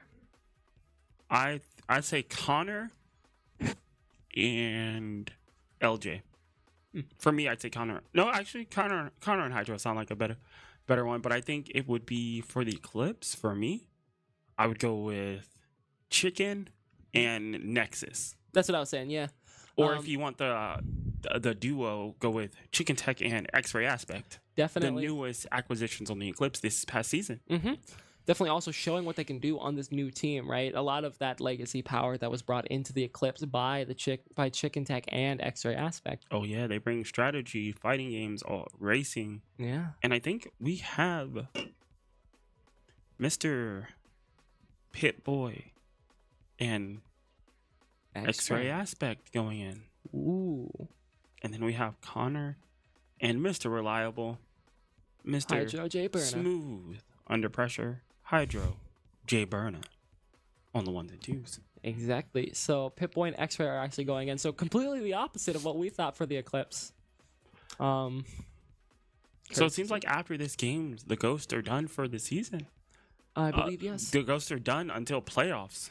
Yes, Ghosts will be going to playoffs because the top teams in every conference will be going to the playoffs. So that means that the only teams not going to the playoffs will be the Bucks and the Bandits. It's okay, Lovejoy. It's okay. It's okay. It's okay. There's always next season. But exactly, I will watch every game because the UEL is what matters, and I like to watch good matches. 100%. A lot of fun here at the league. And I mean, I'm a little biased, but I think pretty good commentary too. Hey, pretty solid. But I think we're gonna get a good match in COD. But I think the Ghost may have a slight edge. The Ghost may have like a slight edge with Connor in there. I think so, yeah. Connor being a very good shooter makes sense. Pip-Boy strikes me as the kind of guy who runs a sniper in COD. Pip-Boy seems like he in a shooting game, he'd be one of those that play, "Hi guys, how are you? Hey, here's a grenade. Have fun. See you later." The wizard build. Have you seen that stuff? Mm-mm. So there's a guy who will like a build that people are using a lot around, which is basically there's grenades, there's mines, there's more mines, there's a drone that blows up, there's another explosive drone, and you just go and just start sending stuff at people. That sounds terrifying. Absolutely terrifying. Are we sure we're playing Call of Duty? Nah. We're playing Magic the Gathering at this point, just sending magic in there. Hey, Magic, Warzone, guns, they work together. Same, yeah. But I think X-Ray Aspect and Pip-Boy could surprise us in this one. We still have 40 seconds on the setup timer here. But this has been a pretty solid contest so far. From what I've seen so far, what do you think? 100%. I mean, I don't think any games have been 100% domination yet so far. I think the closest it's come to the Eclipse just shutout would be NBA. So, I mean, looking at this, we've seen COD. I mean, I think a lot of these games have been pretty evenly balanced. What do you think besides COD that's going to show up? I want to see Dragon Ball Fighters. That's fair. I know the Ghosts have been talking a lot. We talked about this earlier. Rad and Connor very, very much have been talking a lot about DBZ, so maybe they got something cooking. I want to see Dragon Ball Fighters, but I want to see Dragon Ball Fighters with a full lineup. But I know I also want to see King of Fighters with a chicken tech in, because it seems like that game had us losing him all season, but we are getting into this Call of Duty Warzone. Can you explain to me this game, Sam? So, how we play Call of Duty Warzone here in the league is we play 2v2s. However, it's quads. Oh, so my goodness. Oh. We have the next game to be Pocket Monsters Pokemon. But can you explain Call of Duty to me, Sam? So we play Resurgence quads. Okay. Both teams, which is a 2v2, are in a team together here. Okay. And their goal is basically attack, like point attack. So they have to get as many points as they possibly can before the end of the match. They get points by dealing damage, by getting kills, by getting assists. But the thing is, other teams can steal that, right? But my question is, can you explain to me what's why we have the countdown right now? So this is basically the warm-up lobby, right? This is when everyone's getting ready and stuff like that. For those of you who don't know, Resurgence Warzone is Battle Royale, but you get to respawn. That's the basic of it. You have to survive a certain amount of time before you can respawn again, and you have to be dead for a certain amount of time, and it stacks as you keep dying. How do we do the points in this? Like I said, it's 1 point for 1,000 damage and 1 point for 1 kill. Okay. So you don't need to get as many kills as long as you get a lot of damage. Mr. Pip-Boy looking so illustrious with his hair over there. Just chilling, big chilling. Big chilling. Connor looks focused, like, this is another day in the park for me. This is another day in the lab. Locked in and prepared here. We have PC1 on Connor. Megatory hit the John Kill. PC5 on Hydro. You'll see where people PC7's Pip-Boy. And PC11 is Mr. X-Ray Aspect. Ooh, nice. Okay, but the names in the game are Pip-Boy is on Nexus, X-Ray Aspect is on Chicken Tech, Hydro is on Mecha Matt, and Connor is on himself. Go ahead and take it away, Sam. Yeah, so they're going to be getting guns here and trying to get loadouts. Probably going to just try to get as many guns and shields up as they can here. Pip-Boy like, ooh, a sniper rifle. See? I told you. He strikes me as the kind of guy who really likes sniper rifles. So hopefully they start to shield up here. Hopefully he realizes that he does have a body shield that he can put on himself. Surprised to see that he hasn't done that quite yet. It's like the basic thing you should do straight off rip in this game. It seems like Pip-Boy is trying to keep up with Connor. Oh no. Oh, you better, put on the armor. Gets tagged, heals a little bit, doesn't have a lot of HP. Staying on Connor.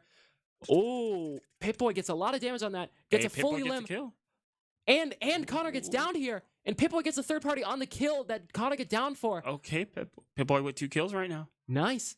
Don't think Connor has any, seeing as all of them have been third party. Position has been revealed by other people, but everyone else's position has been revealed also, showing on the minimap that there's not anyone super duper close. But actually, there's some people moving down the road right now. They're going to turn the corner and probably take a fight here. And it seems like Pip-Boy staying up with Mystical. Exactly. Playing well together. Staying up with Mr. Hydro, I'm sorry.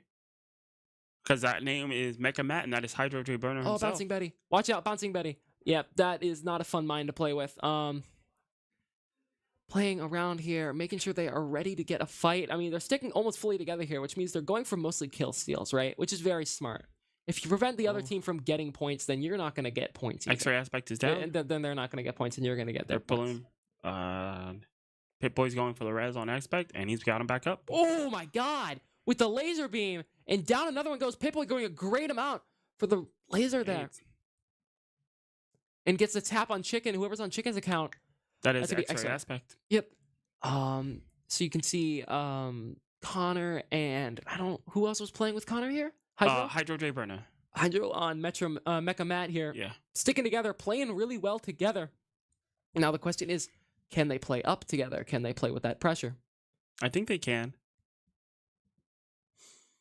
Now let's see. It seems like we're looking around trying to find some people. 100%. But to no avail so far.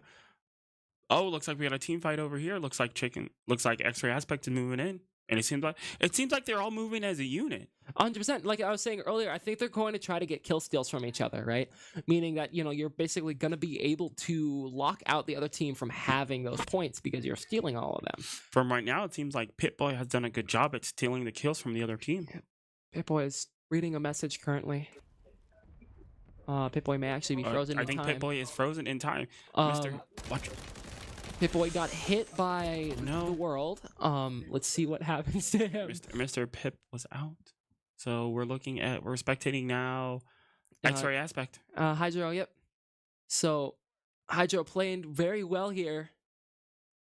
No, it looks like we're spectating. Oh, yeah, we are on X-Ray. Sorry, yeah. We're spectating X-Ray Aspect. X-Ray. Gets a decent bit of damage. Down he goes and gets hit. Gonna go for the res on his teammate here, and that is Pip-Boy back up. X-Ray using the armor place, trying to get him some more health. And he's looking for more people. Yep, so they're going to start playing down, playing aggressively here. Seeing what exactly they can do. High pressure and a lot of kills here. You can see that, the Aspect already has 4 eliminations here. I'm curious to see how many everyone else has.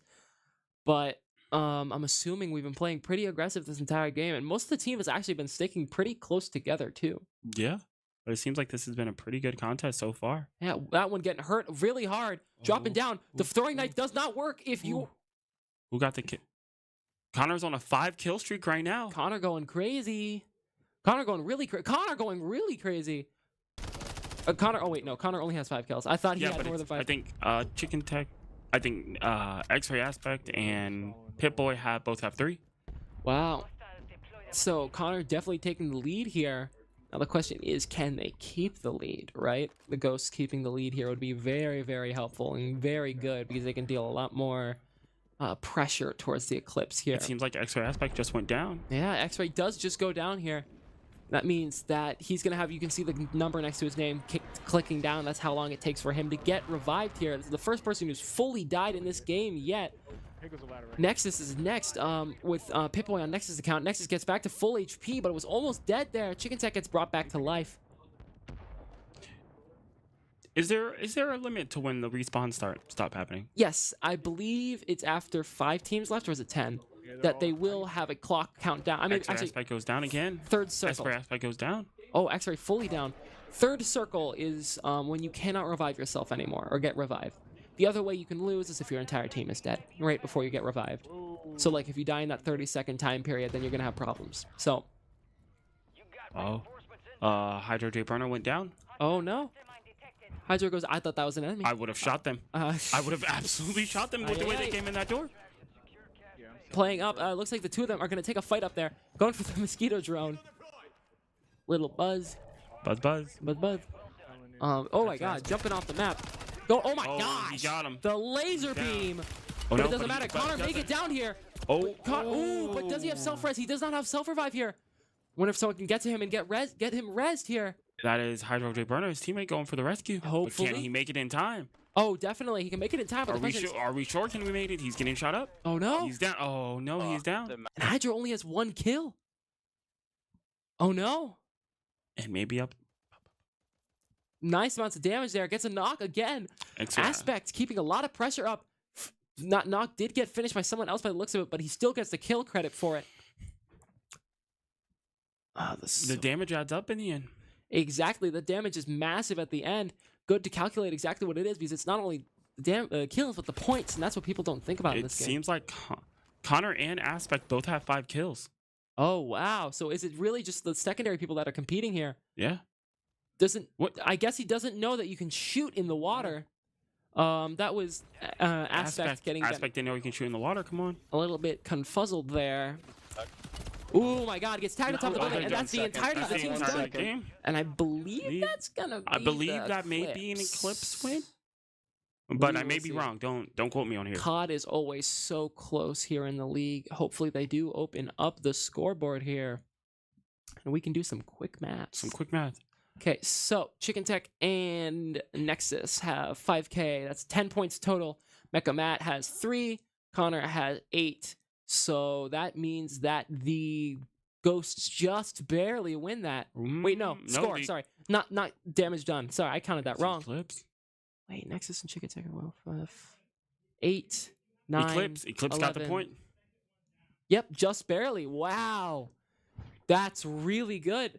Looks like Hydro was definitely not doing very good that game with only 600 damage and 1 kill. Ay. Maybe shooters, Mr. J Burner, but Mr. J Burner is still Mr. Reliable in other games. Exactly. Wow, that was a good game. Next up is Pokemon, and we have LJ Skater Girl forced to go in for that. And I'm assuming they're going to put Chicken in. I will say if I would be the Eclipse, I would say they're going with Nexus.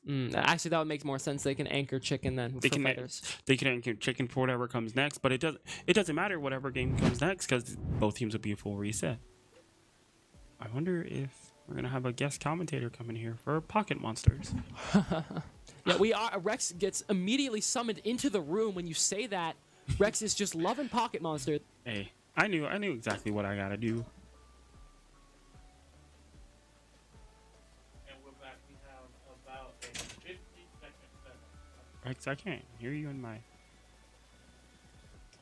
All right, and we're back. We have about 40 seconds left on setup time. They were both getting it ready. Eclipse versus Ghost. Rex, can you explain to me how we do Pokemon in the league? Pokemon, so basically, right? 6 Pokemon on each side. First team to completely wipe out the Pokemon on the other side win. That is the basic gist of it, to keep it simple. We do it in a doubles format. Okay. Everything's lowered to level 50. And like I said earlier, first team to knock out the other team completely wins. There's different strategies, right? Like there's hyper offense, which is just, hey, let me knock out the other team as quick as possible. There's balanced teams, which, as the name implies, are more well-rounded and balanced. There's teams that are called Trick Room, which reverses the speed order. So slower Pokemon go faster. There's Weather, which is like rain, hail, rain, snow, sun, or sandstorm. There's multiple ways to achieve the goal at the end of the day. And then different Pokemon that work well within different types, the archetypes. It's a fun game. Allows a lot of creativity. Yeah. Do you think Pokemon is a game that allows the most creativity on the wheel, with the team wise, or? I think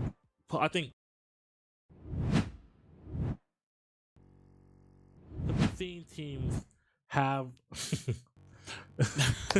we've seen teams. Okay, here we go. All right, so we have a rain team on the left here. That is Arcaladon at top. That's Urshifu, probably Rapid Strike, Fluttermane, Pelipper to set the rain. We have Amoonguss and Xian Pao. We got FC24 as the next game. All right. So this, like I said, the team on the one side is essentially a ranked team with one of the wetter teams.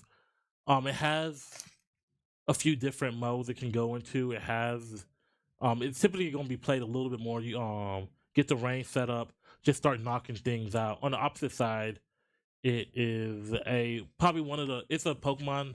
So it's a team that's a little bit newer to the format. It's a lot more of a let's knock stuff out quickly kind of team.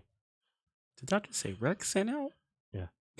All right, so we have Amoonguss and Carlodon versus Calyrex, Shadow Rider, and Indeedee. So that Psychic Surge that went up, right? What that does is it powers up Psychic moves that's used by Pokemon that are touching the ground, and it also prevents priority moves. So moves that move quicker, it prevents them from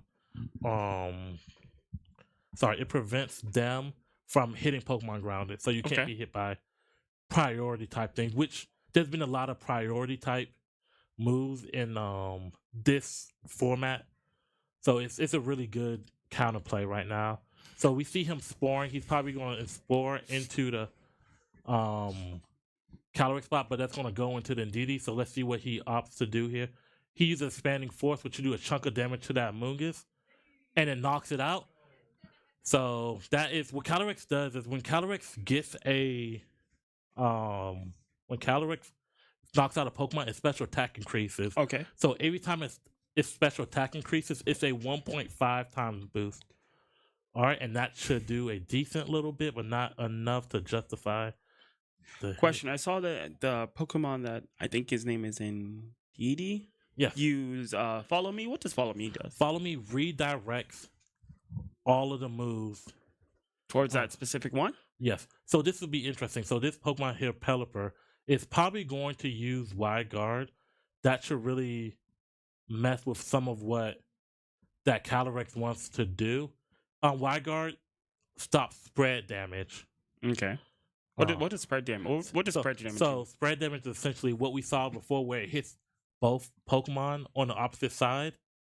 So it's essentially like the counter to that. So let's see if he opts to. Oh, he doesn't opt to. I wonder if that Pelipper is Focus Sash. Because at this point, you want to Wide Guard unless that Pelipper is Focus Sash.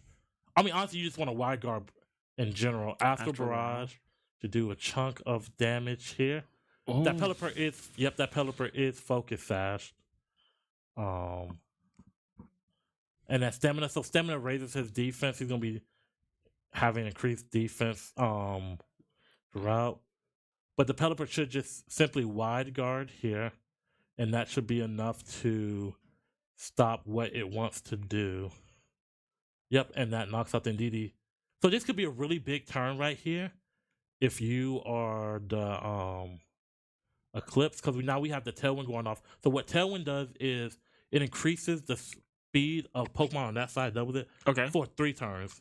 Okay.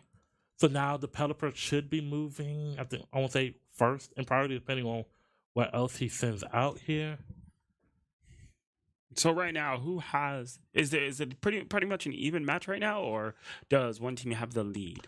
I would say that the Eclipse has the lead right now, just because of Calyrex. Calyrex can put out damage in such a quick manner, but with the Wide Guard, they can take an advantage here. The Ghost can take the advantage here if Eclipse doesn't know not to do certain things.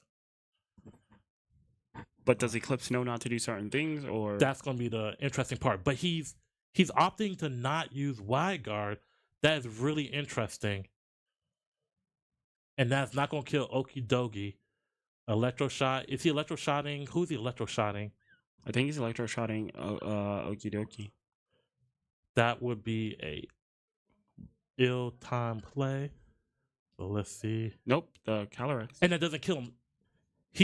I think he just cost his team the game there. Because they're both out now. Yeah. And now that Calyrex has essentially 2.5 times special attack. And that Astral Barrage does more damage now because of it? Well, yeah, it's going to do more damage now. So it's... And, yep. So there's not a lot that they can do. Now, Ooh, there's still ways around that they can win. But they would have to do. They would have to play really smart. Eclipse would have to make a big mistake in order for them to win, or would the Ghosts have to just play the best Pokemon game we've seen so far? I mean,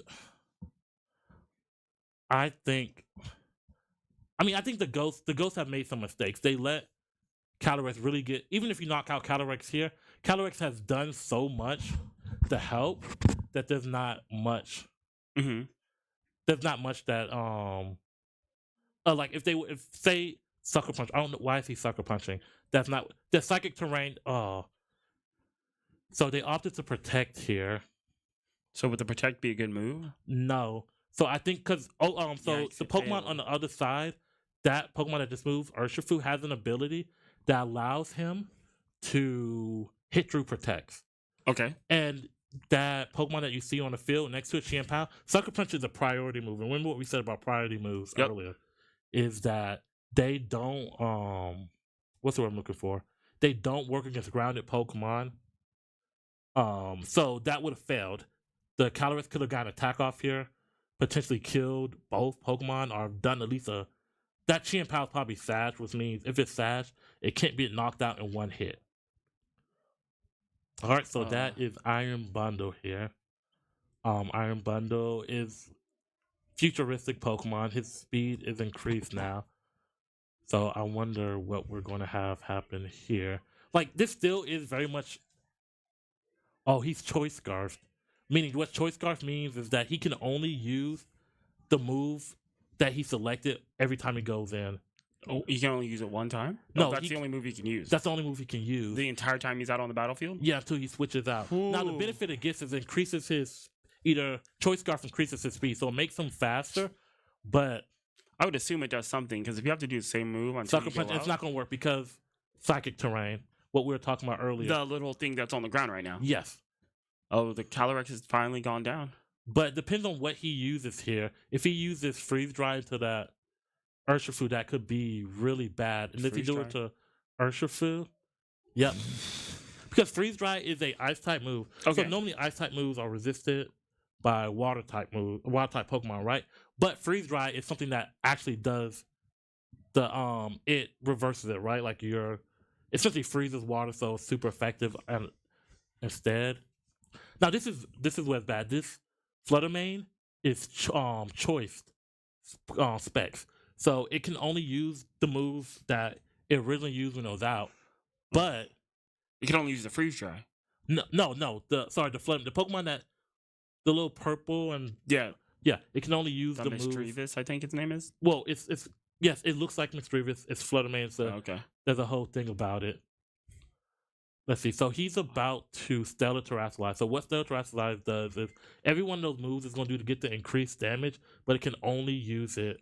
It can only get that increased damage once. I do have a question though. I don't know much about Pokemon, and I see the Terrasilization. Is that like the Mega evolving from the last game? It's a gimmick. So ever since Megas were involved in the game, there's been different gimmicks in each. And this is the gimmick for this one. Yeah, this is the gimmick. So let's see. It depends on how he opts to attack here. Freeze Dry into the Fluttermane is going to do a chunk of damage, not fully knock it out. Dazzling Gleam is not going to knock out the Chi-Yu. And that, let's see what he does here. What move did he opt to go? Icicle Crash, it hits. Is that enough for a knockout? It is enough for a knockout here. Did this game just become closer? It does become closer, but there's still a way out for Eclipse. So the rain is now stopped. So that means that I think there's 3 more turns left on the Psychic Terrain. Tornadus. So their way out right now is to have Tornadus do something called, oh no, there's really not. This became extremely hard. For the Eclipse? Yes. So the Eclipse only have Tornadus left? Yes. So they needed to have Tornadus out earlier, because Tornadus is essentially a support Pokemon.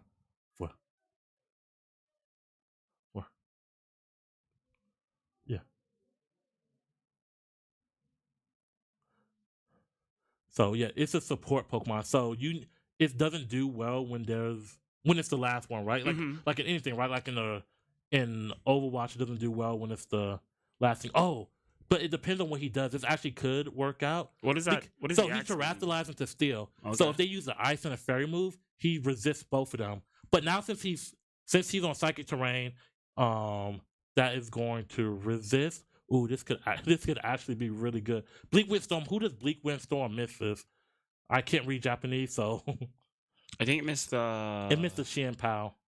Yes. So that was when I tell you that was super unfortunate that I missed that Xian Pao.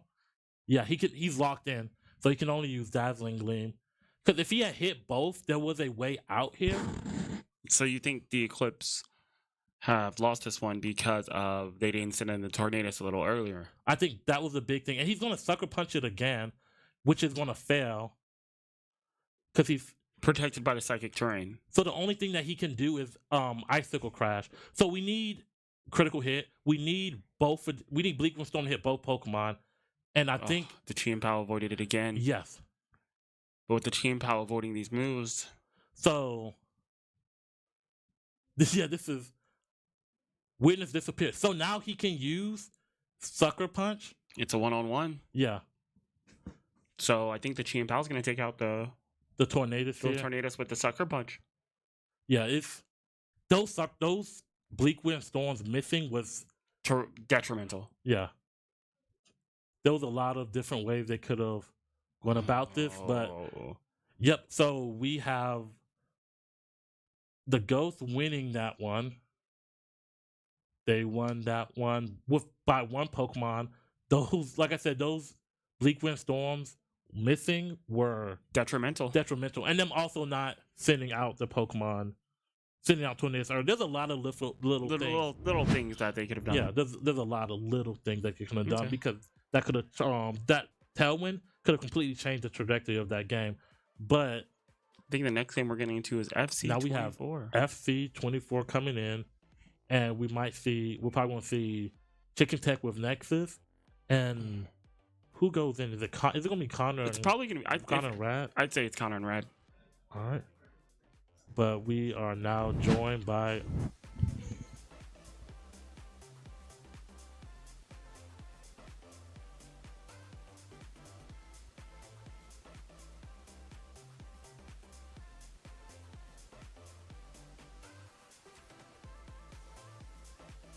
Alrighty.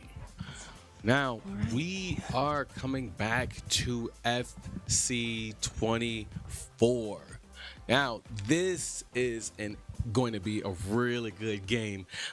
I'm sure we're gonna have Exile go in for this, and as Exile's biggest hater once again, let's see if he can pull this out. I don't know if he's actually gonna go in for this, but. And I'm doing the same thing. I don't know if he's going to go in for this, but I know that we have Chicken Tech, and I wonder who they're going to put along with Chicken Tech to go in with him. Who do you think is going to? Who do you think that's going to be? I think it's going to be AJ, because sports belt and everything. Okay, that does make a lot of sense. It's a really good. I almost said assumption. But, observation that you're going to have. There he is. Exile and Rad. Interesting combination that they have there. I was going to assume that it would be Exile and Mr. OG, but that is not the case. And we got Chicken Tech going in with Nexus. Of course, it makes sense. Nexus, you better win this. Why did your voice drop like 5 octaves? Because it needed to. All right, because it needed to. But really interesting game today. The Ghosts actually getting 6 really good wins. For today. So Hollywood, of course, the character that he is with Rex. I think. Oh yeah. Okay. There we go. There we go. Hearts, baby. Hearts. I like this new setup. I do too. I am extremely comfortable with it. But we are now coming up to the 33-minute mark, or the 30-minute mark, coming up, pretty much getting ready to close out. So we've only got a couple of games that are going to roll up next. Can we pull up the wheel at all there, Stream Tech, if possible? Can we see? I'm just interested to see what games we have coming up. that we think that the Ghosts may be able to pull off. You know that I want to see me some Tekken 8, but Dragon Ball Fighters is what. I'm trying to read the words. I'm sorry. Dragon Ball Fighters is going to be one of the games that I'm really interested in seeing. What do you think? Trying to read the words. Sorry. Overwatch is one I'm looking for. I'm trying to see the one you said Dragon Ball already. Ooh, Dead by Daylight would be good. Awesome. Perfect. Yep. I would say Dead by Daylight. Thank you. Dead by Daylight would be ideal here. And also, we want to see a little bit of Overwatch, but I feel like Overwatch is going to be forfeit. That's what I would like to see from Overwatch. Yeah, I mean, I want to see Overwatch played. I love Overwatch. As much as someone can love a shooting game. And I do think the teams are definitely evenly matched in that. So. Yep, and that leads us into FC. We'll figure out what's going on here in just a little bit. The Ghosts haven't even used all of their timeouts, while the Eclipse have not used any timeouts at all. And we are going right on in. No walls, just going in. France versus England. Looks like the Eclipse are France and the Ghosts are going to be England. Ooh, and a really close one there. I mean, just bouncing off the goalpost. Keeping it down, keeping it out away from their goal. Their goaltender is not tending the goal. He doesn't need to. He tends their goal. Wow. Very, very nice shot there. And covers one, trying to keep him off of the red guy. Grabs the ball, moves it back down, and that's a free goal. And that's another one back in. Yo, the Eclipse already starting out extremely strong.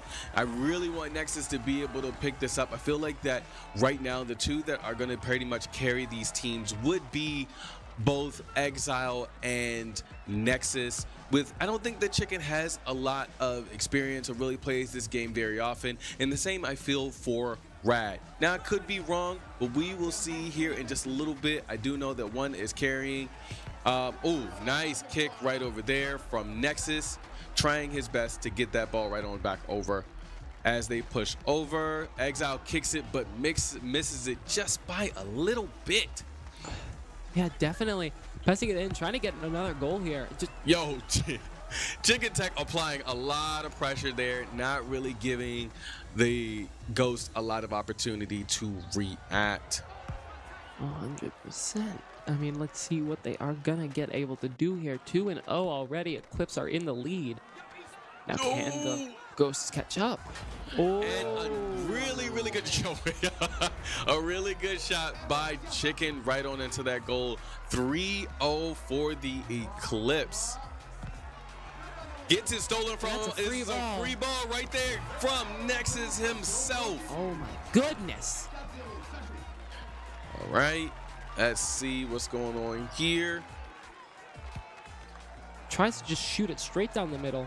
And I don't know, did we get our next wheel spin or am I tripping? I do not think we have yet.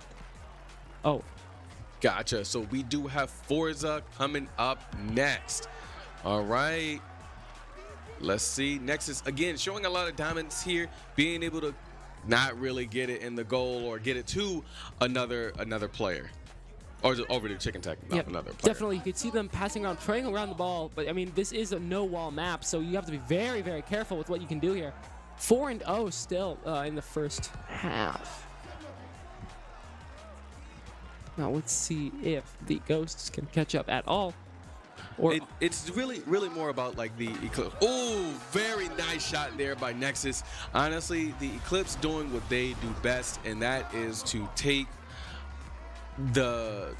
what is the word that I was looking for, being able to control the pace of the game for their benefit. Yeah, 100%. Oh, someone kicks it out. That's going to be another sideline kick. Trying to keep control of the ball. Finally, they get the ball back and they kick it out. Does not able to get the ball. The Mbappe is just keeping that pressure up. Whoever's on. Another really good kick from Nexus. Wow. I mean, doing amazing. Nexus is just showing exactly what he can do. showing why he is one of those really good, well-known players here in the league. I mean, a rookie last season doing absolutely amazing now. And in it goes again. There we go. And that was Exile himself finally getting a goal in there. But 14 seconds left. It doesn't matter. Was that chicken tech? Let me see that. Let me see that. Oh, beautifully done. Style and everything. Okay, chicken tech. You got it. All right. Gets it right on out of bounds. Passes it over Chicken Tech. Chicken Tech passes it over or shoots it, but doesn't exactly get it. Oh, man. Keep the pressure up. Trying to get it going, but it's over. First half is already a wrap up for the Eclipse. 8-1. Now, I don't think the Ghost. I'm sorry, did you say 8-1? Yeah, 8-1. Oh, sweet baby. And that's tripping. Nope. Okay. Oh, trying to be a little bit fancy there, Rad. I see ya. I see ya. Trying to do some weird. Right between the legs. Oh, looks. No, Nexus, bro. Wake up, bro. It's time to wake up. I mean, not Nexus. Exile. Exile. This is, is this second another time free goal? Exile's No, it's played not. FIFA here, FC here in the league, and both times he has been beaten, to say the least. So. Right. I mean, hopefully Exile, someone who talks a lot about this game and talks a lot about being really good at this game, can catch up. Right, ball goes right on out, and it does look like the Ghosts do get the ball again, but it is kicked right over to Eclipse, but knocked right back over to the Ghosts. And then Nexus gets the ball again. Okay, I think he hit it out of bounds. Yeah, he went out of bounds. Yep. Right. And are we going to get another shot here? No. Not giving them the opportunity to score on them again. They still have a little less than 2 minutes remaining. Takes the ball back, playing super hyper aggressive here, but it's just not going to cut it. Oh no. Wow. Laying it down, but isn't able to get it. Bellingham just getting it down fully, but the Eclipse just managed to get it back every time. That defense is impeccable. Wasn't able to really capitalize off of that pass. I think he just tried to kick it a little too early, just got a little bit too antsy. But I mean honestly, Eclipse are in a really good position to really just play a little bit more comfortable, laid back. I don't believe, and they may not believe as well, that the Ghosts are going to be able to really catch up in this scenario. Yep, definitely. Seeing a lot here, playing it down.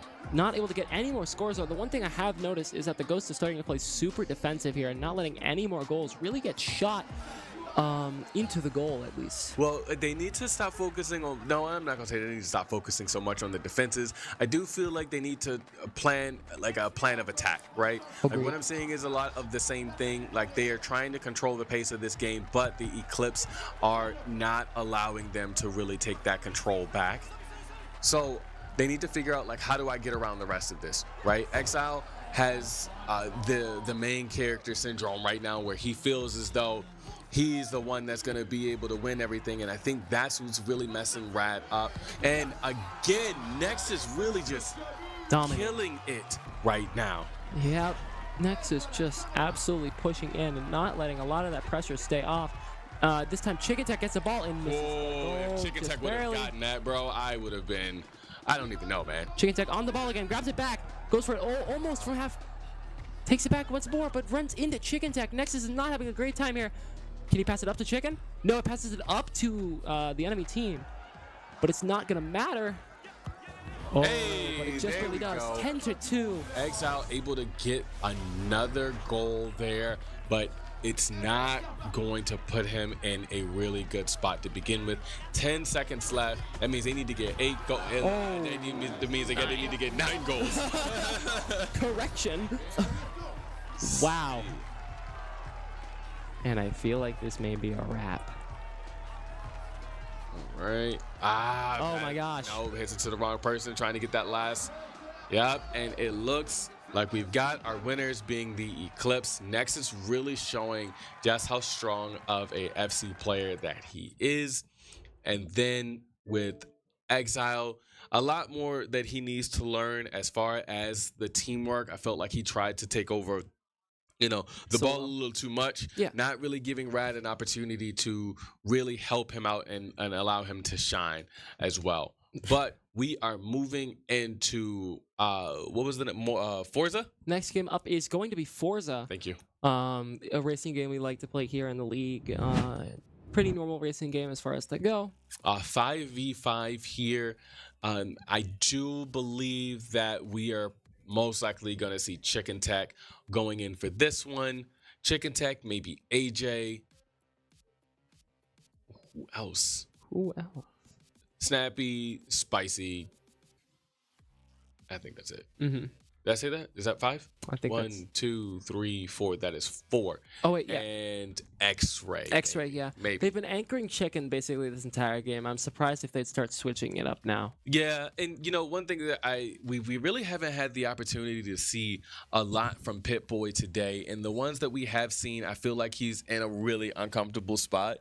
Like, when it comes to Pip, I know that he's a super, super strong fighter, and in the league, and I haven't really had the opportunity to see him go in for a lot of these fighters. He's been in more of the shooters when it comes to like lineups and things like that. But we can see a little bit of something here in the next 21 minutes. Yeah. See exactly what's going to happen. And Pip is actually going to be going in for Forza. I'm surprised everyone else is going in outside of AJ. Interesting. I mean, as you're talking about with the Pip-Boy stuff, I mean, playing a lot of the stuff, especially the 3D fighters, he likes a lot. Stuff like Tekken. In Tekken 7, he was a very good Fukumram, playing just that crazy character. I think we just need to see him perform again. We haven't seen him play in a while since the Bucks game, actually. Yeah, no, that's actually very true.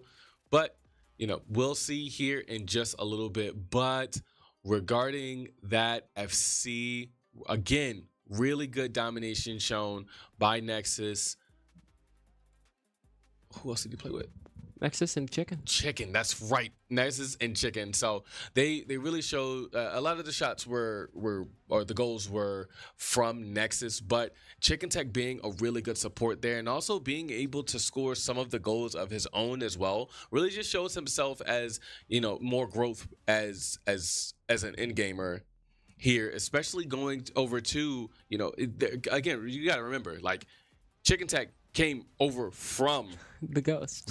So he went from it was the Ghost over to the Ravens, from the Ravens over to Eclipse. Yep. And so just a lot of good showing from Chicken Tech himself, and honestly a lot of growth as well. Right? So now we have the Ghost, again, Exile, Mystical, Connor, Rad. All 4 of these guys are rookie players. This is their first season playing here at the UEL. And I can say that these guys have showed a lot of improvement and honestly showing how well they are and how versed they can be in so many different types of games. And unfortunately, they're not winning against the Eclipse, but it shows a lot of growth from them, especially from a lot of the other rookies that I've seen here in the league. I think that your first game is really hard for a rookie because you're learning the format of the UEL, but being able to adapt and being able to really show just how strong of an end gamer you are definitely, speaks volumes to everyone else. Next up is one of my favorite games on the wheel. Hey, let them know. Right, and we got ourselves, almost said Wreckfest. Yep, Wreckfest. Forza. I mean, this game can turn into Wreckfest incredibly quickly because there's a lot of high damage in this game, and if your car gets hit or like into a crash, I mean, it hurts. Oh, this guy has manual. Pip-Boy has manual on and he doesn't even notice it. Oh no, that's not good. And I don't think that Pip-Boy knows that he doesn't. I don't think he knows how to switch. I mean, he's pressing buttons to figure it out, but he's not getting it to work. But I mean, you could see the big thing. There's so much. Oh no, and Chicken Tech not really able to hold on his Yeah, this car game is literally all over the place right now. It doesn't have a really good grip there. Hydro is literally just flying through. Yeah. A little too fast, not able to make that turn, which is all right, but go ahead and get himself back on the road. Also, with it being, having rain and things like that, makes it a little bit more difficult to make those turns for your tires to really grip onto the track. And that's a little bit of what we saw for Chicken Tech.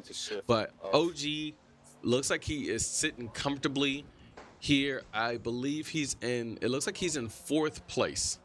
I believe so, but yeah, I mean, a big thing about this game is there's a massive amount of oversteer, right? So any amount of steering can basically cause your car to whoop, and you'll spin out very easily, and especially in the rain. Yeah. When this game is just absolutely brutal.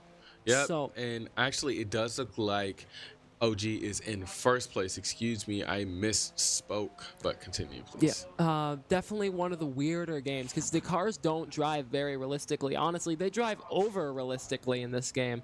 So a big thing is just trying to be able to make sure that you can compensate for that and not drive hyper aggressive, but drive well enough that you're going to win. Right. And that is a big thing. You can see, I mean, already the same car. This is the best car in the game. This car is the meta. Why is that? It has the best all-arounds in the game, and it's very good handling. Like, incredible handling. Yeah, I can see that, especially when OG makes a lot of these turns. It doesn't seem like the car is overdoing it, or he's not overdoing it. It looks really stable, really easy to handle. Yes. Oh, wow. And it does seem like all the 1 through 5 are literally all ghosts. I'm surprised that. So. Right behind Go him. ahead. Yeah. So the way placement works in this game mode is it's team placement. So, however, how well your team is doing, they're going to be at the top. So that is the entirety of the blue team. You can see on the mini map that there's only 1 red, but the rest of the blue are in the front with them. So I think there's 1 red in 2nd, and the rest are with him here. I do believe that in situations like this, it does look like that the Eclipse are, well, obviously they're falling behind here, and I think that they were definitely caught off guard when it came to this whole rain situation, because I feel like it definitely does make a difference for the cars that they chose. The next car we're going to show is in 6th place here. All right, and Snappy. Yeah. So you can see how he's actually in 2nd place here. It's not the team placement being like that. It's just how the teams are placed. So all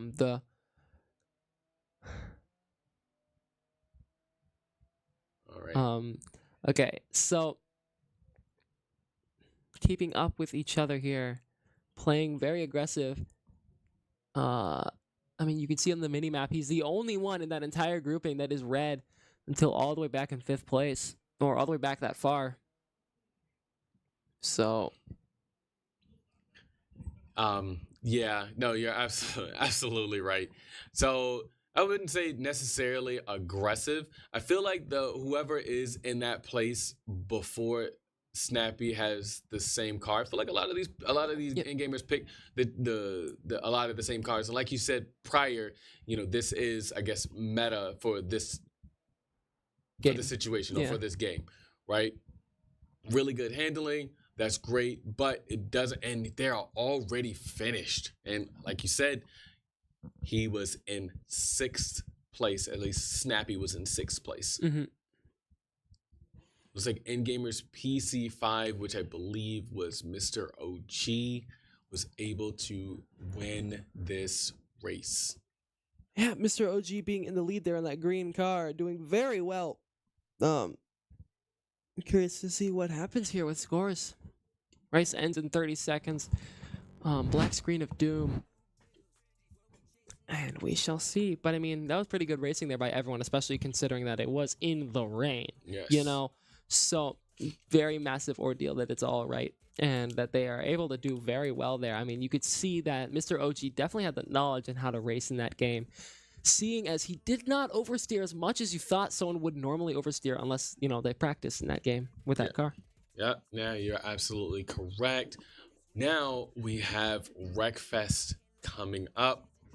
Typically, with the Eclipse, they'll usually have 1 or 2 people racing, while they also have, you know, a lot of buses. And typically we just see a lot of buses, and that's pretty much it. Maybe one racer, maybe two, but I do feel like the Eclipse are going to be able to use at least one racer, one or two racers, and then put a bus in. Now with the Ghost, I'm thinking potentially all buses.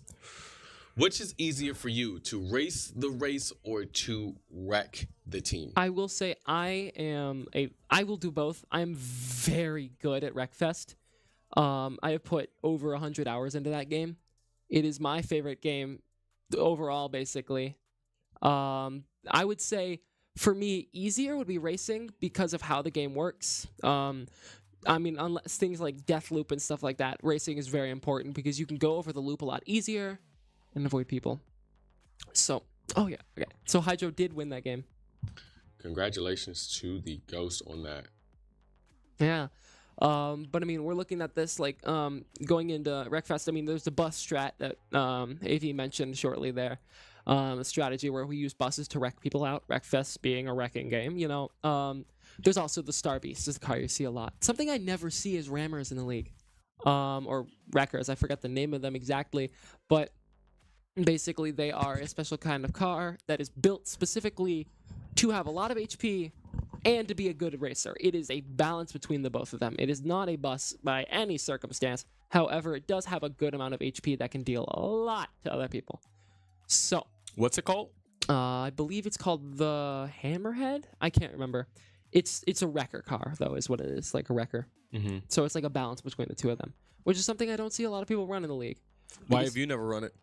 Because my team needs someone to race. Mm. So, if once you can teach someone how to play this game, and the other thing I never see in the league is a map. My favorite map, Hell Ride. There's a big flaming ring in the center of the map and everything, and no one uses the map. It's like there's ramps all over the place, and it goes like up and like curves. It's a fun map. But no one in the league chooses it. Everyone either goes Death Loop or Bonebreaker Alley, which makes me upset. Cars in this game usually being the Star Beast on one side, and the buses, you know, there's usually two cars we choose because they're the strongest in each category in wrecking or racing. Star Beast having a very high speed. Mm-hmm. Big thing about that, I like racing in this game because it's very easy to avoid buses if you know what they're doing and are predictable. You can also just stop your car, reset it, and phase through the enemy because you have a 3-second, like, you hold the button for 3 seconds here in the league, and it will reset your car into, like, this ghost mode, and you can drive through things. So, it's very helpful. Well, that is definitely interesting information. I know nothing about Wreckfest, so I did not know that type of information. The only thing I know is either we'll have somebody racing or we'll have somebody wrecking. Yeah. And that's really all that it's about. So with that being said, what do you see, who do you see pulling this out in for this next upcoming match? And like, which players do you see going in for this? Well, I think the Eclipse are going to take this one. I see a timeout. I see a timeout by the Ghosts. If I'm looking at who's going to race here, it's going to be Hydro, OG, Rad, I want to say Connor Mystical or Rad Connor Exile. I know Hydro and Mr. OG are going to go in for this, though. Okay. Don't know about LJ, because they've been anchoring her for most of this game, right? Yeah. On the Eclipse, I believe it's going to be AJ, probably anyone who's worked with Jury ever, so most of the Eclipse. Mm-hmm. I'm assuming they're going to, again, still anchor Chicken, probably still anchor X-Ray, so it's going to go Spicy, Snappy, Nexus, Pip-Boy, most likely. Spicy. Oh, actually. I was about to say, I thought it was going to be Nexus and then Pip-Boy. I was like, bro, you called it literally on the head. That is wild, but that's not the case. Sucks, but we'll see what the Ghosts have here, too. Or not. So, going in here... You know, I'm seeing mostly buses. Yeah. I'm seeing almost all buses, actually. Blue Texas Chainsaw Massacre is going to be the next game, maybe even the last game. Oh, looks like there was still a problem in that game, but now that we know that there is going to be almost fully buses here. No racers, just buses. This is actually, it's not a bad strat. It's kind of fun to just see buses crash into each other constantly. Well, I mean, what do you think of today's game? Honestly, coming from the Ghosts, I'm really impressed with how well they have become coordinated. They obviously still need some work, right? But they again are showing that they can be a really dominant team, and they are now a threat. Oh, right? definitely. They, with the different changes that the Ghosts have had over these last couple of seasons, have really shown. At one point the Ghosts were looked at, in my opinion, as like a joke team, right? Like they were, we're going against the Ghosts, that's easy. But like now with the addition of these 4 rookies, with Radizmat, Connor, Mystical, Exile, these guys are actually really strong at what they do, and I feel like all they have to do is just a little bit more work. Honestly, with the Apex game that we saw earlier, it was an unfortunate situation, but it definitely showed that, under the pressure of somebody pushing them, they still have a little bit more work that they need done so that they can then take advantage of that chaos. Having that controlled chaos is essentially what you want to have in that situation. Yep, definitely. I get that. I mean, as you were saying, the stuff I've seen today, I haven't seen anything like, I was talking to Rex about this earlier. I haven't seen anything that was an absolute domination, right? I've seen stuff that is tilted to one side or the other, but I haven't seen utter obliteration of the other team, besides maybe NBA. I think the only one that was like no contest was NBA, right? Everything else, there was a moment in the game where I'm like, oh, they could win this. Yeah, no, go ahead. And then it kind of shifted back. That first team fight that the Ghosts took, when they were starting to do good, they pulled them in, they were getting some damage on everyone, and then they got taken away. Like a lot of the stuff that could have gone their way and just hasn't. Yeah, no, and it's just been unfortunate circumstances in those situations. With the Eclipse, of course, we just see solid gameplay, like as always, consistent. Yeah, right. Just being super consistent. So yeah. Alrighty, we're gonna start moving around. 4 people are in. Most of the Reds are in first place here.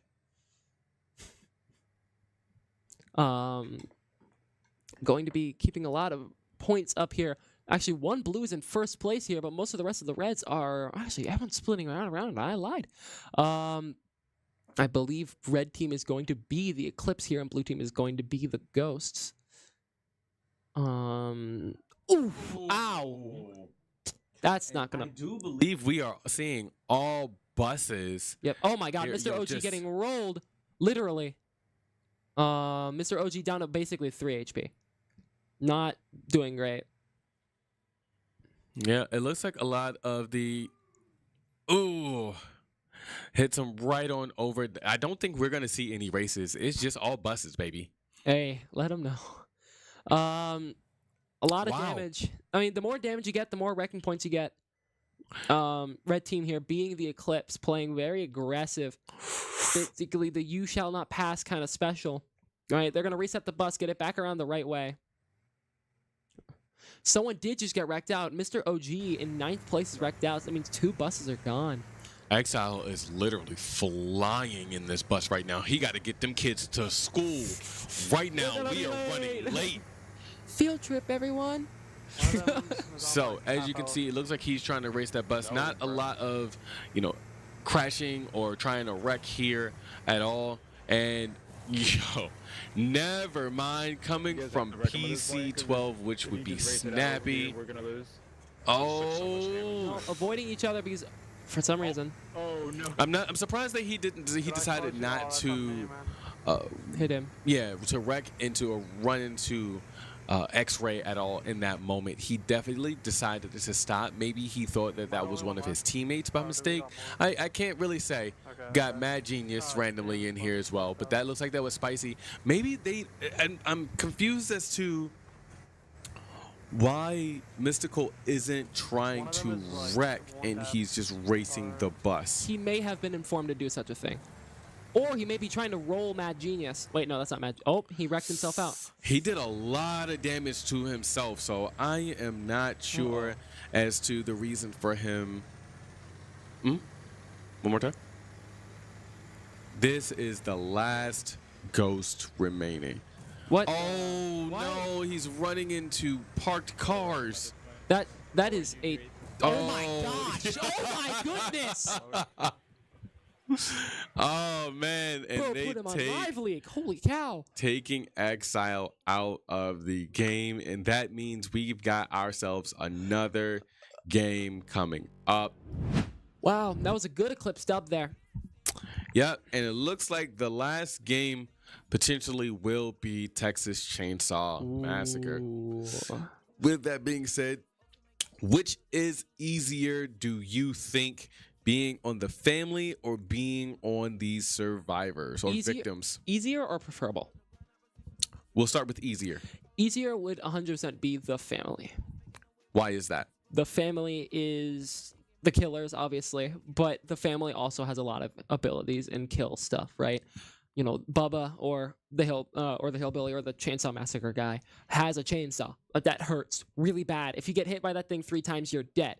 So it's a big problem. Is they also have 3 killers and there's 4 of you. So it's not, it's a little balance, and the loops in the game are not as good as like Dead by Daylight or stuff like that. So you have to just kind of stick to hiding, which is not easy. Okay. Now, preferable if you have a team with skill. Survivors is a wipe. Like, if you have people who know what they're doing, if people know the map and know the game and know the escapes and where everything is, you're not going to have any problems because you can speed run Texas. Because it's unlike DVD where it's luck with the spawns and you have a certain amount of time. To get Texas, the only thing that takes time is destroying the generator or waiting for the pressure gate to open. Those are the only things that are time sensitive, really. So you can basically speedrun the entire game. And if you don't get caught, or you have one guy basically on teasing the guys, like, hey, I'm over here, then you're gonna have a lot of problems. So it's kind of like Dead by Daylight, where professional killers are gonna have a lot more problems than professional survivors. Because high-level survivors are gonna do a lot better. Oh, Ghost forfeit that. Interesting. Maybe they didn't want to go on with a bang, something better. Well, we will see. Maybe we'll actually get some Overwatch. Speedy, this one's for you. Never mind. We got Dragon Ball Fighters. This is what I wanted to see. Rat or Connor? So we're going to have both of them. Both of them. We can't. Shoot! No! So we got Hydro, LJ Skater Girl. Give me Rad, bro. I'm saying Rad too. Give me Rad, bro. I thought they forfeit that for a second. And then we got Chicken Tech, Pit Boy, and AJ. Now, again, not a game that I see AJ being predominant in. Again, he's the sports belt champ. So, yeah, sports are his thing. But he definitely, every Eclipse member has touched every game on the Wii. Oh, yeah, 100%. And, I feel like Chicken Tech and Pit Boy will be the ones who really shine in this game. And I say this, but this is commentator's curse. AJ is going to prove me wrong. I think so. I believe AJ actually has a high level of skill in this game. Okay. So, Eclipse. Oh, that's right. They're putting it. So we're putting in the lineup for. Oh, we haven't put Texas in yet. Yeah, give me Rad, give me Connor, give me Hydro. Oh man. Or either LJ, Hydro or LJ, right? And so for the Eclipse, I think we're still trying to put in their lineups. If that's the case, then everyone's available. Give me X-Ray. Oh dear. X-Ray Aspect, baby. On the keyboard. X-Ray keyboard on warrior. the keyboard. Keyboard warrior. Nexus. It's Snappy. Spicy. Chicken Tech. I actually just said almost everyone on the Eclipse. I don't know. Give me Nexus. Yeah, Pip-Boy makes sense. Finally able to show out that he is a very strong fighter. And Spicy. Ooh. We'll see. Ooh. And that's right. And Spicy. Spicy is actually really good at this game as well. Yep. Give me Rad. LJ. Give me LJ. Please give me Connor. No. Okay, we got Hydro. That's fine. That's actually fine. That's very fine still. This is winnable for both sides, honestly. Put Rad up first, bro. Don't anchor Rad. I wonder who Rad's going to play. He better play Frieza. Why? I don't know. I just wanted to say Frieza. All right, so we've got, don't do that. We got Pit-Boy, X-Ray, and Spicy all going in for this. Again, like we said earlier, X-Ray Aspect is one that plays Dragon Ball Fighters on a keyboard. Yes, on a keyboard. Then we got Pit-Boy and we got Spicy. Last time that I actually saw Spicy play Dragon Ball Fighters, he was actually able to beat TLG. Wow. Yeah, so he's actually become one of the better players in the league when it comes to Dragon Ball Fighters, which I am really, really excited to see. Now we got Rad. I want to see the fruits of his labor. Show me what you have been doing, Rad, in all of your training. This is Rad. This is your redemption arc right here, good sir. I want to see what LJ is going to do, and I would love to see just how well Hydro has gotten himself for Dragon Ball FighterZ. This is a really good game to end on for everybody. This game can go by or will go by really, really fast. Is there a particular character in Dragon Ball Z you are looking to see played? Broly. Z Broly. I know we're going to see DBS Broly with X-Ray. Okay, buddy. But the super armor go dummy. Okay. All right. Well, or base Goku. Okay. That's respectable. Kaioken into Spirit Bomb. Okay. I want to see. I like seeing Janemba. I want to see more Janemba. Janemba. I want to see some Hit. I don't think I'm going to see either one of them. No, you're never going to see Hit in the league anymore. Why? He's not good.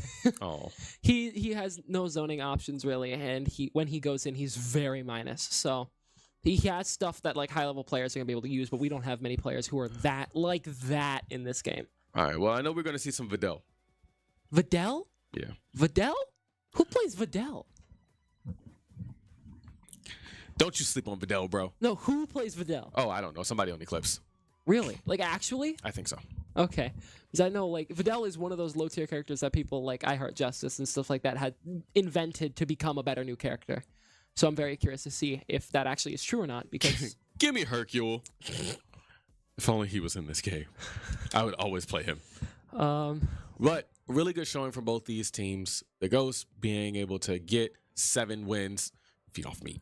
My feet. What? And then Eclipse again showing a lot of dominance, controlling the pace of this match altogether. Just solid teamwork per usual. These guys have really shown off this season. Another notch on their belt, 9-0, and they still have yet to play against the bots. Technical timeout. That makes sense. While we wait on that, is there any way that we can go ahead and pull up those standings one last time for the people to see? And we're going to talk about the South Conference first. There we go. First off, the first thing we're going to talk about is to get your tickets here with that QR code that's sitting right there. Now, you want to talk about the South Conference. Tell me about it. Okay, so South Conference is a little less tight than the North Conference, at least in the top area, right? Clips going 8-0, about to go 9-0. Gods going 6-4. The Ravens going 5-4. Gorillas going 5-5. And the Phantoms going 2-7. And then the Bucks going 0-9. Mm-hmm. So there's definitely a lot going on with that stuff here.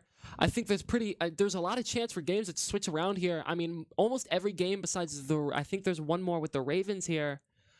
Almost every game has been played, though. Most teams are doing very, very good, and we will see what goes on. Yeah, no, absolutely. Now, the Reapers started out really strong. It does look like they have a loss, and that loss was from the Eclipse earlier in the season. Again, the bots, 3-man go dummy, doing so much with only 3 people, throughout the week, still able to get their dubs where they have them. Exactly, yeah. And then, like, the crazy thing is, the when it comes to the bots, a lot of their lineups really haven't changed very much. They just added a new player, which is Swag King, to the lineup. He came one time, showed dominance. They won the game, and then he went back home. He went back to, what was it, Louisiana? Was it? That was Louisiana? Wasn't it Louisiana? Anyway, wait, where did he come? He came very far. Swag King. So then we got the Cobras, okay. right? Okay, St. Louis. Don't correct him. We got the Cobras who actually had a really, honestly, compared to where they were last season, even with this 5-4 that they have, I do feel like that they have had a lot of growth within themselves as well. Mm-hmm. You know, a lot of the team with the addition of Jekyll, they've all grown as a unit. Then we have the Ghost, again, like we've talked about almost all game. You know, started out, they got 4 rookies, and they were still able to crank out at least 4 dubs this season alone.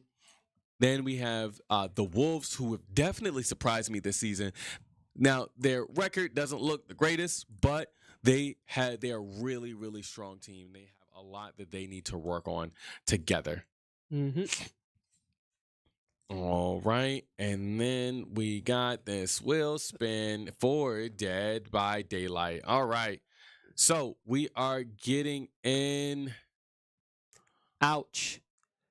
And he's already starting out this combo. I think Rad is the one who plays Vegito. I could be wrong. Vegito and the people on the left are going to be the Ghost. The people on the right are going to be the Eclipse. Gotcha. Thank you. Broly, or DBS Broly, is going to be X-Ray Aspect here. We actually are going to see Janemba, by the way. So that is Rad. That is going up first. Like I said, don't anchor him, but he is not able to do almost anything too Spicy. Spicy, again, just going and being as dominant as he can. Hydro playing Gogeta as well. Ghost, again, guys, our player 1. Ooh, nice overhead. Doesn't get anything off of it, though. Keeps going back for another tag here. Thought he was plus, but he didn't get plus. Getting comboed. Absolutely wombo combo. And again, with the dominance, Hydro just got to sit there and watch this YouTube video combo going in. Telling them good luck. And Spicy able to close that out. Oh my gosh, is he going to sweep this? Are we going to see a... And then we got LJ going in with Team Gohan. She's trying her best, but again, Spicy just being super dominant here, doing exactly what he needs to do. Another combo. Oh my God, it disconnected. Netcode. No, somebody dropped out. Oh.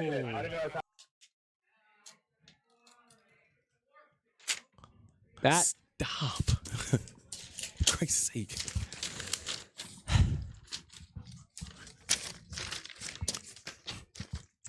And it looks like that is the last game, or maybe?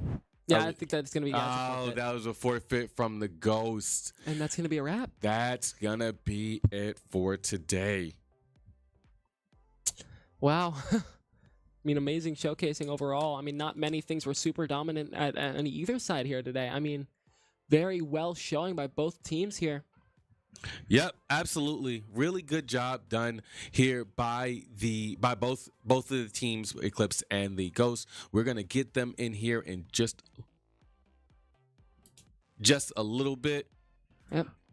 So, yep. Let's see what the Eclipse have to say. 100%. I mean, very good showing today, as I said. I mean, any highlights for you? FC. FC 24 was a really, really good game, in my opinion. I mean, of course, it was definitely one-sided, but like being able to see two in-gamers who are really, really good at the game, and then seeing 2 other people who don't really play the game, tend to work together to try and come to, to try and win that matchup. To me, I loved it. Yeah, I agree, definitely. And I don't even like FC, bro. I'm not big into sports at all. So, they're going to be coming in here in just a little bit. 17-7. We are ready for them to come in here. We're going to have a good talk. Here they come. Yeah, go ahead and give that to AJ. You press 3? I did. Awesome. Got to be careful, man. Watch the Nerf gun, man. Watch the Nerf gun.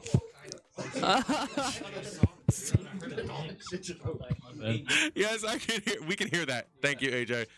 My bad. Apparently, there was an addition added to the Eclipse. Oh man, the What newest is Eclipse wrong with member. Alrighty. Well, I mean, amazing showing here today by. Okay, let him in the middle first.